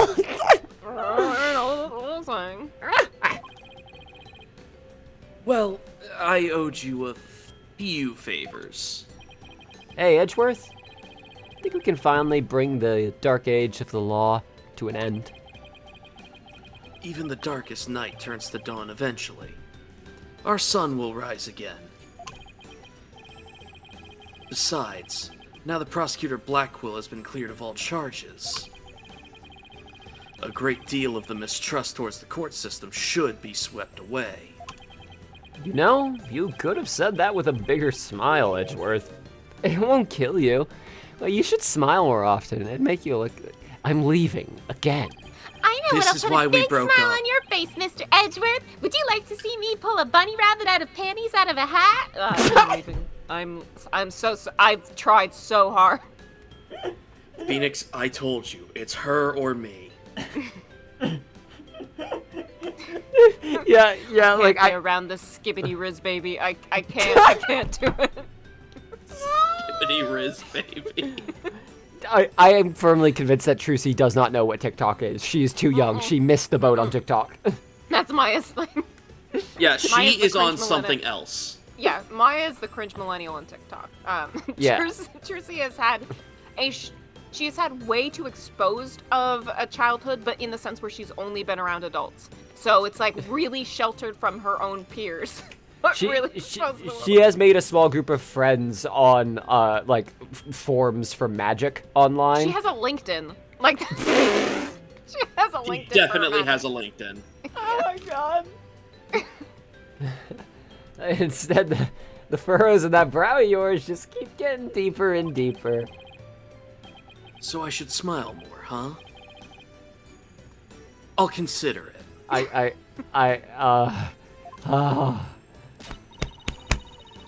The complicated love-hate relationship between lifelong rivals. Oh my god, Athena's shipping us live. The Jesus Yowie Christ. gears are turning.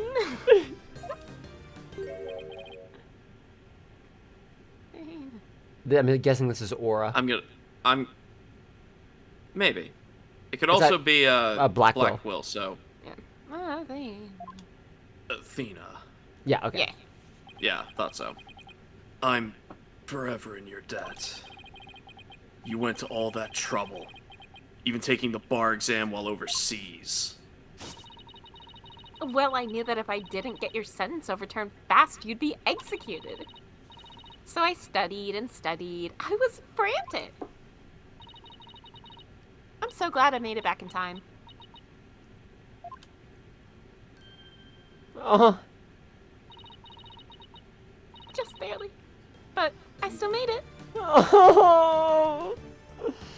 Oh.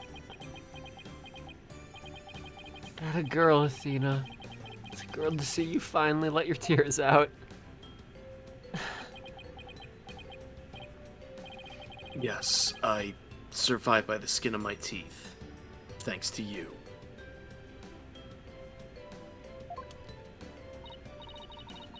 Shame on you, Simon, for trying to throw your life away like that. It was never my intention to just throw my life away. But some things in this world are more important than your own life. Like what? My honor-bound duty to protect with my life. My mentor's most beloved treasure. My earring? Huh? That's some loyalty.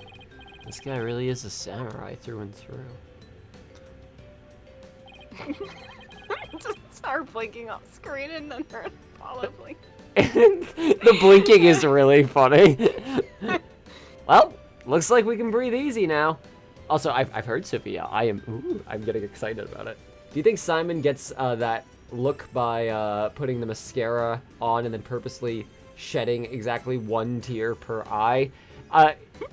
Yeah, like he cries every time he does it, but he's decided to just lean into it and he's speeding. Come on. I can't all smear. It has to be only a little bit smeared. What was it I said last time? Like Edgeworth, if he was put in like a dryer with a My Chemical Romance t-shirt. Yes. Oh god, yeah. If Black Quill and Edgeworth interact for too long, one of them is gonna kill the other one, and or suck them in like a black hole. Well, it looks like we can breathe easy now. Apollo, Athena, thank you both. It took all of us together to pull this off. You bet, boss. What a team we are, huh? It was definitely the most amazing turnabout I've ever seen. I'm a lucky guy. My office has the best, most capable lawyers around. Thanks, Mr. Wright. I'm gonna work extra hard to make up for all the worry I caused.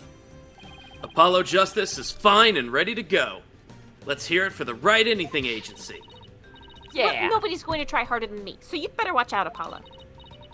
Simon is free, thanks to Mr. Wright. And you. But there are so many more people out there who need our help. You're right. And I'll be needing both of you to help them. We still have a long way to go. Get ready, you two. We won a major victory, but the war is far from over. There are still people out there suffering under false charges who need defending. We've got a lot of work ahead of us. If we ever hope to fully bring the dark age of the law to a close. Hey, I know one thing we have to do. We have to celebrate with a bowl of piping hot noodles. Huh? Thing like a bowl of Eldoon's noodles after a trial, all on Mr. Wright's tab.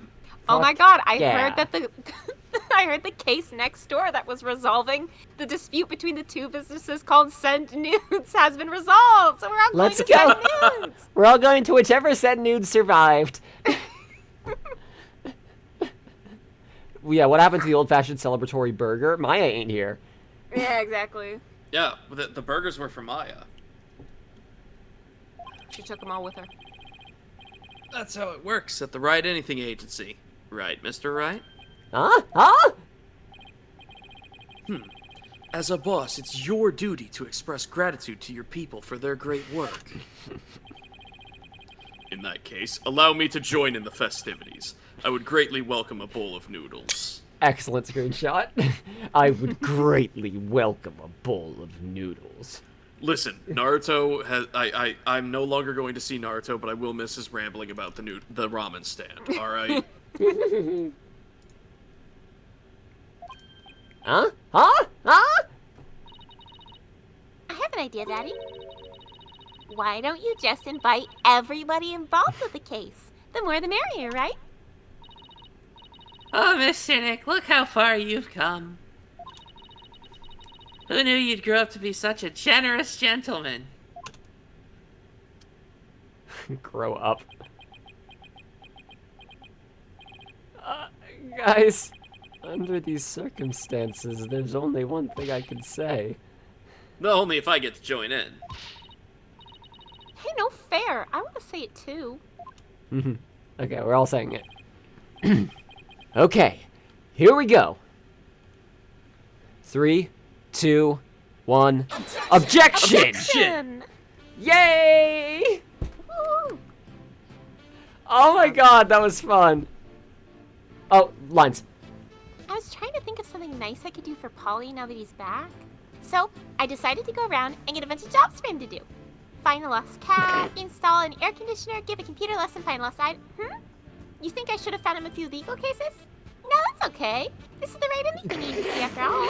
She's learned so well from us. We could talk more about how we felt about the game overall once we're through the credit sequence here.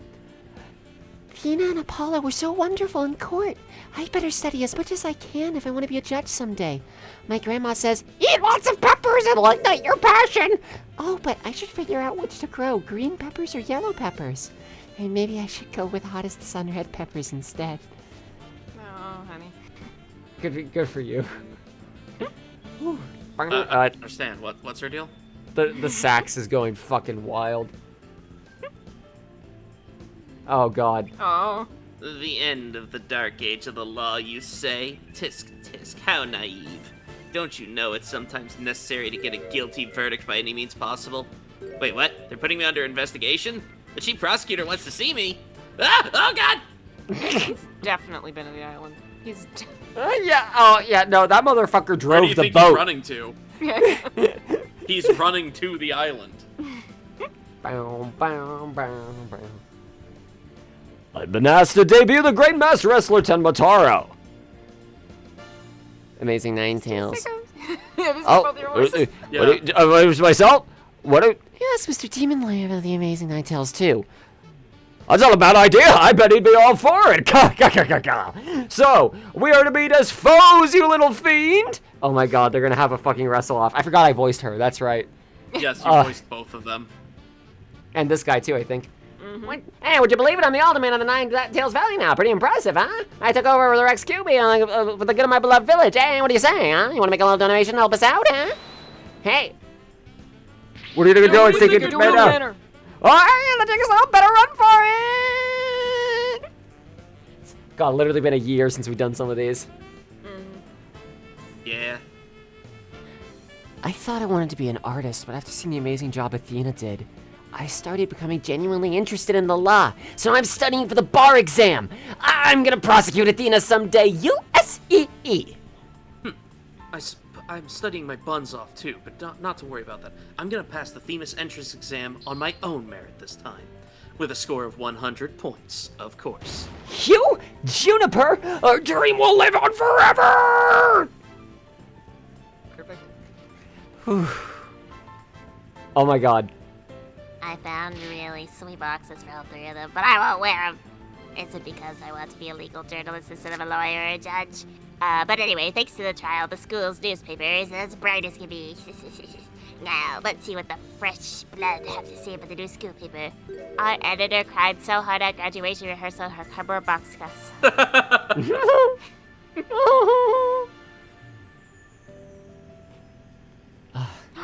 The one-night stand reunion concert. I still remember that evening with passion. The president of the school student council sang like no high school student ever sang before. When she's a judge in her own court someday, I'd love to have a jam session with her. It'll be the coolest trial ever, y'all. I can already hear it now. Square, we will. I will get to that once we are done because I can't pause this. Yeah, we can't control this. I gave this place a good cleaning from top to bottom, but it's already a mess again. I guess the only thing I could do now is clean up the attitudes of the people in this office. With Mystic Maya due to come here once her training's over, simply must be done. Maybe we will see her in the next game then. That'd be nice. I think we will. I think we do. Yay! I know there's an older Maya design, and I think it's in that game.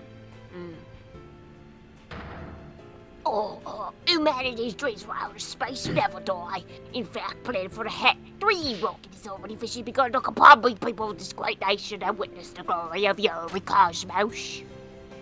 What the... Oh, Director, rocket preparations are fully complete, yes. You just need to be Assistant Director Yuri Cosmos. Demoted? Assistant Director Yuri Cosmos. That's fair. 2 murders. Honestly, he's lucky he wasn't fired. Yeah, he still has the job He was somehow. the boss! How did he get demoted? Going to the moon. We're going to the New moon. rocket. Dinner, Mommy Menace came to the moon. I would love to show them around. But which is more interesting, Montes Piranensis or Maris Troncalculus? I think they would like either one. Yay, hooray! This is you, Ozzy? I wonder how Miss Aura is doing. I'd rather be near Miss Aura than on my own. Oh, Miss Aura, I just want you to use me again, like you used to. Oh! Little bottom bot, alright. Oh, jeez. All right. Okay. Okay. Ready for launch. 5, 4, 3, 2, 1. Lift off! I'm going to the moon for real this time, for me and for Clay. Thanks to my lawyers, I know now I should never give up. But I'm worried. You can't breathe in space, and in fact, it's cold as heck. Oh man, now I'm getting really nervous. Yeah, I don't want to freak him out, but that death lingering beast is still back there, so he can still Yeah, see the it, true which killer. means death is coming for him. That's who pulled the trigger. No, I am not employed here. I simply came to request their services in defense of my sister, but no one's around, and I've been kept waiting a long time. And what sort of case brings you here? Oh, your father was accused and you wish for Athena to defend him? Then perhaps he and I shall meet in a courtroom in the near future. I wonder who this is that's going around then. Your father's Wear a been little Y accused. slash N. Possibly. It might just be like anyone. We'll see. I look forward to your next month's salary assessment. Please forgive me. Blackwell's acquittal has brought all manner of ills in the prosecutor's office to light. It would seem solving that case has thawed the chill of winter into the warmth of spring. Now I owe Wright yet another debt of gratitude. But I will repay him one day. You can trust in that. God, they really speed these along. Jesus. They sure do. He said you got a treat, but a quick one. Okay. I think now it's just going to be We're rolling here for probably a good. second. Okay. So, before I read your thoughts, Square, I want to give my thoughts so I can leave them unabated.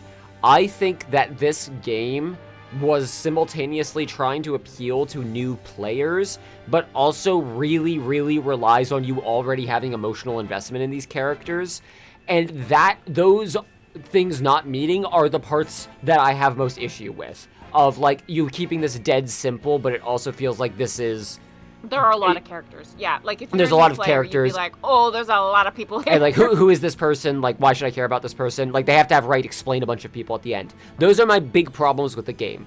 Everything else, honestly, I was with. Like, a couple of issues here and there that are in every game, but... Like, Obviously. the writing on... The amount of times jokes became real things, the amount of times that callbacks meant something, like... You're really rewarded for paying attention to not just, like, the orange-colored dialogue into the evidence. You're really rewarded for paying attention to the whole story that's happening. I really like the emotion mechanic. The controls for it are a little unintuitive with the mouse, because it doesn't go with where you're highlighting directly. But, yeah, I do think this is one of my favorite, if not my favorite game in the series, but it needs all of the setup of the other games, and the times when it feels like it's disconnected from that setup for a new audience are when it's at its weakest. Next, let's go Ozzy and then Marina, and then I want to see what Square said. Unless, Marina, you have something to say first, you think? I do think we're missing some important characters here. There's two whales who should be here in this end credit. We have the Well, DLC. they were DLC. And the whales aren't here, though. They should acknowledge that. They should be here. They should be here is all I'm saying. That's my only thought. Okay, this is, as I've said, my favorite of the games, bar none, no real comparison. For the record, I, of course, greatly enjoyed all of the games, but I really do think they all just, at least of these ones that I've played, because I haven't played Spirit of Justice, they all just kind of keep getting better. Like, I liked Apollo Justice a lot more than a lot of other people. It didn't have the same emotional weight as the Phoenix Wright trilogies, like as the last game, because, you know, the final case with Godot, it was the final case of a trilogy. Yeah. You can't expect a new saga to be as emotionally charged as the ending of an old one. That's just not possible. It's not how it goes. So I think, on its own merit, it was a very good game. I think this one blows it out of the water, though. I think Athena is a fantastic... Athena's a fantastic protagonist. Mm-hmm. God, she was so fun to play. Yeah. I'll be fine. I'll be fine. I'll be fine. I'll be fine. You'll be fine. Shit. 10, 9, 8, 7, 6, 5, 4, 3, 1. Liftoff.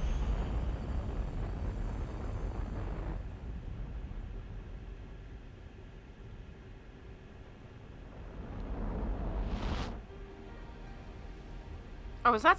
You know what? It's fine. Who cares if it's safe?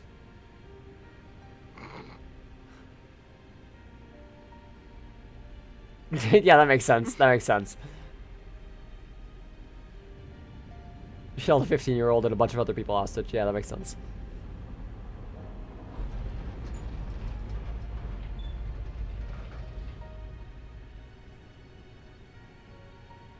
Mr. Starbuck! You'll be fine. Just believe in yourself. It's closer than you think. That's so her. It's not even that far!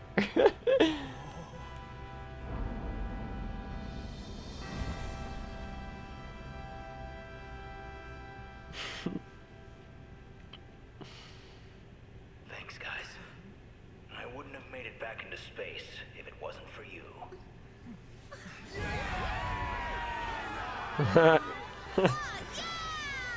Yay! All right. Yay! Where's Suicide Boy?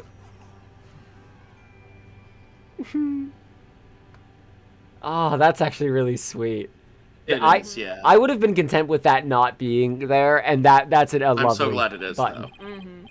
Through the years, I've seen as much joy as heartache, honesty as deceit. But just as Mr. Starbuck was able to escape the harsh pull of his fears and despair, I believe that open friendship can lift us all up towards a brighter tomorrow. A full, bright tomorrow. Wait, hang on, not that. Hang on, wait, no, don't fade out now, no. And... Okay. So, Oh! Character select, excuse me? you've unlocked a special bonus in the music and background settings screen. Woo! Commemorative Minoboshi Taro. Oh! Oh. Hang on, I'm gonna Strange. go see if I can look at that real quick. Not yet. Wow, No, wow, no, you have to be no, a no. real specific Like, kind of You wanna person. start working again? Is it in options? Is it? If it's music, that might be nice to play while Back to Austin's on. title. Oh wait, hang on. Set music background. Backgrounds. Here we go. Ah. Look at that. That's cute. So That is silly. Oh my god. Oh god, and Maya's character is faded out because she's not in this one. Yep. Yeah, you're right. Pearls is barely there. She's not unlocked. Oh, that is cool. Huh. Ah, good fucking game. I like Apollo being player 1. I actually Yep. like that a lot. Yep. Okay. Anyway, Judge is an option. I- Like before Edgeworth, before even Blackwell. That's the judge. I'm also gonna set the music to different because we've heard this one a lot. While we talk about this. But to finish my point before I was so rudely interrupted by a very nice scene, I think Athena is a very compelling protagonist. I think not just her emotional, analysis gimmick being fun, I also think her emotional state drives so much of the plot. Mm-hmm. And, the fact that she is still 18, that she is still this kid, Yeah, this fresh-faced lawyer. is experiencing emotional breakdowns. Those are always the moments that hit me the hardest. Mm-hmm. I think she's a 10 out of 10 protagonist. Especially because she's often the one who's the most, put together in terms of, actually being a lawyer. She's bringing, the most, she's usually the one with the most plan compared to Apollo or certainly Phoenix.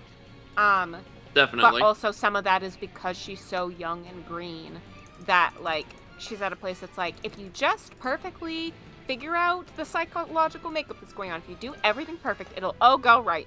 And then so much dumb shit that went wrong That is a thing that I really like about her, is that she prepares, like, plans in advance. Yep. And they always go wrong because you can never account for the stupid shit that's gonna happen in an actual courtroom. Which is part of why Phoenix has learned over the years that sometimes it really is just best to show up and see what happens. Yeah. She's very observant. That's like one of the main character traits. Is like she'll be the first person to pick up on, hang on, that isn't right, or that doesn't make sense. Yep. As per usual, Apollo is my boy. He is my number one. He is my beloved. Little bird boy. I Still, adore we're him. not able to disprove that he's not secretly a little elf, but... I you know what? You got me there. But he is... I think his gimmick is the most interesting. Actually, reading body language is in my opinion, one of the coolest mechanics in this in this game. Because it's really simple, but requires a lot of like paying attention, like attention to detail. But it's not like overly complicated. It's just there's some kind of quirk or something they're doing on their body somewhere, and you've just got to find that in connection to what they're saying. And you can either brute force it by checking over everywhere while they speak, or if you have something of an inkling of a person, like Sheri was kind of prime example of that, immediately checking Fulbright's hands.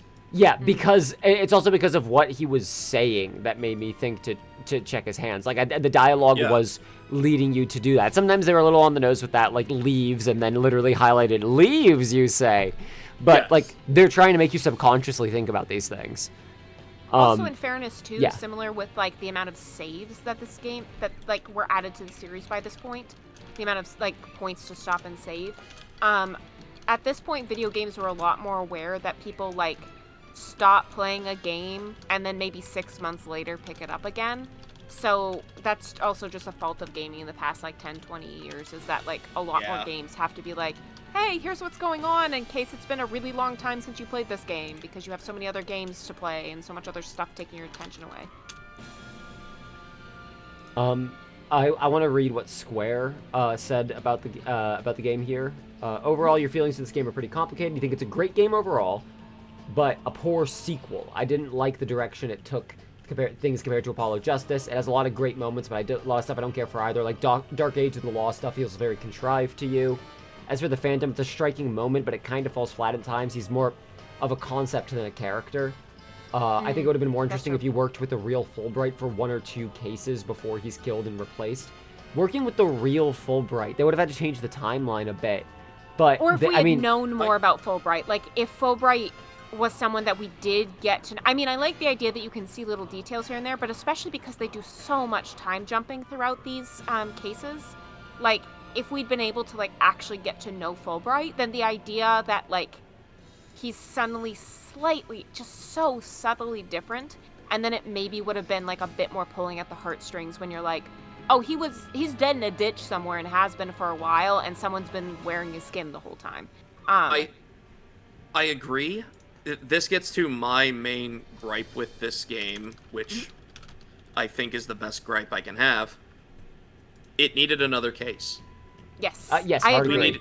We needed at least one more case. Honestly, maybe 2. Yeah, like, honestly. With 3 protagonists, and if you want to have an equal amount of focus on them, you need more time. Now, for the record, they don't have an equal amount of focus. They just have an unequal amount of focus in different ways. Athena is only really playable in one of the trials, but that's fine. Yeah. The fact is, she is the major moving component of all of the trials. Even when you're not playing as her, she is your she's your co-counsel, or she is the counsel. She's always with you. Apollo is moving things behind the scenes and directly tied into much of the game's events as well. I also think that's fine. Phoenix is our POV character, but he contributes pretty little to the whole plot. I agree, I would have liked him being more in the background as a mentor, just kind of showing up to help you through the tutorial. Like Square said, trying to get his attorney's badge back, have like a case before the tutorial one, have a different tutorial case. Where he did just, like, he's like, hey, I'm trying to get this back, so I'll give you some advice, Athena, and you can go through this way. And then it's Athena and Apollo working together. There's plenty of ways they could have done it. They just needed a few more cases. At least one. I would have been happiest with 2. Yeah, I agree. But for what we got, I think if you come out of this game and you think Phoenix Wright was the main character, I don't know what to tell you. You played the wrong game. He is the protagonist, like, he's the playable character. He is our POV, but he is not the main character. Phoenix as a character does not grow, does not have an arc, does not have shit over this entire game. And that's fine. He's already had his major arcs in the previous ones. He is still our POV into this world where Apollo, Athena, and Blackquill are carrying this narrative. They are the protagonists. We're just not playing as them all of the time. And I think that's a fine way to approach these types of visual novel style games. So, I think I agree with Square on the whole. I think Phoenix really should have been stuck more to a mentor and not been as playable as he was. However, I really do think he still never steps past the mentor role. It's just we are the mentor. He isn't he's not the main character of this plot. Only in the DLC trial, because everyone else is, kind of gone. And it's just us and Pearls and Athena and shit. Like, I don't know. I think that the way they landed is really good. I think they shouldn't have gone this route, but I also do know there was a bit of backlash to changing out cast almost entirely with Apollo Justice, so they wanted to play it safe. And for trying to play it safe, I think they were very experimental and very successful with it. So yeah, I think it's great. I understand the circumstances that resulted in all of my gripes with the game, and I think it's a damn good one despite it. I've gotten distracted by obviously listening and agree, but also distracted by the fact that reading their names there. Obviously I know, especially with how old the series is. Obviously I know there was a lot of localization, but it somehow didn't occur to me that they have like different names in the original version. It's not just Apollo and Phoenix. Oh yeah, what's Apollo? Like those are different men's names. Yeah, that was entirely a localization invention. I'm like, who's Neraroki? But That's not Neraroki. Who the? But it ended up being like closest possible translation because they're trying to sell the character through. And also once you start doing localization. Yeah, you can't back off now. You have to say you're sending Maya burgers. Yeah, exactly. This is the start of the jokes about Apollo getting a new backstory every game. It doesn't feel out of place in this game, but it does go out of his way to link him to other events, which Spirit of Justice also does. I'll have to see how I feel about it when we get there. I don't really care for... Oh, go ahead. I heard that about Spirit of Justice. I haven't played it yet, so I don't know. I don't feel like Apollo got another backstory in this game because we didn't get much of his backstory in Apollo Justice. That's true. Most of the stuff that was about him had more to do with where his creation is from. Sort of it wasn't like the life that he lived. Other than him becoming a lawyer, it was more who he is in relation to other people, like familial things. I don't know why I'm saying that in a way that...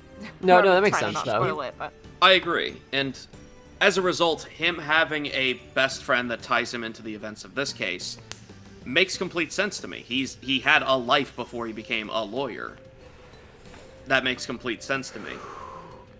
I have heard that he has some shit tying him to Spirit of Justice, and specifically with the fictional country that it's in, and that has me a little worried. Because, I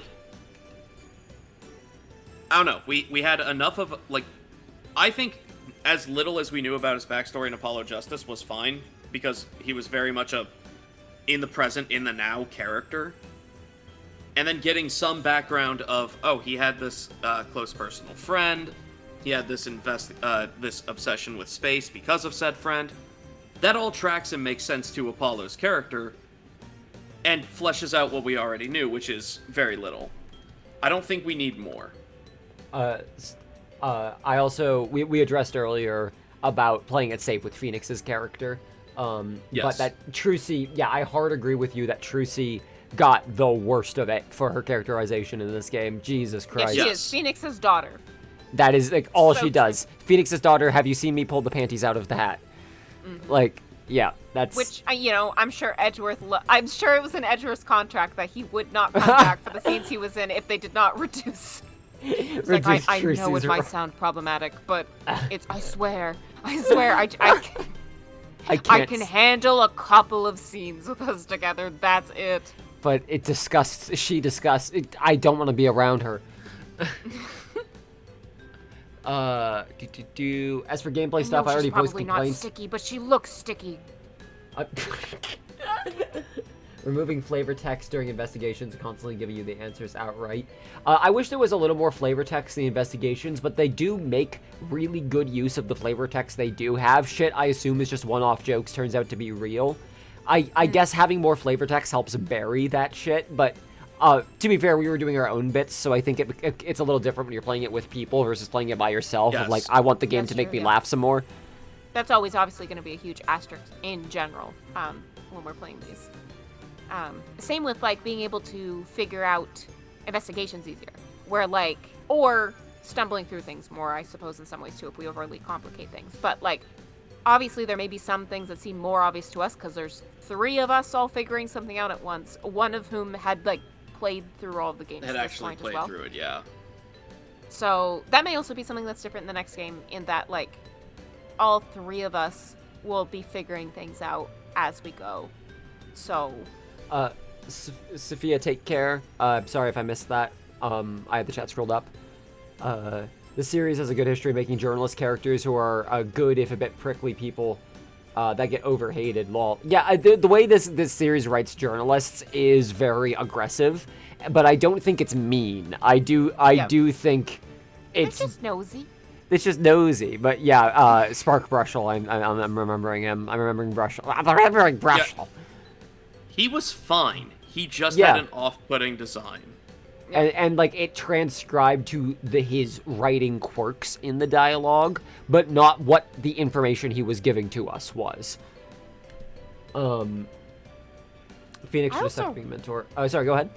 Oh, I was gonna say that I really liked the having played the whole thing now. I liked where we played the DLC case, but I also really appreciate the DLC case because, like we already mentioned, the game, even though there's little bits of downtime in some of the story and some of the cases, the story is almost so tight throughout this game. Like, could have used 1 or 2 more cases. That having one case that is like a good cohesive case, but it is also very much like a I don't want to say filler episode 1, but it's very much a Yes. like side romp, you know? Yeah. Was much needed in this game, I think. So it's nice that there's at least the one. I think it would have been very strong if in the DLC case, since it's at the point where you first get your badge, I know Blackwill's already on the stand, so it's already has to be false Fulbright. It still would have been really nice if they could have figured out a way to write it where you do end up working with the real Fulbright during that case. That would have Yeah. been fascinating, and it would have closed up the issue that we had that we avoided by playing it, like you said, when we did. Of Just boy having howdy, some it's kind of awkward.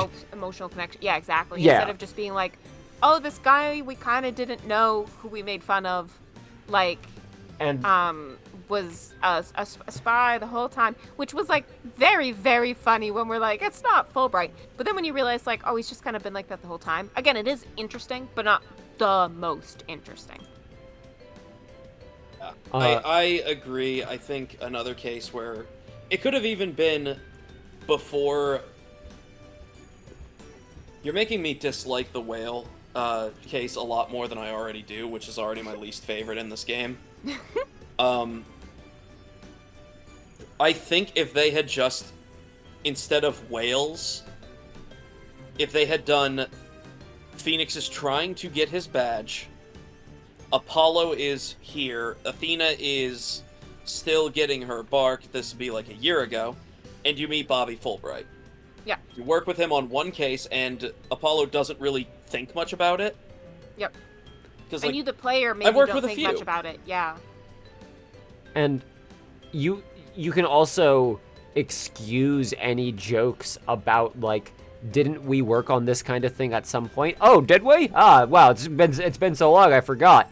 As like, oh, because it's DLC. Ha ha ha. Maybe you did it, maybe you didn't. Like, you could have figured out a way to square that circle. And I also think if you really need to figure out an excuse for, okay, Phoenix does not yet have his badge, have Edgeworth be the protagonist of the case. That would have actually been really good. Edgeworth works with Bobby Fulbright, but then he's gone for a year and doesn't know that this is a different Fulbright, and only when he comes back and sees him in trial does he start to go, hang the fuck on. This guy... Well, I'm still thinking from a defense attorney's perspective, so have Apollo meet him once.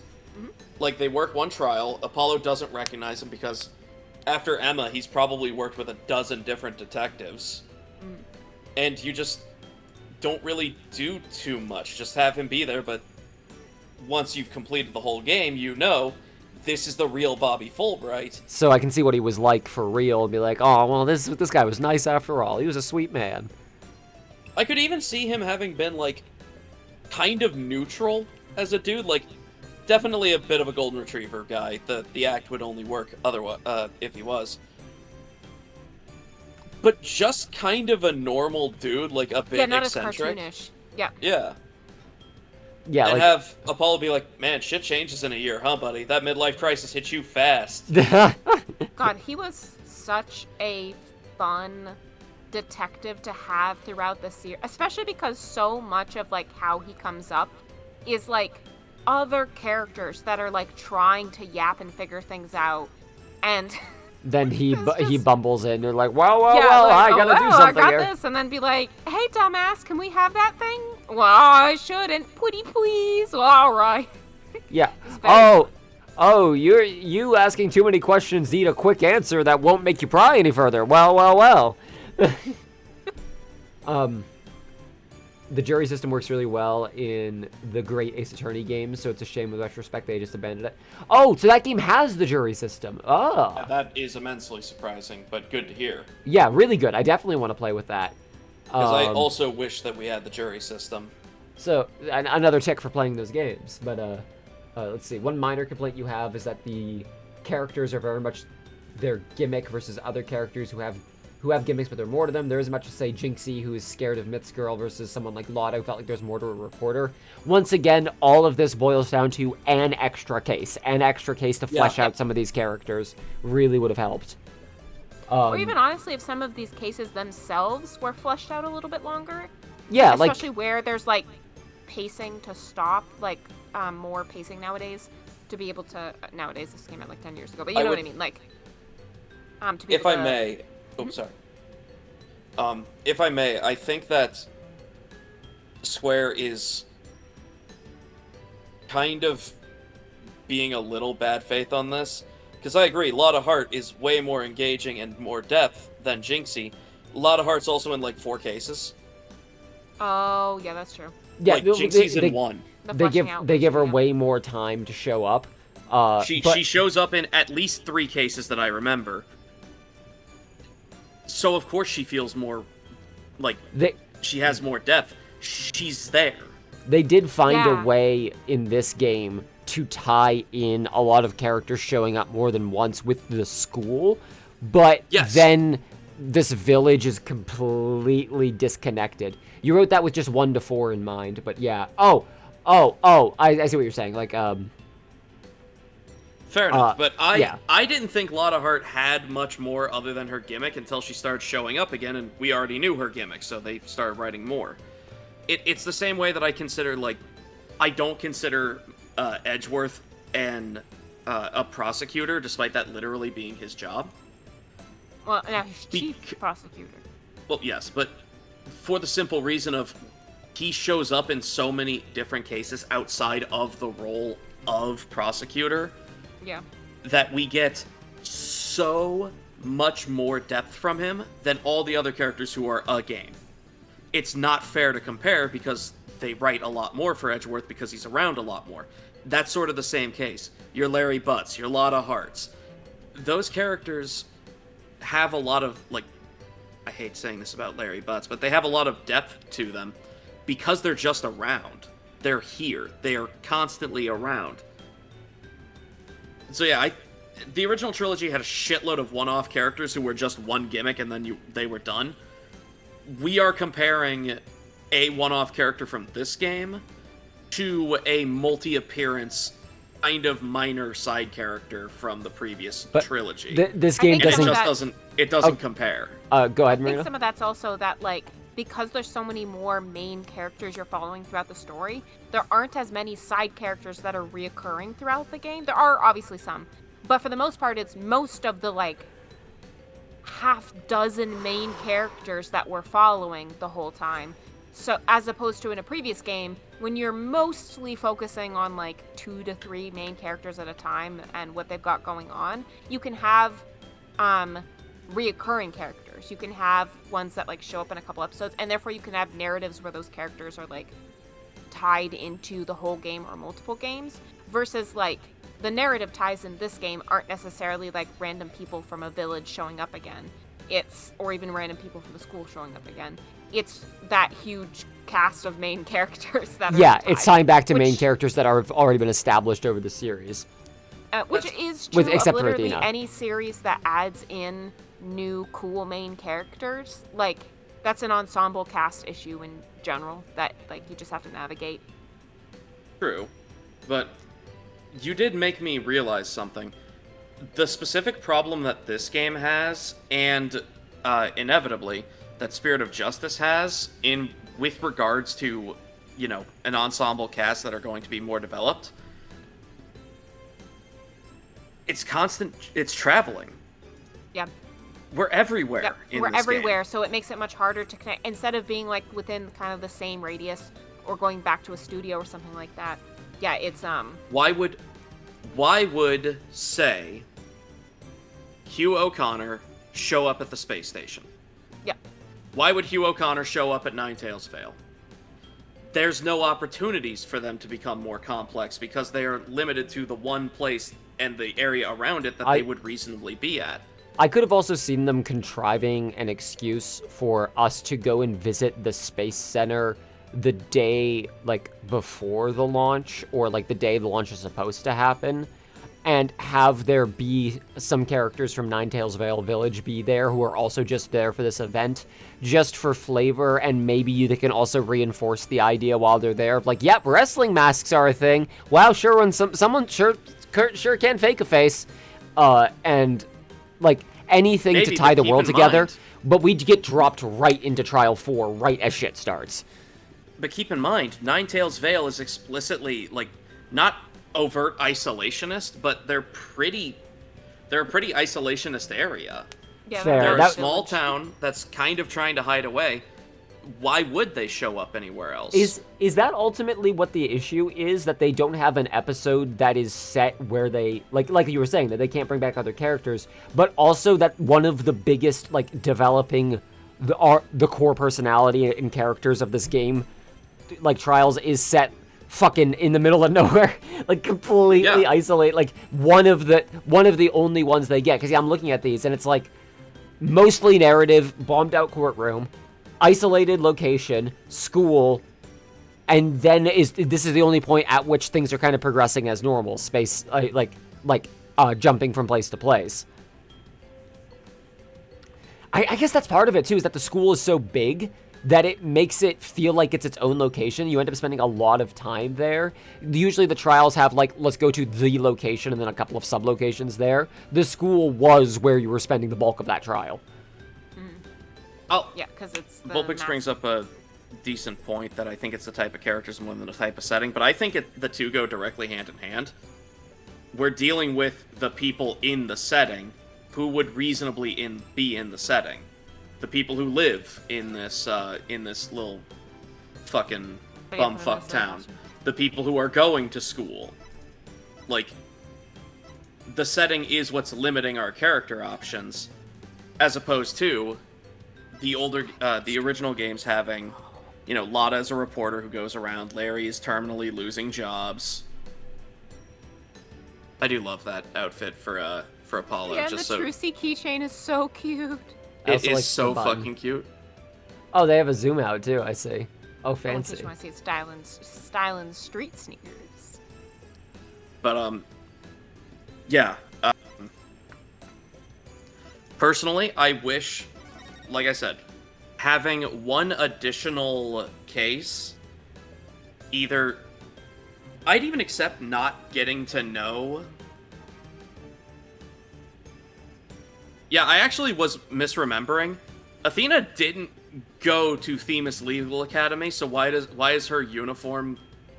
Why is that uniform? You're right. She went to a totally skin? different school. Yeah, she she stole went. this. in Yeah, She stole Phoenix this. went to this school. Yeah, no, yeah, she absolutely stole this. It's cute. 100%.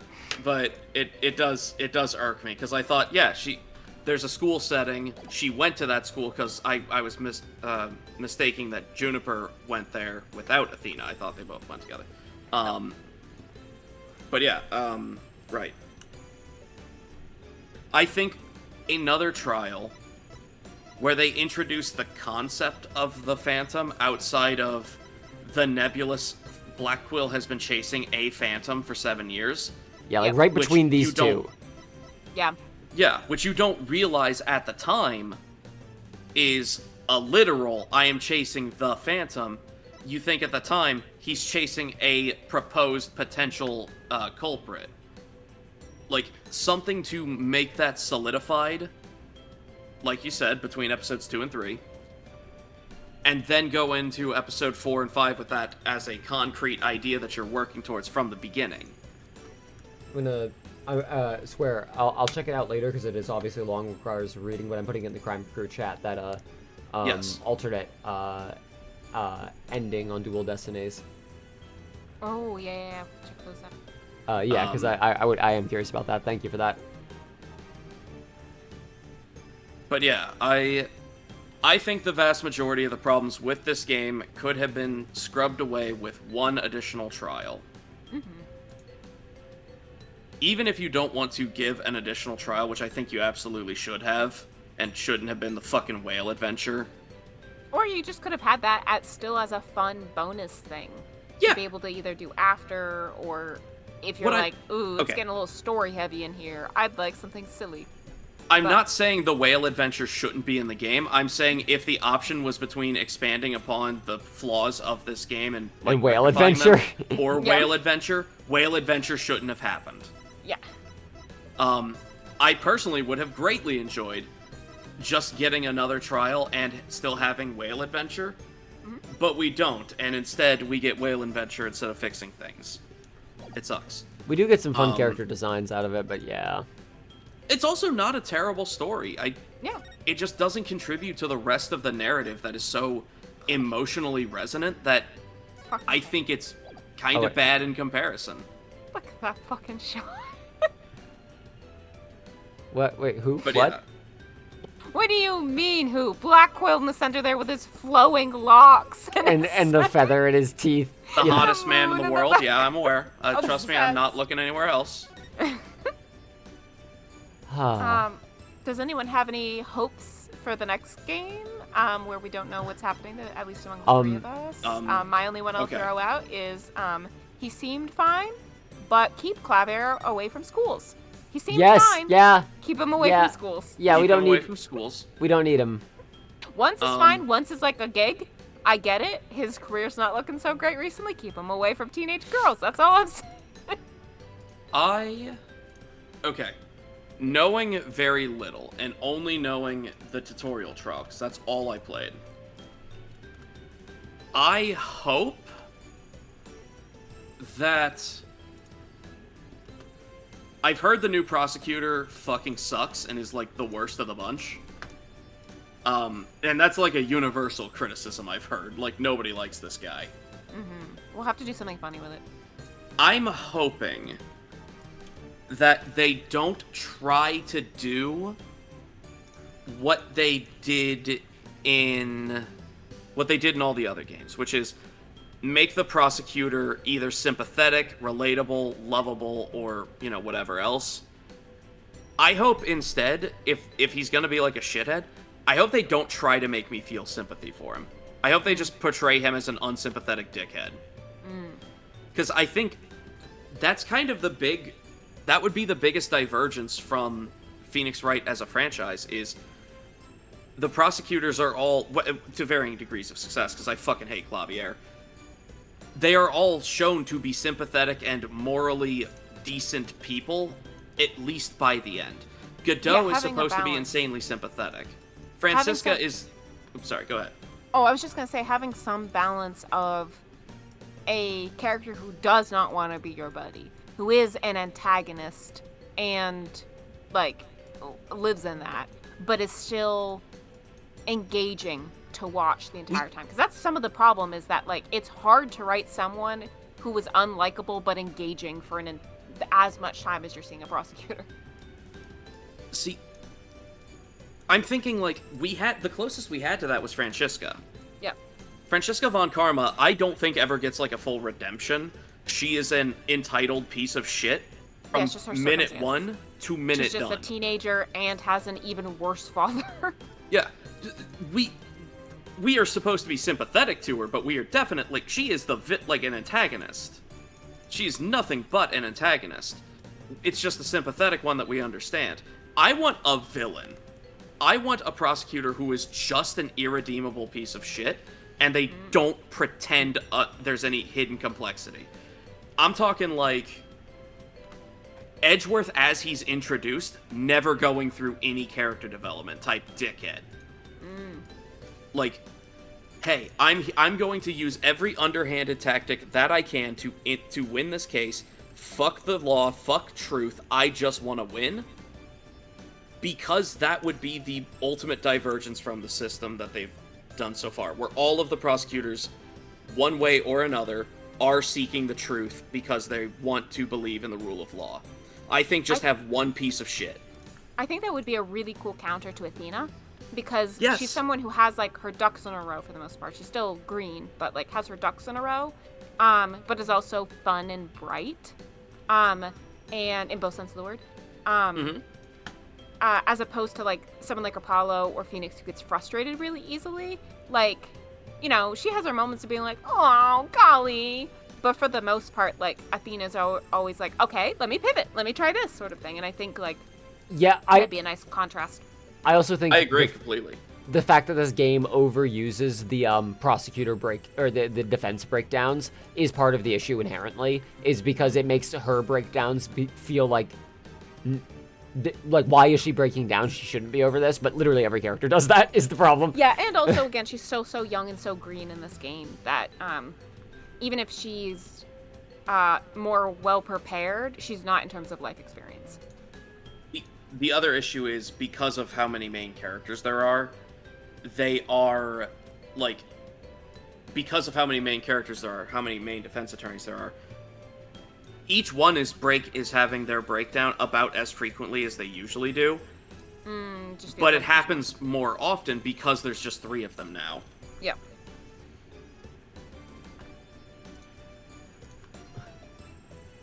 So, yeah. Hey, y'all want to look at the stream before I call it? I have noticed, yeah. I have been noticing this. Do you have... Hang on. Got it. Oh! I just noticed, like, hey, I'm pretty sure he's flipping the bird up there. And, like, hang on, finish off the collage? Because that's the other thing, too, is we're done with this game's collage now. I actually did already post the collage. You so, I post that to Blue Sky. I will send a link to it right now. I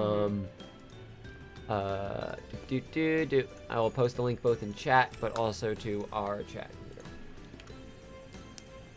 There we go. I brought it into full focus so that it could be seen. Okay. Unless anyone else has anything else they want to say about the game, I think we are good to call it here. I say we are good. Let me delete my artwork I just did here, so that it's not polluting the collage, or should I leave it? You should leave it. You should leave it, honestly. Okay, it's staying then. Hang on, let me just so I don't forget. Rifle, I hope you get away with all your crimes. I hope you live forever in Cabo in peace.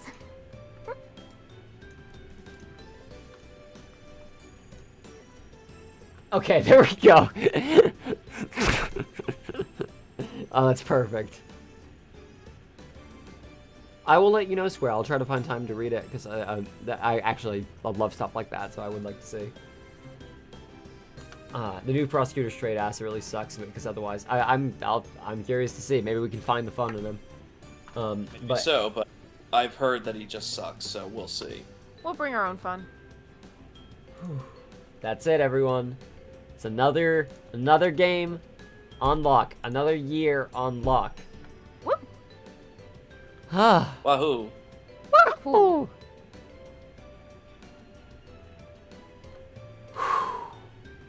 Gotta be honest, I did not see the whole face ripping thing coming.